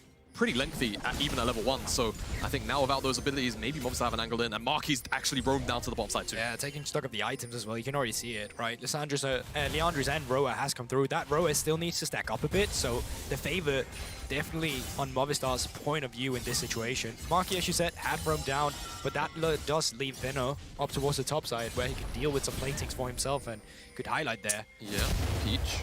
Are they just giving up the dragon? I think they want to try and dive Marky on the top side. It's tough. They do have the tools, but the Swain, Thresh, and the Wukong, it's a party right now. And the funny thing is, I don't think this is actually bad for Movistar. We're going to see a full kind of fight coming in for them right now. They're going to try and jump on the Peach. And I love this from Isma, putting himself into the pit, recognizing I can cover everything and where you go. Massive, massive move there in favor of Movistar. A bit of a mistake from Peach there. He thought he could collapse, did not anticipate that the rest of Movistar Riders was going to be around. Thought they were still going to be on that Drake, but They had the scuttle crab on the Drake. They should have known that no one started it up. Yeah, I don't know. Maybe just thinking, you know, Mask Peach, really strong, you know, skirmishing duo. Maybe they can find a burst target. Yeah. But like you say, it's just a bit strange. Galley ultimate. Yeah. Oh, they want it. They do want it. They're going to pop down the hero's entrance and get the thresh off it as well. They haven't killed off the dragon, but Funky already having to go and let the feathers go flying. Tom comes out onto Isma. Can they burst him down? Just get away with the decoy.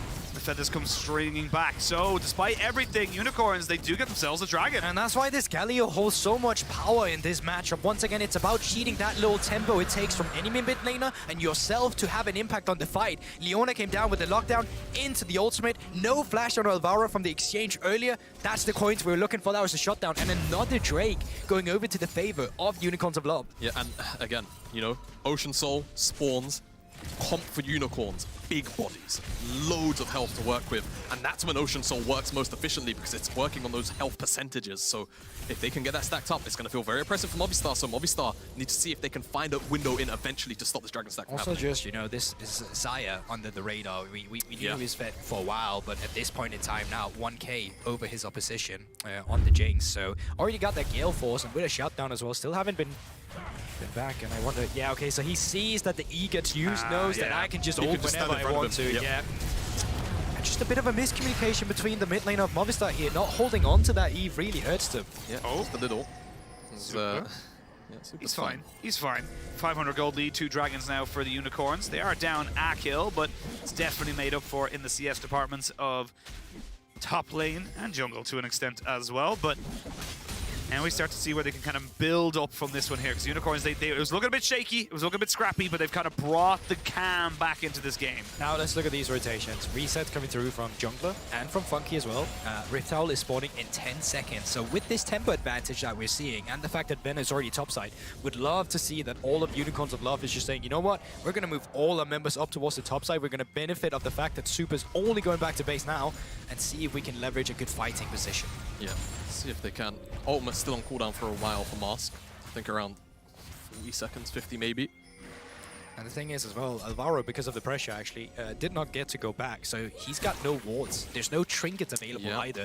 If Movistar decides to stay around here, they decide to do it in the dark. They do. They'll do it. Venok could collapse, but it just seems like overall, without a couple of those key ultimates and them just coming up right now, Unicorn's really apprehensive about actually going in, not wanting to overdive in. Should actually be able to leverage the first turret though down towards the bot side with this exchange instead. Just because the fact they still have that bot lane down there. Peach does get hooked up, strong back, but he's pretty tanky at the moment with that Warmog's rush. Alvaro tanking up the turret for as long as he physically could. Surely we'll get spawns now into the mid lane. That should be first turret in the mid lane going down. Look at the map right now, right? Top side should go down here, bot side going down as well. So even though you have that Rift Earl in the mid lane, and even though it is very beneficial that you're opening up the mid lane turret, you're losing your outer turrets on the other side. Yeah, and also I just want to highlight, Vena is 2 levels up cleanly on Marky because of how much he's had to roam. So a lot of these map movements not really going the way that perhaps Movistar wants to, because Super gets gold, Silent Condition and Vena gets gold, and they exchanged a Herald to get that mid-tier 1. It's not like it was just a 2-for-1 where they didn't drop the Herald, they dropped it just to get the 1-for-2. They're looking to get more aggressive as well. Looking to see if they can leverage the fact that people are picking up waves on Movistar. They do get spotted out by some of the wards, so not going to get too aggressive. And while we have this down trump, could we actually look at the total gold in between the members? So you just want to see what's actually looking like here. Oh, that's the wrong one. Give me a second there. There it is. I'm new here. So it is still sitting with Funky, expecting it to be bigger, but you can see it Marky down towards the bottom of it as the cannon. Only 1k ahead of his support, so yeah. 2 members that you want to see ahead on Unicorns of Love are the one sitting in pole position. Definitely. Now, even though Marky is significantly behind, I think it's also very important to note that Kennen doesn't always need to deal damage. It looks cool when he blows up an entire team, but in a situation like this where you've got tools like the Wukong and also the Jinx, if you just keep the members of Unicorns in place for them to get, I don't want to say one shot, but blown up fairly quickly, maybe that's enough to actually get Super the excited stacks that he needs to get a reset going. It's also just a fact, call back to the no exhaust from machine early as well on the cannon, so mitigate it, damage won't really appear, so yeah. Well, we can see what kind of damage it can do. It does mean that the Marky isn't really in a position to have his first item yet. You would love to have that rocket belt for the moment, but Each getting hit there by a hook, not really going to be the biggest thing, and this is kind of honestly what I love about this Warmog's rush. We've seen it quite a few times, that like you can just be a little bit more aggressive, you can get caught out, and as long as you survive, you will be able to heal up again, not be in any real danger. Speaking of real danger, it's a straight up ultimate for ultimate train that's top side, and it looks like he wants it a bit more. That's just the power of the Aurelia in the 1v1, and now the fight can really begin in this mid lane. They're looking to try and put down the damage. This Jinx hasn't really been touched just yet, but a cleanse off of the taunt means that Mask is not in a position to fight this. Flashes are coming in left, right, and center. It's a 2-for-none trade in favor of the side of Unicorns, but they aren't able to kind of get anything else from it yet. You can see, though, Unicorns kind of limping away from that mid lane skirmish with their tail between their legs a little bit, because Frescario was starting to stack up on the damage. It's very, very hard. They knew one to kill reset, that Swain. if that was coming through and the Jinx there, right? Just get out of there. Yeah, it just feels terrible. Obviously, we had the top lane solo kill. How did this one kick off? Is it just... It's actually more an engagement from Peach. Yeah, they just feel like Alvaro steps up too far forward. They kill him for it. But then you can start to see Frescario starts to stack up. Really, really hard to kill, and he's just in the middle of everyone. Remember, of course, Swain doesn't lose that demonic ascension until he actually isn't physically hitting anyone anymore with it. I thought the visions of Empire might steal it. We're all right. So, again, for Unicorns, it is a very double-edged sword. They have the ability to dive in, and if they can burst a target, great, but they have to get out before the Swain starts to stack up and really deal some damage. And hopefully in the future, from their case, they can actually make it the Jinx so that that extra added threat of their resets never really comes to fruition. But they are going to find more problems on the side lane now. Yeah. Venner is 3 levels ahead of Marky. He's sitting on 2 items. Yep. Marky still haven't finished his own. Have just finished. It's only mildly the first problematic. one just now. It's only mildly problematic. But I will also say it's going to get more problematic. He's going to be finishing his Merc Treads, and then he can look onto a Wit's End. And as soon as you get that, like, even the Swain won't really become an issue, right? He comes to teamfight at that point. Like, once he has that much MR, feels like for now, Super is not really in a position where he's going to be dealing too much damage, maybe until he hits IE, right? That's really going to be the big spike, and that's a while away. They're in such a time as well on Movistar as well, just due to the fact that, hey, oh, that's soul point he already. He might be dead again. He might just be dead once more. The W is good. The flash away by Marky. Can he get the lantern? No! He couldn't click on it. The Aurelia is now between turrets. They don't really know where they want to go with this one here. And Movistar throwing down the box. Maybe thought he was going to go for it, but yeah, the Baron being called straight away. Yes, you'll kill this Aurelia, but at what cost? Yeah, that's the thing. Baron's getting started up. You can't get the Visions of Empire down to get some sort of information, but what good is information when you know this is Low's already down to half HP? There's a Jinx Rocket coming up, so let's see how much that... Nothing. Not at all. Yep. It's the Baron going over, so still net win for Unicorns of Love. Shutdown going over to Super to get him somewhat back into the game, but still, Baron on Unicorns of Love now. Now, obviously, Movistar have a couple of ways that they can find themselves back into this game, but this is going to be one of the most impressive. Before this Baron went down, 1.5k gold leads I think I've seen in a while, just because of how strong Venner is, but also it feels like Unicorns are returning a little bit more to their slightly disciplined ways, where again, they've been okay at actually disengaging a lot of fights and not necessarily overstepping their bounds when they shouldn't be. Super is going to pick up this tower at the very least, so it's more gold back into his pocket to try and catch up to Funky. And a silver lining as well, of course, is that Aurelia did not get that Baron buff. She would have been the most versatile with that in a side lane. Right now, Mask has taken over that duty. He's up towards the top side of the map while the rest of Unicorns of Love still trying to see if they can deal with this mid lane turret. It's been a thorn in the side of them. Every time they're trying to look for some side lane plays, mid lane turret always the one where they can't actually press further on. Now that they see majority of the members down towards the bottom side, and they have that Baron buff, they can finally start cleaning up this mid lane turret and have more access to the map. Yeah, exactly. See how they actually utilize this slightly more open map. I think for Movistar, we're slowly kind of approaching the point where they really need to find some kind of big spike or big fight soon, because it feels like Unicorns are slowly but surely suffocating them out of this match. Venner's going to be 4 levels ahead of Marky soon. Yeah. And it's not as if, oh, like, you know, you're just missing a level, I'm just ahead of you or anything like that. Like, that is legitimately going to be a huge amount. And speaking of a huge amount, there's a hell of a lot of damage there on mid lane. Super as well. Quick little pick, and it's Super getting some more gold. Everyone can respect a little bit of charity. Even Lexus apparently giving something back to the point this situation. And, you know, Movistar Riders really in dire need of it. But even if you get this kill, this is just on the support. Not worth a lot. He's going to be back again in 15 seconds. And I think the big problem is just the fact that that soul is coming up in a bit. Still no healing reduction on Movistar.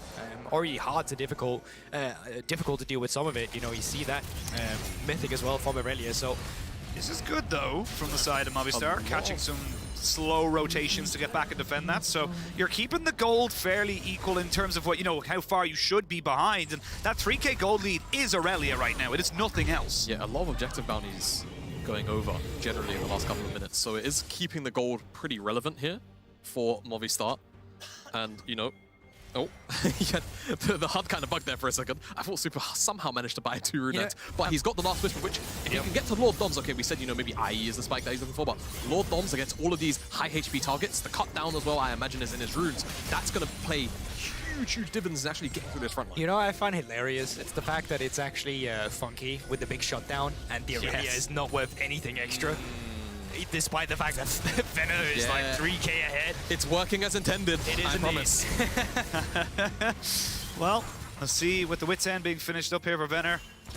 Does he have the kind of impact he needs? He's got the Wits End now, like he is huge. Yeah. The only thing he's really missing is the extra tenacity from Merctroids, but outside of that, he's a team fighting menace now as well. Yeah, I've got to say, even though Marky's been getting bullied on the sideline, he needs to find a huge ult now. Like, he actually just has to kind of, like, he doesn't even have flash, but he needs to just try and find his way onto the backline. There's no exhaust, like we've mentioned a couple of times before, so his damage is always going to be there. It just depends on how far behind he is. Unicorns, like you're about to say, she's kind of giving this one up a little bit two-handedly. There's the teleport, there's the engage. They're going to look to try and burst out the cannon as quick as they possibly can. They invest all the ultimates they possibly can on top of him. Venner finds himself on the super, but he gets himself the flawless duet. The flash and the cleanse is good. The Zaya's gone down.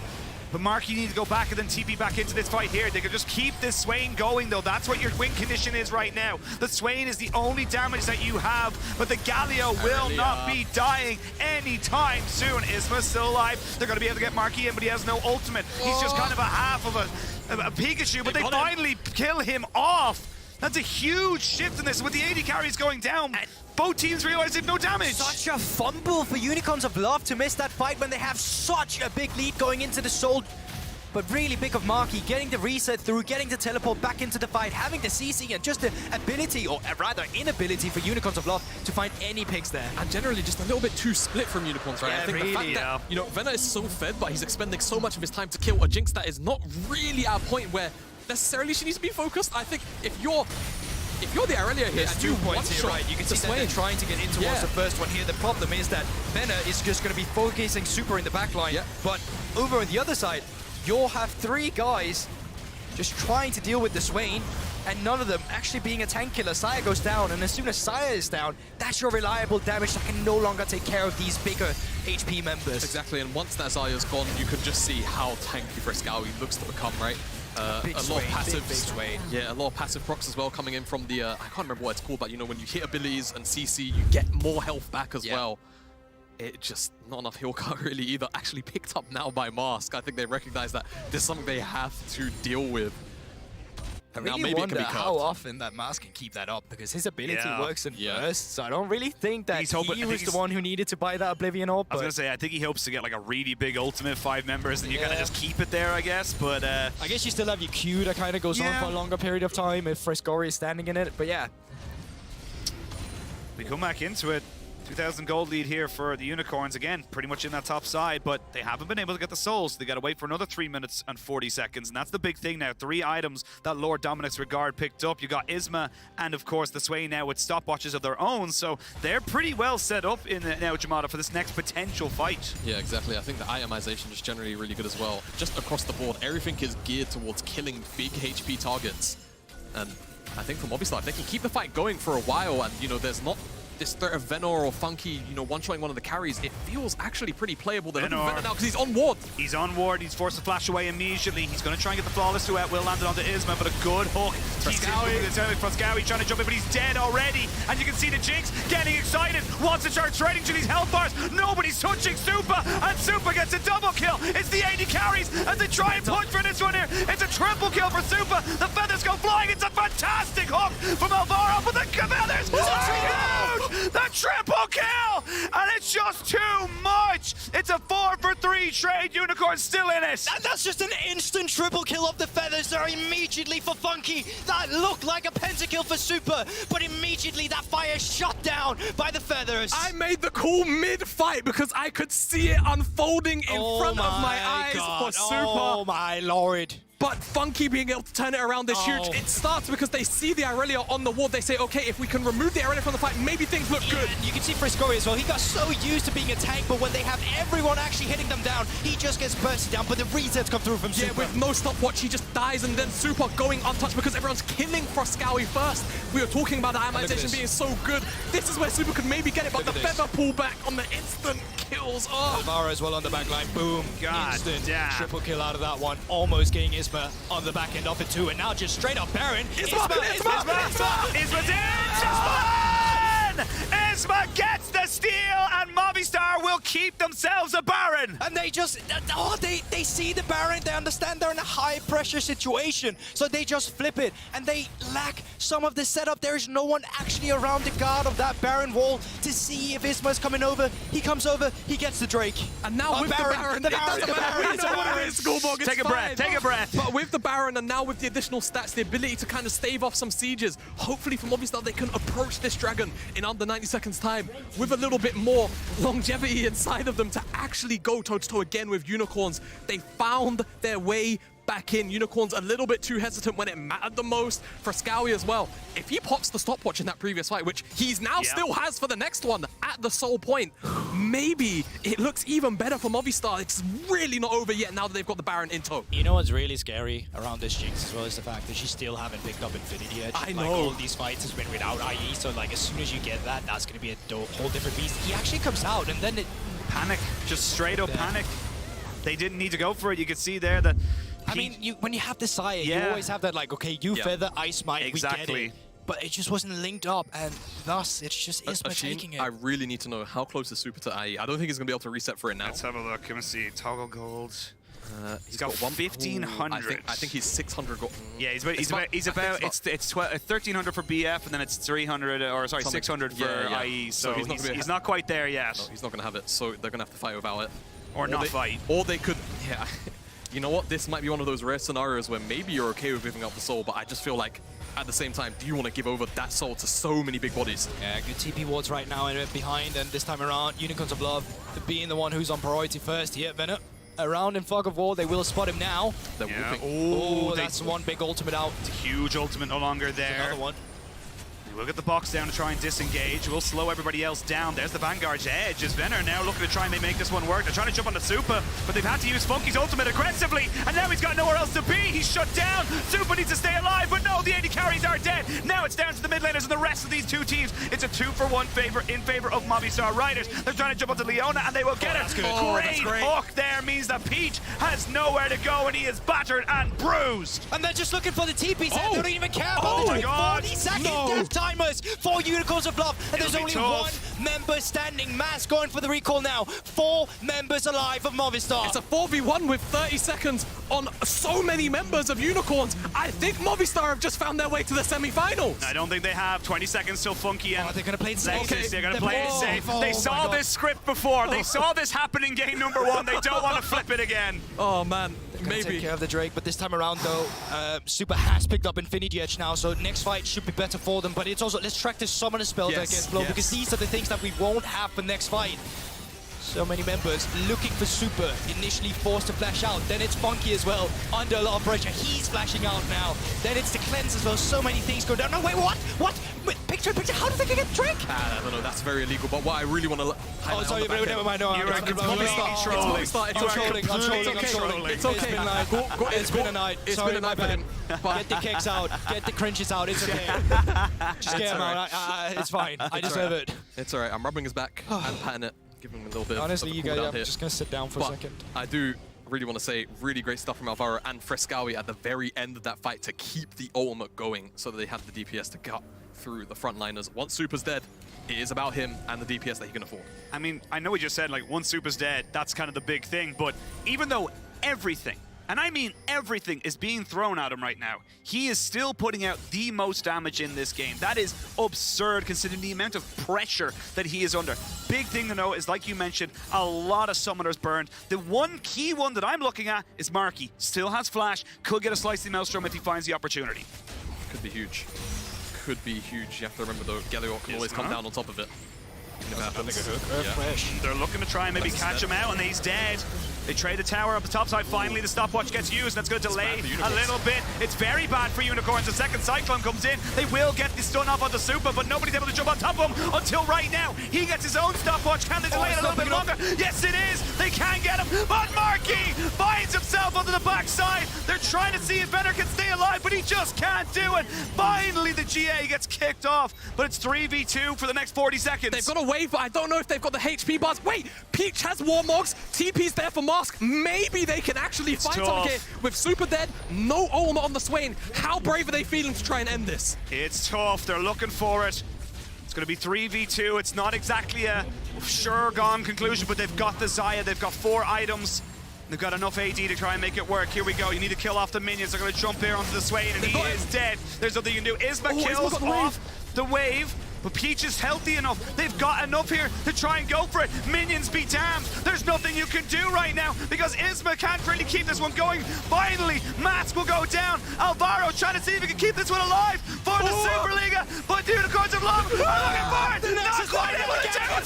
Peach will not do it. And Movistar stay alive. Look at the mid lane wave. Look at the mid lane wave. There's so many supers coming through here as well. Are they actually just looking for it? Okay, count the teleports, Vinner. Still got that teleport. It is an open nexus. No one dropped the ward, I think, just yet. There's a single ward standing right there. And you can see Lexus trying to set up a single TP ward should it become relevant. On the other side, though, they're just running down mid. They are running down mid. How can this happen? 2 times in the same series, Movistar. How poetic would it be? It's gonna happen. After game number 1, to just run it down mid and end off the back of this. I don't know. Yes, you've got Super, but you've got plenty of damage to deal with here. I don't think you can go for this backup, Movistar backup. You don't need to be here. They're going to try and coin flip it, but he's tanking the turret. There's Nexus turret number 1 down. They need to get another one, but they can't. Please. They need to leave. The Baron is up. Baron is available. The problem is, though, you can't just rush it immediately. All death timers has come up again for Unicorns of Love. Super minions on the top side. Supers for Movistar Riders in the mid lane. But are they just running straight towards it? Looks like they are. There could be a TP coming in here. That's the big question. It's got a perfect flank. They know it's there. So you're going to see the hook over the side there. They need to keep Alvaro there. I don't know if you can go for this one. It's a full-on flip. There's going to be a TP to try and get back out of this one here. Isma trying to see if he can exit the pit right now. They're going to throw down the Super, who has to cleanse. And everybody backs themselves away. It is. Oh, hold on. They're still going. Venner on a bit of a flank right now. Gets the flawless duet onto Isma, but a Cyclone good to try and disengage. Super's not quite there. Super seeing if he can get away from this one here. Double Supermas will be cleared up by him, but you don't have any Nexus turrets. You're bare. You have to defend this. You have to take the fight. Looking for more. They're going to see if they can maybe burn down Peach, who flashes away. Marky going to go in, but he's getting taken out. Funky is massive, and looks like Unicorns may have done it. There's no Super, and there's no way you can survive this. After 5 games, the Prime League will stand tall, and the Unicorns are going to semis. They stand over the Spanish giants, Movistar, and you can see the destroy in their faces because they know they could have won this series, and probably nightmares thinking about that game number 1 as well, as Unicorns happily gallop over the finish line. But a lot to think about on that series. They limped. Yes, they really did. And on the cusp of getting reverse swept, they find control of that game.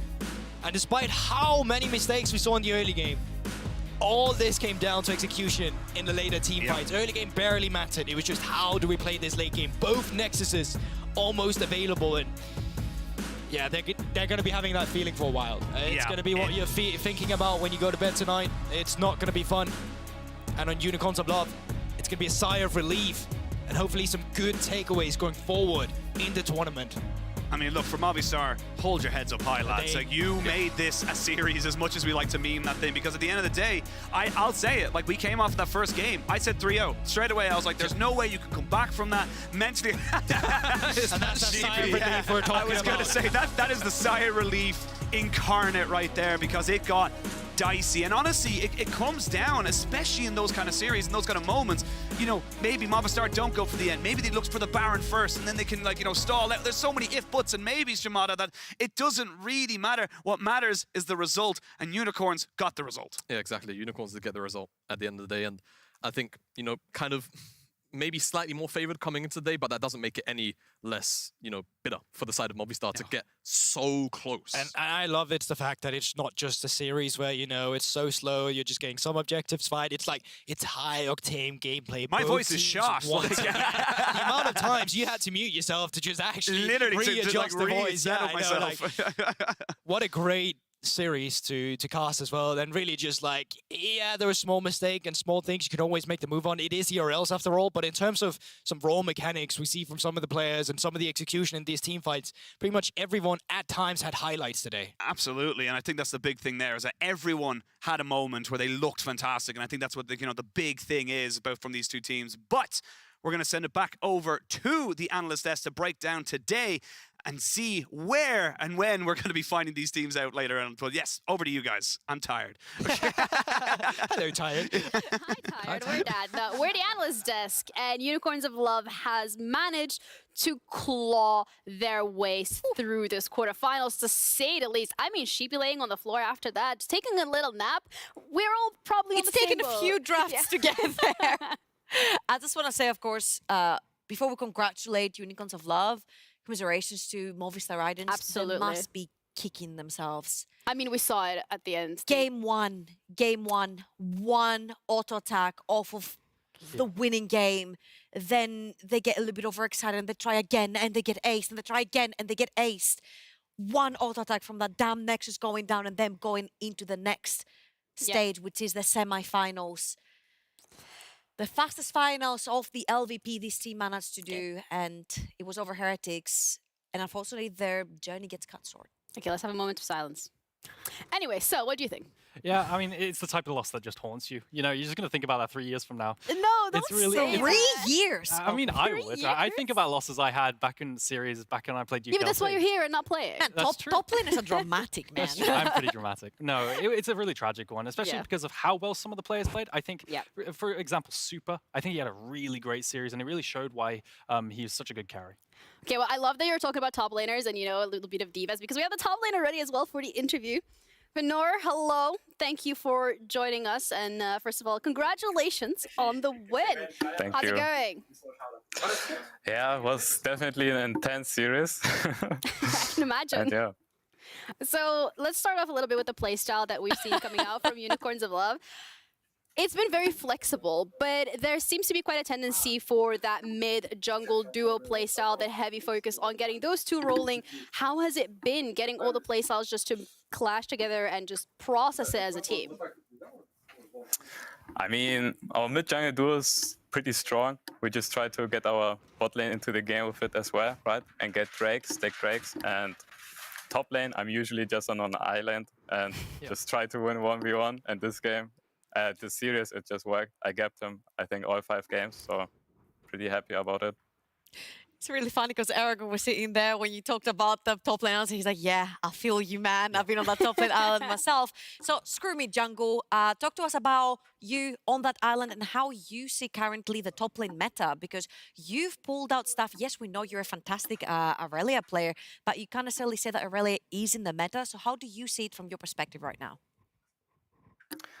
I don't think Aurelia is meta right now. I just play her because I'm really good on her, and it's just the standard counter pick to picks like Cannon, Jace, or something like this. And yeah, people just don't have practice on it, so I just win them, I guess.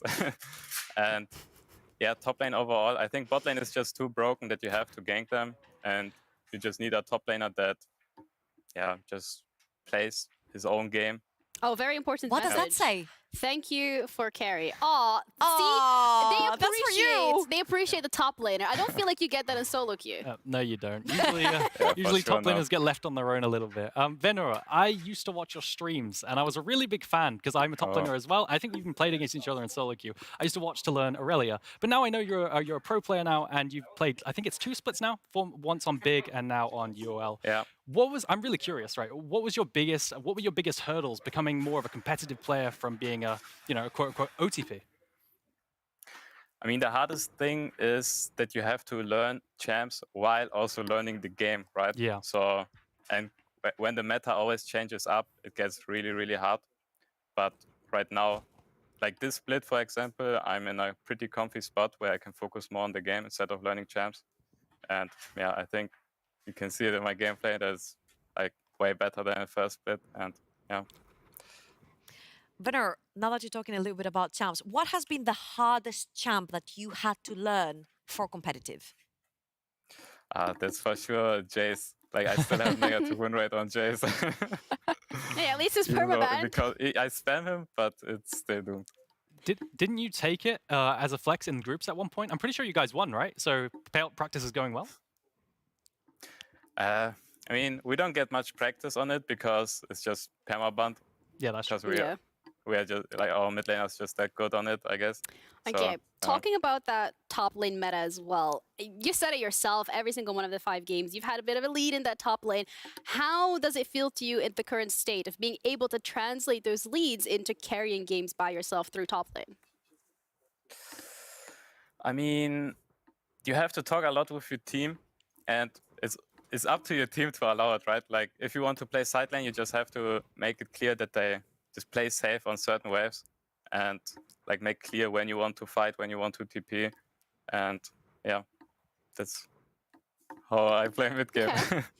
Make it clear, communication is key, but you are now in the semifinals, so congratulations on that. But we still have one more quarterfinals, and that's happening tomorrow. So from the teams that are playing against each other, is there potentially someone you want to go up against? I think it's only Ragnar. Ragnar is really, I like him. Yeah. So it would be a fun matchup against him. Well, thank you so much for taking the time for the interview. Enjoy the win of tonight, and we'll see you next week in the semifinals. Thank Bye. you. Thanks. Bye. The top lane meta. We do love ourselves a top lane meta. We have a top was lane. very wholesome. It was, right? He came with a little paper behind him. Thank you, Venor. You said it. He absolutely smurfed like every single game. Even the game that they lost when he was on tank duty on that Cassante. Yep. He was 1,000 gold up, and Maki was playing only carries. So to manage to be on a lane where you're in a losing matchup, 1,000 gold up when your entire map is losing, it's a great fit. Hey, at least he gets recognition for it, right? Like, when's the last time you got recognition for carrying a game? I'm just asking for a friend. In solo queue, you don't really get many honors. I'm going to be real with you. Fair it doesn't enough. happen very often. You can just say, well done, team, well played. Yeah, maybe you need to be like a little bit more positive. But positivity came through from Unicorns of Love in this game specifically when they needed it the most. And you can just see, look how much of a menace Venor is. Actually translating these leads from topside to bot lane is incredibly difficult, but he's doing that really well with these flanks using blast cones, creativity. Later on in the game as well, in these team fights, he gets 5-man ultimates using Aurelia from a flank, so really impressive team fighting from Venor.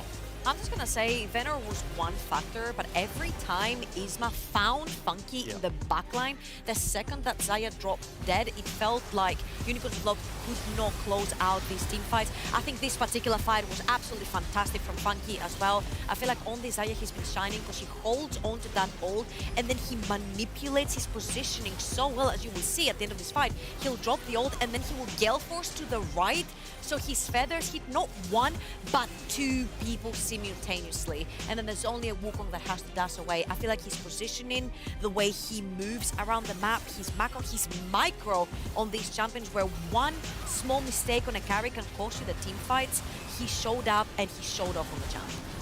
Yeah, and I think it's really easy to forget about early game when the mid game looks like this, just non-stop team fighting. Yeah. A lot of the early game was actually really good by Unicorns, despite that failed dive, which I think was just micro error, it happens.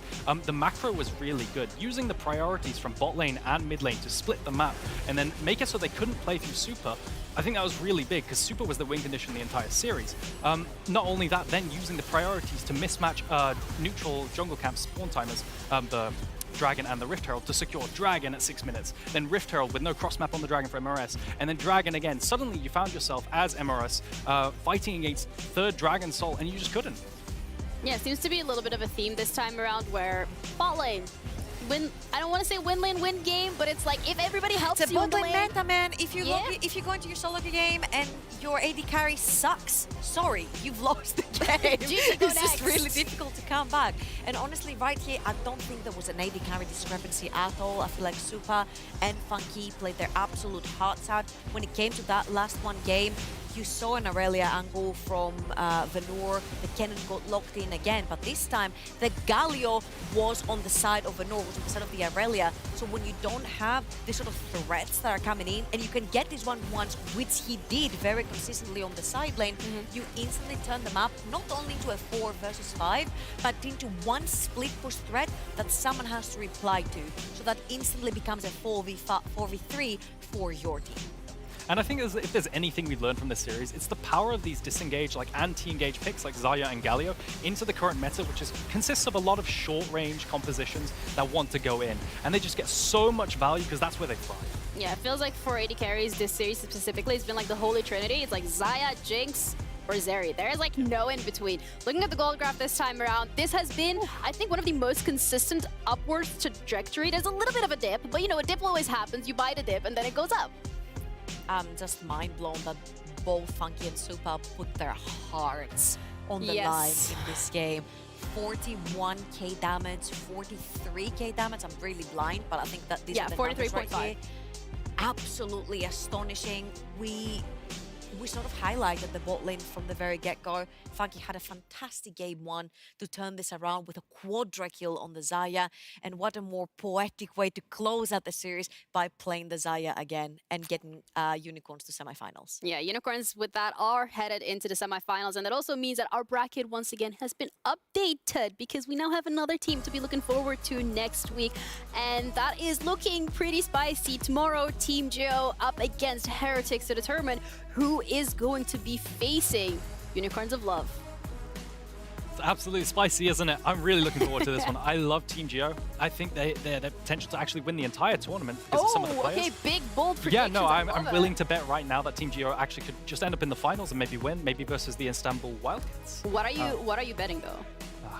Channel points on Twitch. You know what? Yeah. Google had a very interesting bet, and then he ended up drinking from Finn's shoe. Oh, he did a shoe. Yeah. So if you're interested, that's a very cool bet. I think I'm gonna learn from Gulbug's experience.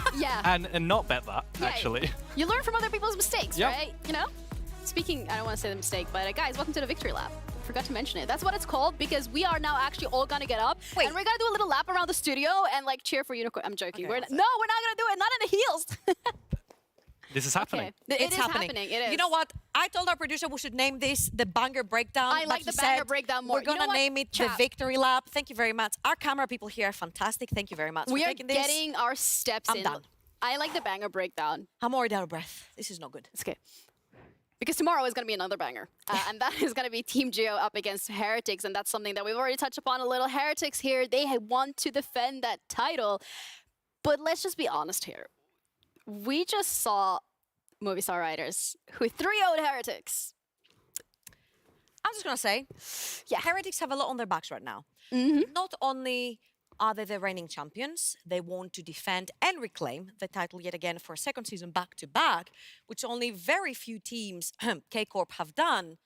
But also, they've got the entire Spanish nation behind them. Only one team remaining for the LVP, and it is going to be Heretics once more. Last time Spain believed in them, they won the entire thing, so... No sweat. No sweat. Yeah, no. It's the same with France, right? This is their last team as well. Yeah, this is their last team. Exactly, there's a lot on the line.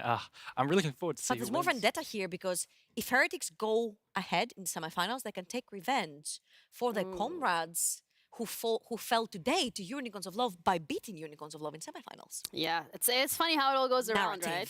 It's just the Premier League at this point. They have 2 teams in the semifinals. The last time this has happened has been summer 2021. So it's been a while. And then they did get 2 teams in the semifinals, and they both dropped out.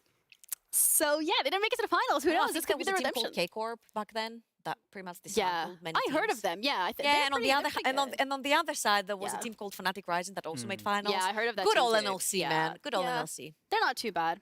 They're doing great. They're all right. Yeah, heard of them. Well, it was a pleasure, everybody. Thank you for tuning in. Thank you, both of you, for being such lovely analysts today. We're going to be back tomorrow, same time, same place. You already know it. Team Go up against Heretics, the final team to be heading into the semifinals. You do not want to miss it. Trust me. So make sure, be there, be square. Have a good evening.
caída en mi carrera, pero he vuelto más fuerte que nunca. Pero ojo con Supa, va a reventar a Marlon. Se atreve ahora con el 1 contra Flaque. No debería de ganar el tetón. J'ai progressé une étape à la fois jusqu'à arriver au sommet. Il y a maintenant qui est dans la mêlée. Et la côte de Roguette, elle est magnifique du côté de la TSC.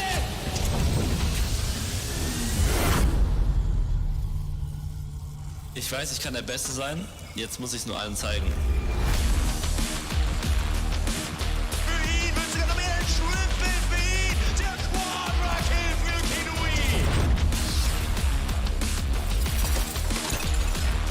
선택할 수 있는 길이 많았습니다. 저는 지금 걷고 있는 길이 옳다고 확신합니다. No a wszyscy tutaj na gotowe. Nie odbierajmy. Pentakill jak najbardziej zasłużony.